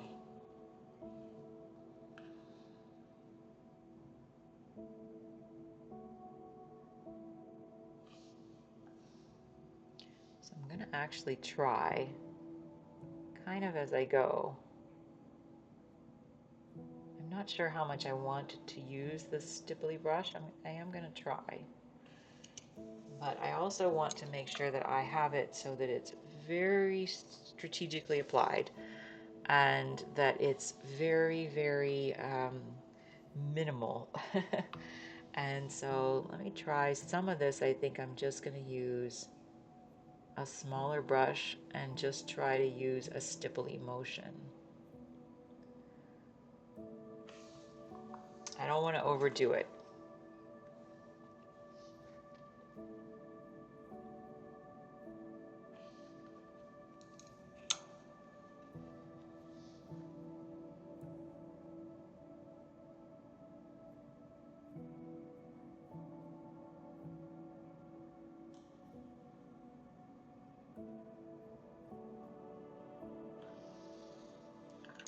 And so I'm going to go in and just kind of adjust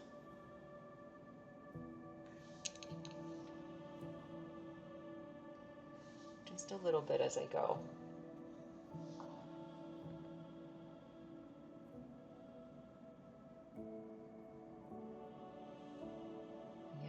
try to keep this relatively minimal.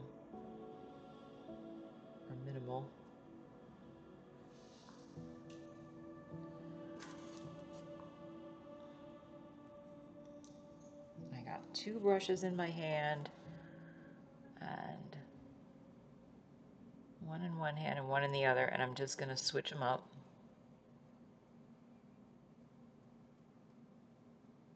And I want to make sure I don't do this too much that I cover anything up.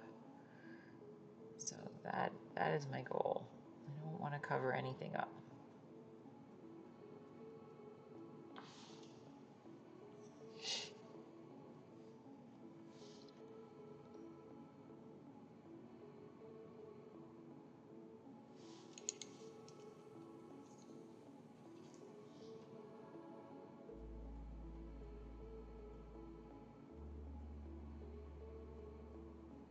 And so I think what I'm going to do is just kind of, again, judiciously dab this on, and then come back to it with a smaller brush and just kind of work on some sections.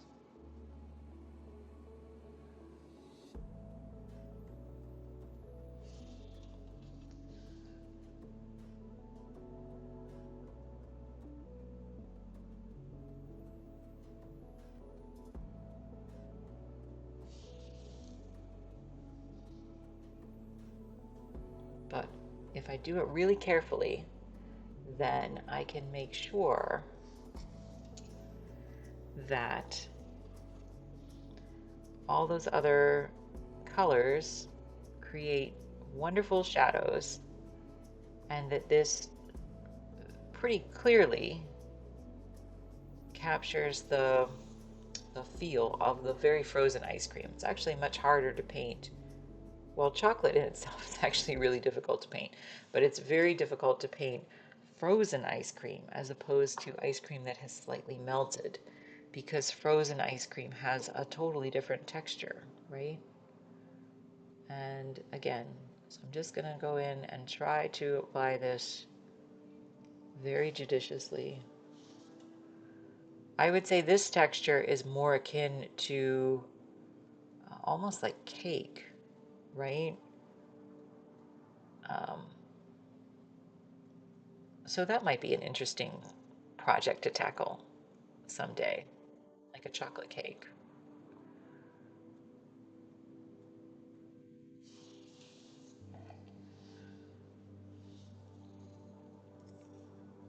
I'm just going to take a little bit of this.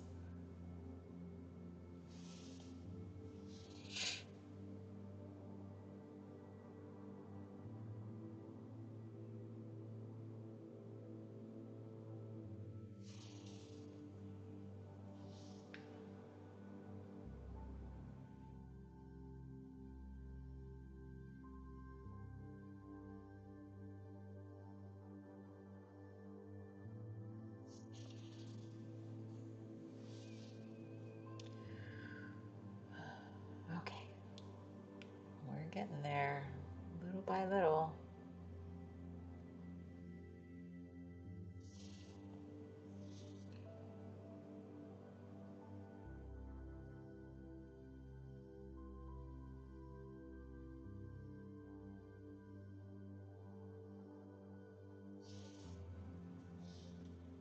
And it's interesting because, again, I want to avoid getting like a pasty quality in my highlights. And so I did that glaze earlier, but also this glaze that I'm using for these details, it's nowhere near white.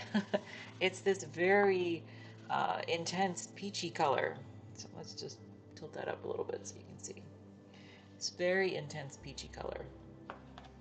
And yeah, so it's interesting how our minds jump to, and I used to do this, our minds jump to,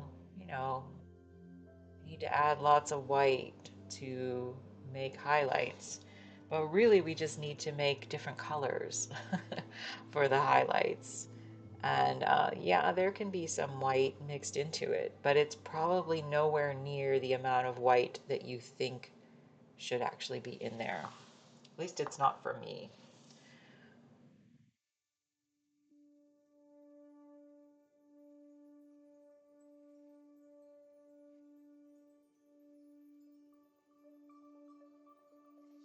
So that's actually pretty nice right there. I think we're going to do that for the rest of this. I think I'm going to skip my stipply brush. And I'm just going to try to go in just a little bit all over the place, a little strategically with my peachy color and this small brush.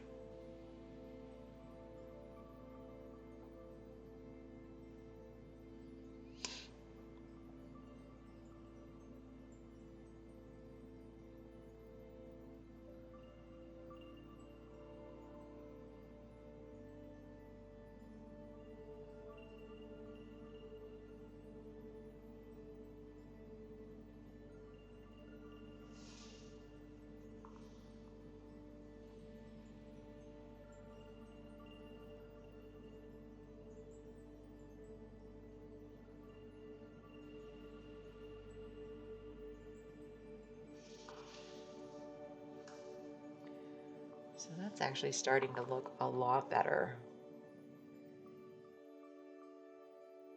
And I want to again be careful not to overdo it. I probably am going to flip this right side up just so I can see a little more clearly the effect that this is having.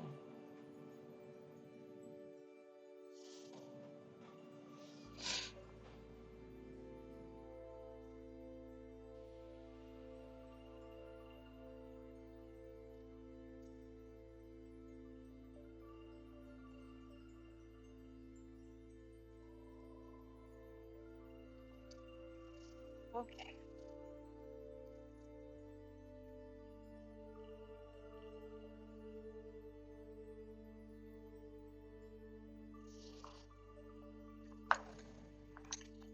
I just want to clean this little bit up a little bit. I think I actually need to take this down into this area a little bit more.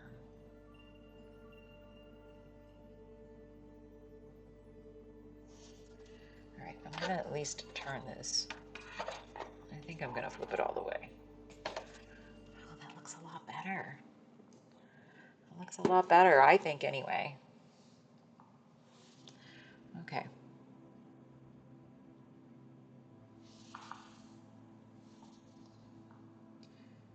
So this is just going to be then about some patience and delicate application of paint.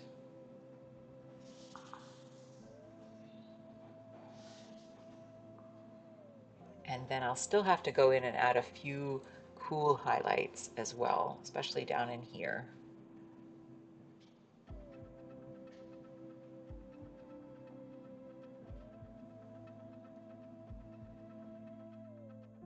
And again, I want to make sure I don't get lazy or get ahead of myself. I want to really be paying attention to where this is supposed to really look like this and, you know, again, not go crazy.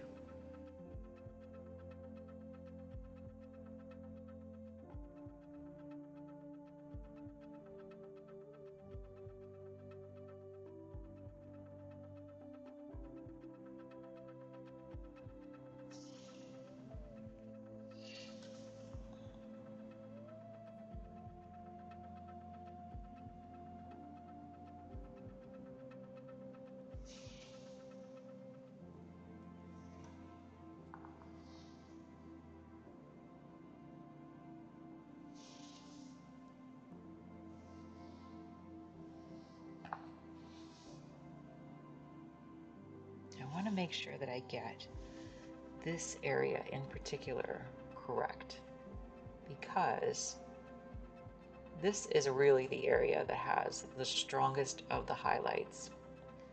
And so it is the area that contributes the most for the form, I think, of the chocolate.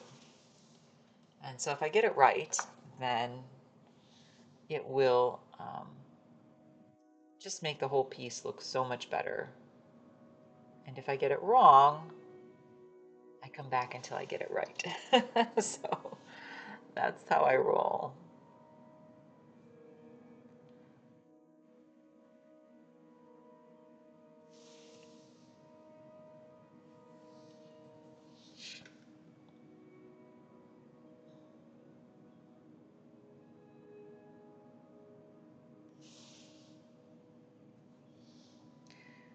But now we are starting to get something, just starting to get something that I think looks beautiful. And that's part of the reason why I paint the things that I paint, is because they're small, insignificant things. And I want you to see that they can be beautiful.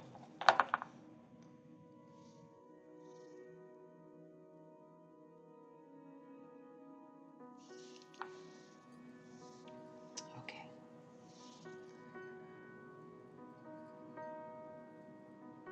I'm going to take this same color too. I'm still going to keep working on that, but I am going to take this same color and come back down here into this section because I want to make sure that my chocolates look unified.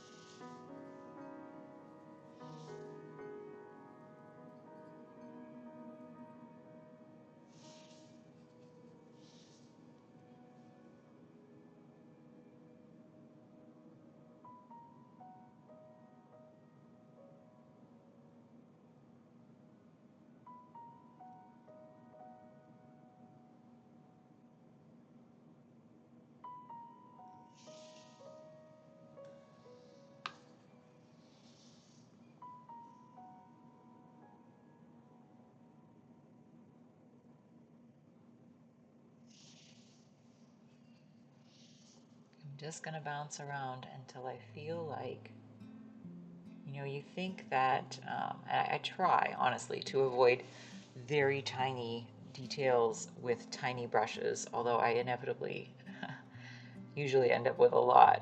But in this particular case, I think it's actually very necessary.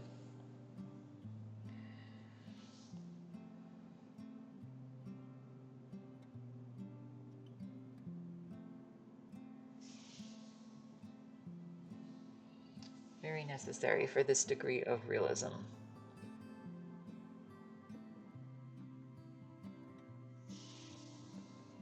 So again, we have a lot of stuff we still have to do.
Okay. We still have a long way to go. Like I said, I was a little overly optimistic to try to think that I could do this tonight. But I'm going to work on it a little bit longer. And then I'll probably have to finish it tomorrow, which I'm not on Twitch tomorrow. but I'm hoping that I can finish it. And then Monday, my hope is that we can start something new.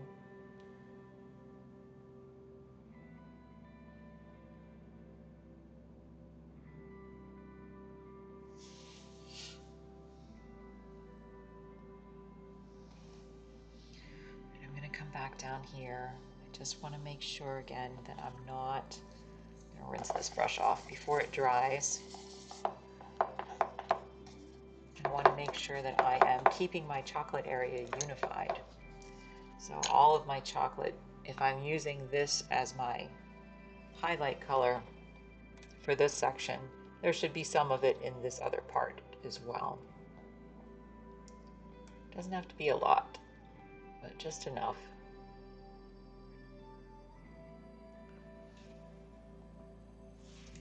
And then I think what I'm going to do after that is I actually think I might work on the strawberry. Because it would be nice if I could get my ice cream, 75%-ish done. And then tomorrow I'll be able to finish that with my cone. That's my hope.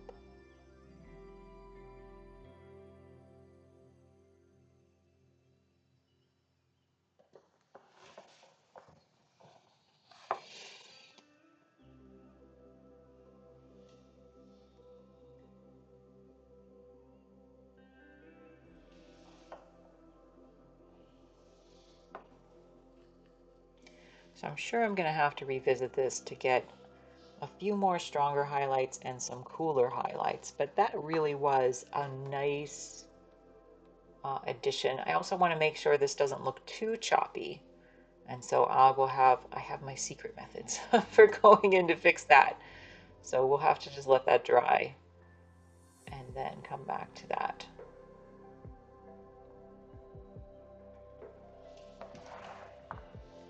But I'm going to come down here to this chocolate that's in here. And again, I just want to make sure that I'm using a little bit of this color, this peachy color, to try to unify these chocolate areas just a little bit.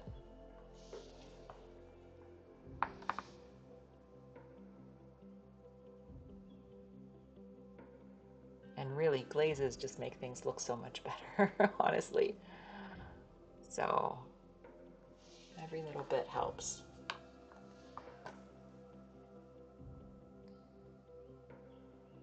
But the peach color is nice and bright, and so I can use it even in this like transition area between this light area and this dark area. And it's just, again, it's just made from the pyro red, the yellow and white, just a bit of white.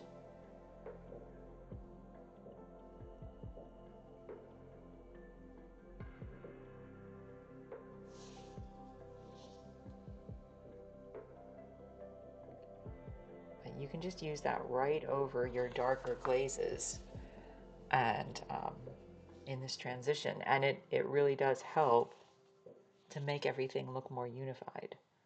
And then it brings some of that color down into this area too, just a little bit. That's one reason why I really like using like a limited palette, because it means that you're not overcomplicating your color mixes. So the most colors that I would ever mix together, the most I think would be 5, most of the time 4. It'd have to be a really special circumstance to do more than that.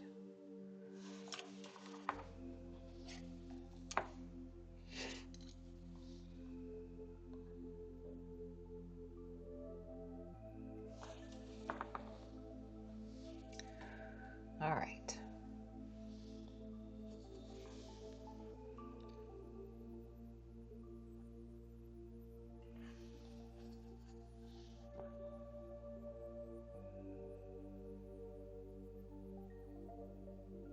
Just going to come back over here, kind of let this chocolate bleed into this strawberry just a little bit. And then I think I'm going to go into the strawberry and just try to get this to just again to look a little bit more dimensional. I would say we're about 75% of the way-ish done with the chocolate and the vanilla, and probably really only 50% of the way done with my strawberry. That's sometimes the way of it, but that's okay.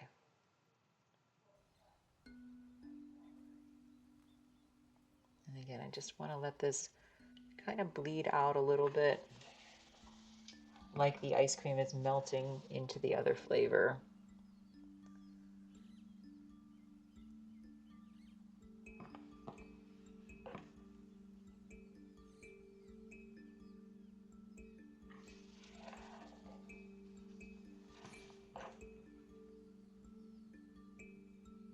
Once again, I appreciate everybody who has stopped in today. Thank you so much. If it's your first time here, I hope you're enjoying yourself. I keep it pretty peaceful. And like I said, I would be here anyway, painting. So I am happy to open my metaphorical door to my studio so that you can come in and just hang out with me. Just listen to me ramble sometimes. It's a peaceful ramble, though.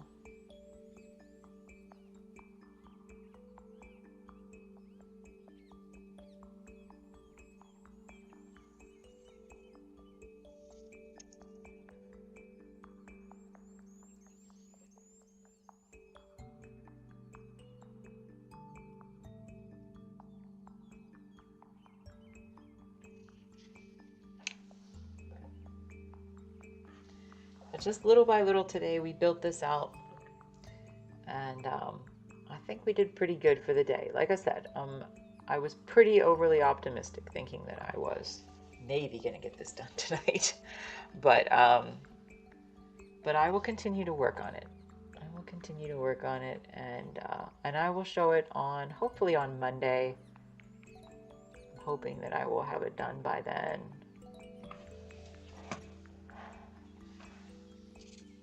So be sure to check back with me.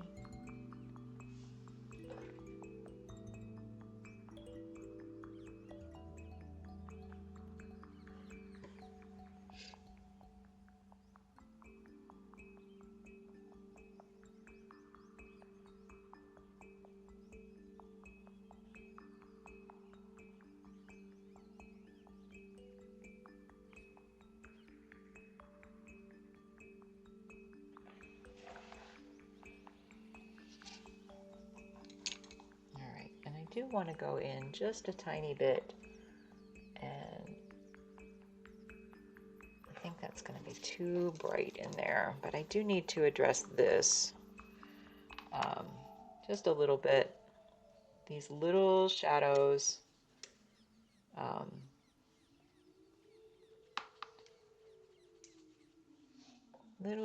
of this ice cream where they're kind of little flecks of the chocolate over in the vanilla area. So the vanilla is actually laying like on top of these little chocolate areas. And I'm going to need to come back to it, but I just wanted to address those just a little bit.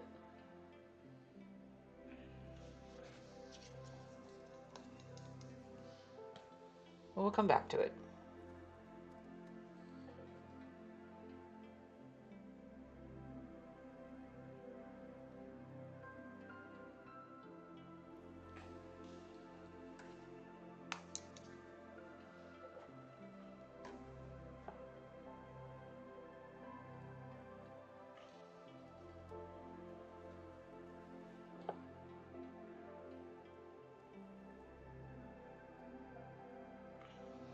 I think we're doing, we are doing pretty good. I'm just a little bit behind on where I want it to be.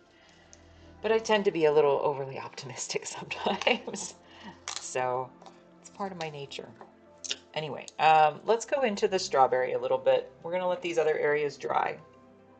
and we'll revisit them. I'll revisit them at least, probably again tomorrow. But I want to go in and I want to bring out a little bit more of the strawberry highlights and maybe even work a little bit more on these shadows here. So, so I'm going to go with, let's just do my red and a tiny bit of my phthalo blue. And you know what? I'm just going to try this actually straight with no white mixed in it. That might be a mistake, but I just want to go in and see if I can just add a little bit more. Let's put a little more red in there. Just add a little bit more kind of shadow just to give me some working space. And what I mean by that is some space to bring out highlights and form a little bit better. So I still feel like that's not quite right. So let's go in with my brighter red.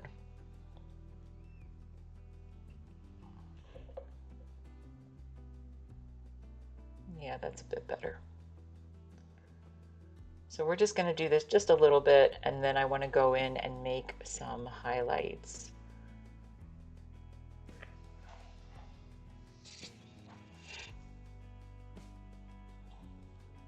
And like I said, when I photographed this the other day from my reference image, Breyer's ice cream apparently has no pink.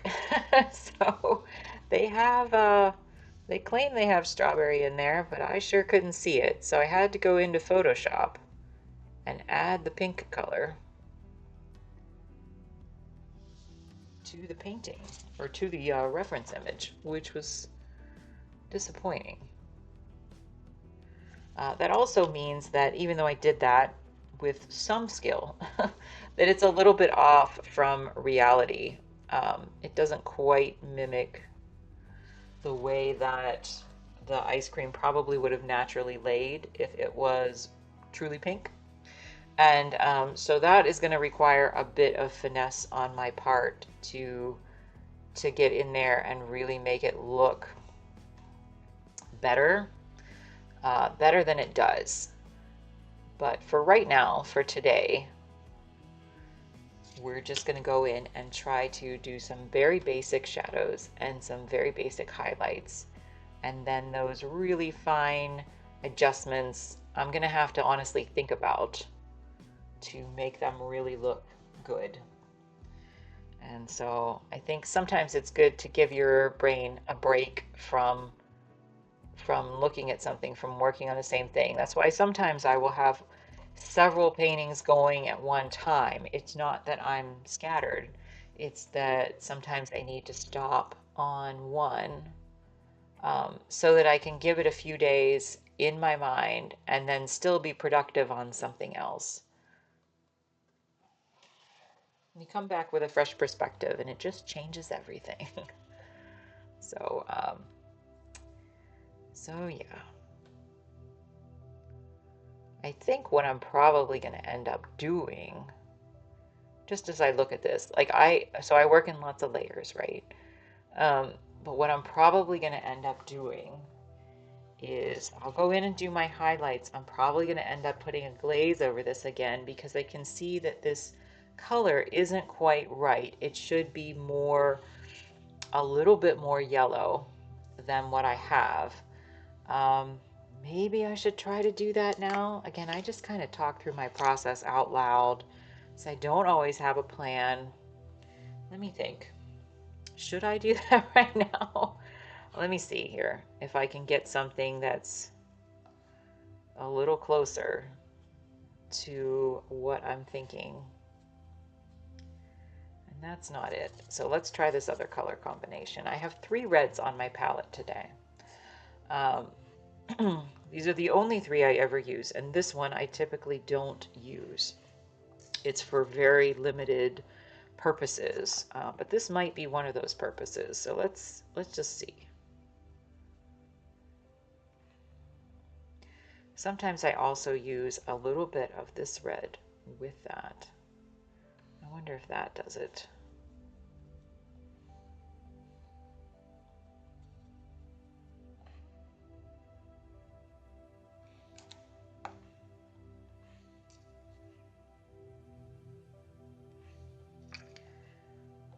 might actually be closer. That might be correct. Let me give it a shot and just see. Yeah. All right. We're just going to go ahead with this then. We're going to stick with it. And I'm going to go ahead and do this now. Since I'm here. Since I think this is closer. So what I'm going to do is just mix more glaze into this and go over some of these sections. And then what I'm going to do is pull the paint off. So I've already done this a couple times in various places on the painting.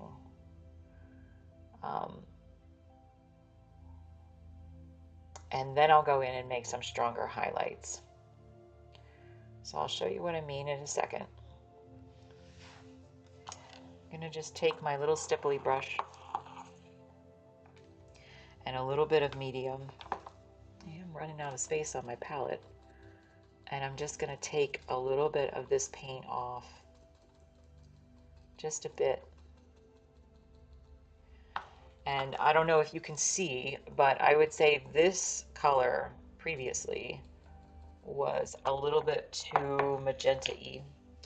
And this color looks a little bit more of a yellowy pink. So a pink that leans yellow, if that makes sense. So again, I just want to go in. I don't want to put too much. Just want to go in a little bit.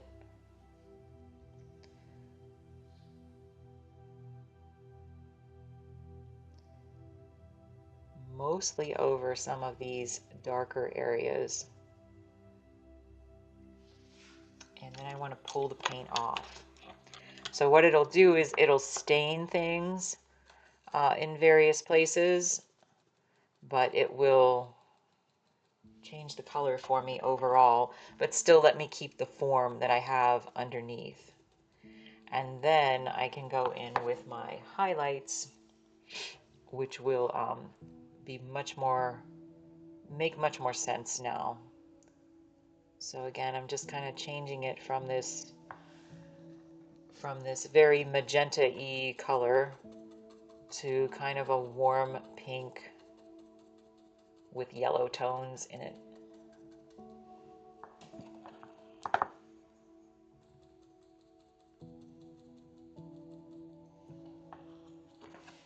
And sometimes I just figure stuff out as you learn about it. So I just figure stuff out as I go.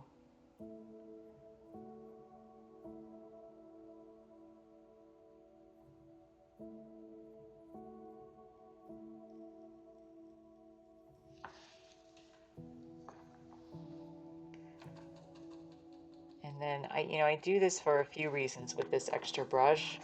Part of it is to take the paint off. Part of it is to disperse it a little bit better. And part of it is to, just again, kind of unify things. I really don't like brush strokes. So I want to try to hide those as best I can. And this is a good way for me to do that.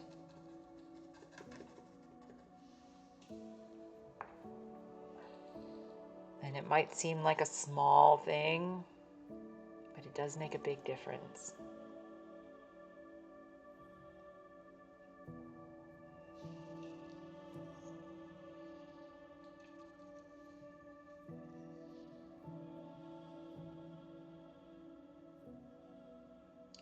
This is one of those areas where, like I said, because I had to to add the pink color, my photo does not really reflect the color accurately there. So it's something I have to go in and just physically change.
So I think we still need to work on the form a bit. But there are parts of it that are lovely, and there are parts of it that are looking much, much better. So overall, I'm still pretty happy with what we did today. And I'm just going to keep working on it. So I appreciate everybody who's hung out with me today and watched me work on it. And I hope that you'll check back in with me on Monday. Probably Monday, where I hope I'm done by that point. So I'll be on again from 2 to 6, roughly. And I do need to go in and do some highlights. So I'm going to do a few just before I sign out for the day. I did stay a little bit late, but that's okay. I wanted to. If you're in the US, I hope that you are having a wonderful Saturday and holiday. If you're outside the US, I hope that you are also having a wonderful day, a wonderful, relaxing weekend. And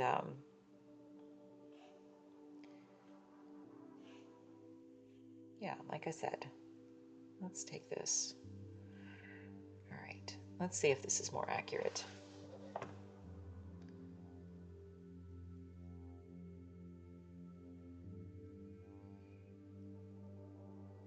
Yeah, so I think that's better, actually. So this is just me taking that color that I put down, which is pretty bright, and just mixing it with some white. And I'm going to use that on this first pass. And then I'll go back in with a stronger highlight after that.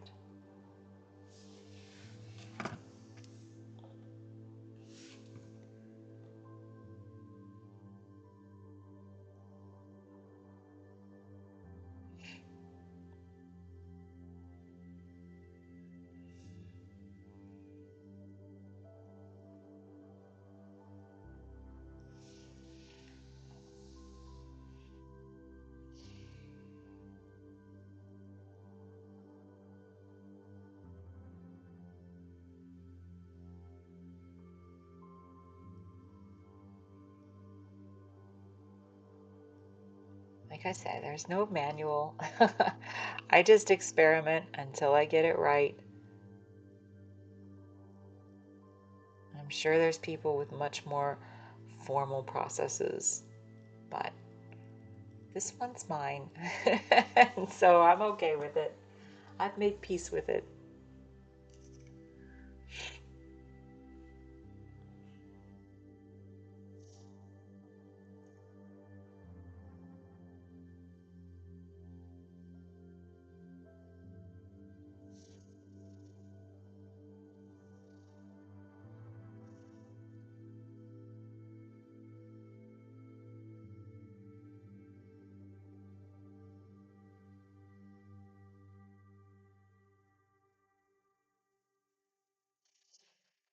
I'll make sure I clean up that little bit.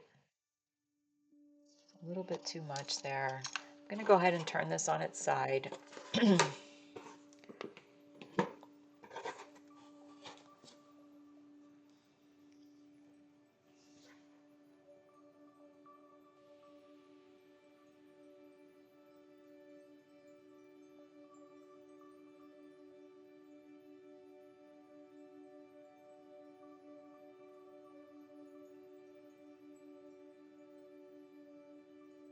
I'm kind of glazing this on because I want to be able to see in this particular section, I want to be able to see those colors underneath here.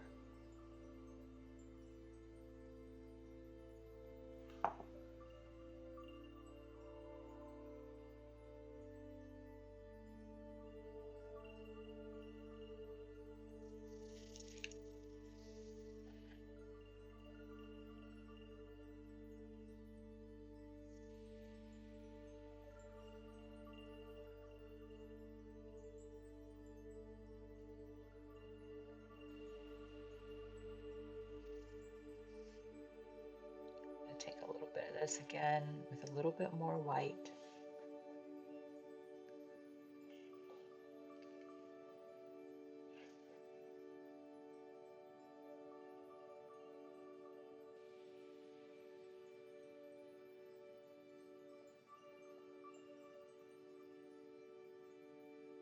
And this won't be the final highlights. This is just an initial pass.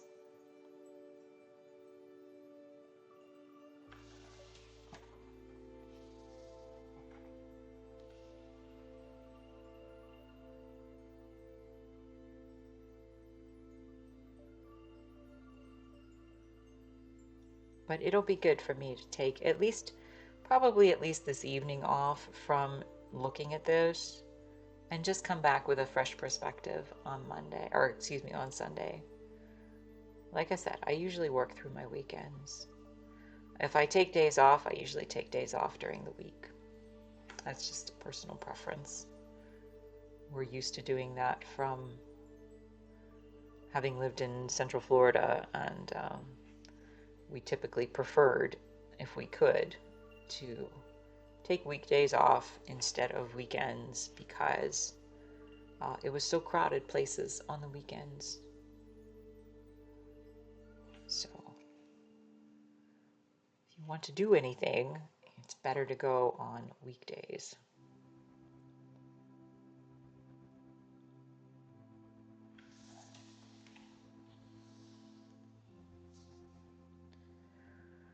All right, so we're doing okay.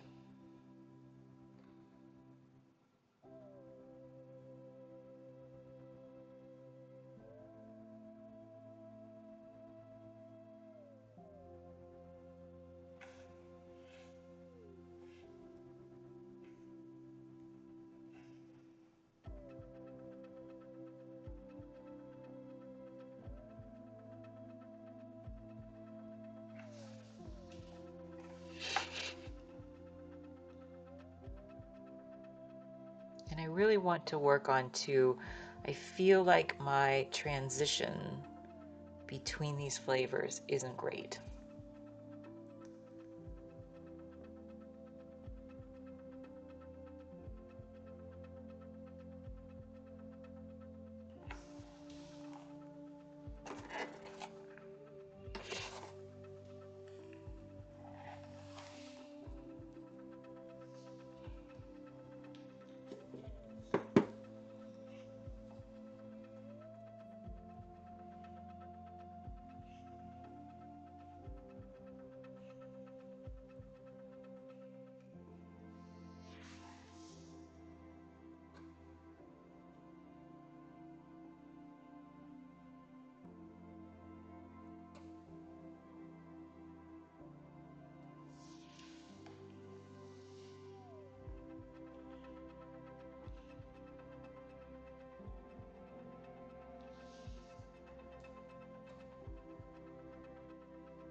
So I feel like my transition between the chocolate and the vanilla isn't great. And so what I want to do is just try, again, this is because I photoshopped that part. So I need to think about that logically. That's really not something I love doing. I don't like photoshopping anything because it does make reality very hard to figure out.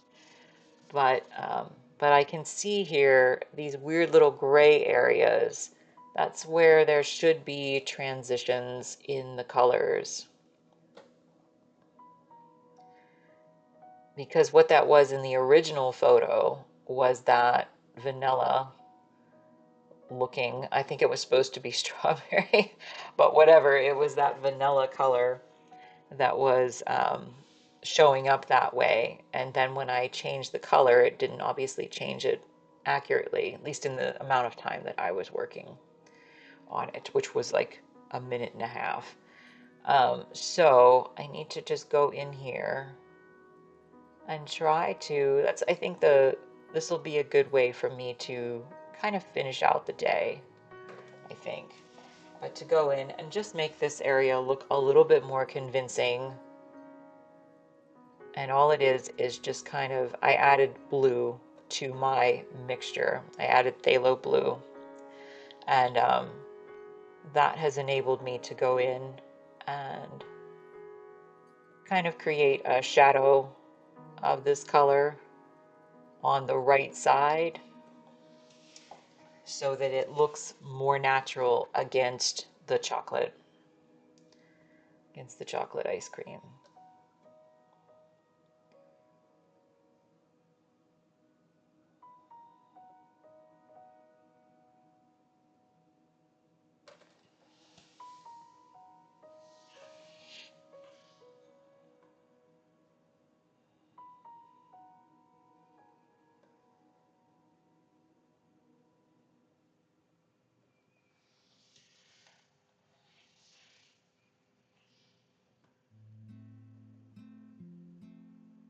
And I'll probably fix it a little bit more even than I've done here, but it already looks better.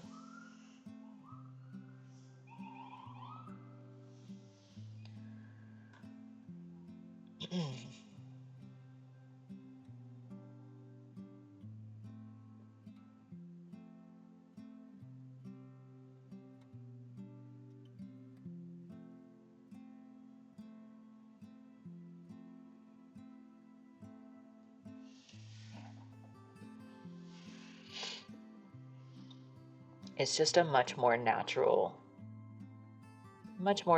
transition now.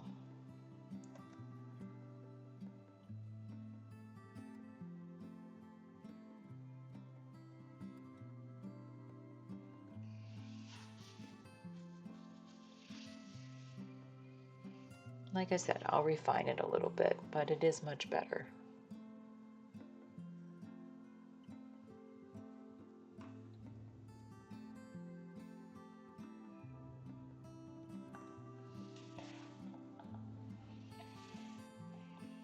All right, while I'm here and I have this color mixed up, I'm just going to add a little bit of white to it if I can.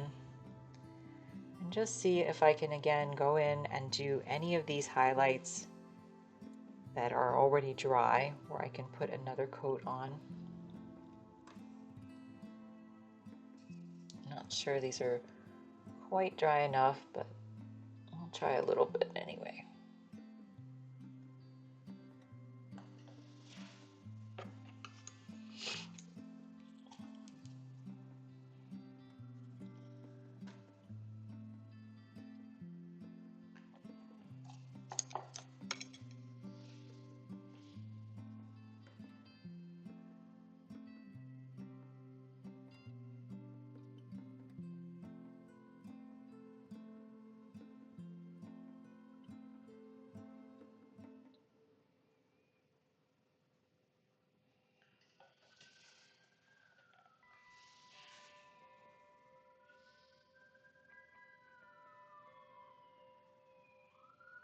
A lot of activity out there.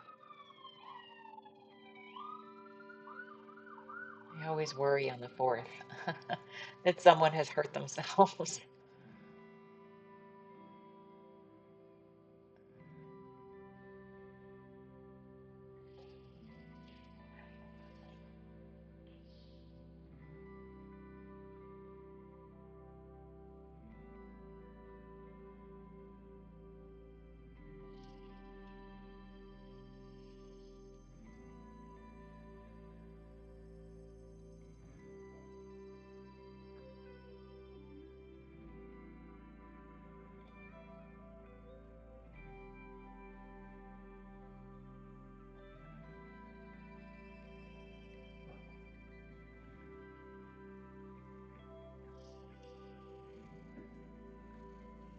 I feel like this is just in a lot better place than it was.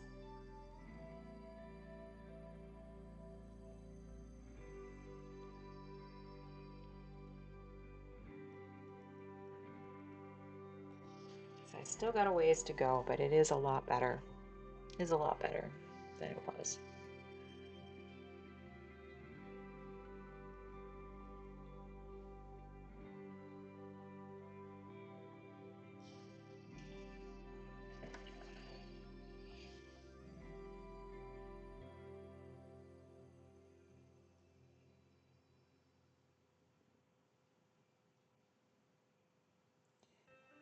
So again, some of that was, you know, just finding the right color combinations. Some of it was a little bit of detailing and a lot of glazing.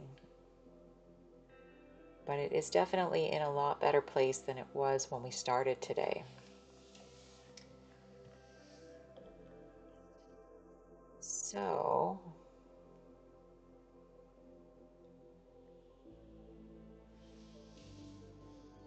overall, I'm pretty content with where I am for the moment. So I am gonna sign off soon. But I appreciate everyone who stopped in today. And if it's your first time here, if you just stopped in, my name's Kim, and I'm here 4 days a week. And you're welcome to stop in anytime.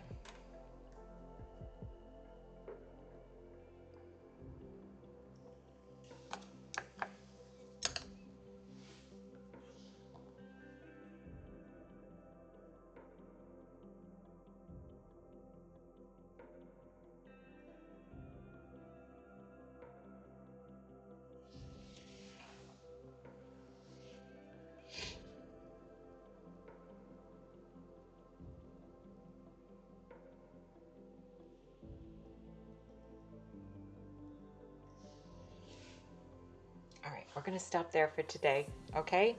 Thank you so much for everyone who was here, everyone who stopped in for the first time, the second time, the third time, whatever time it was for you. I really hope that you're having a wonderful weekend and you will have a wonderful evening.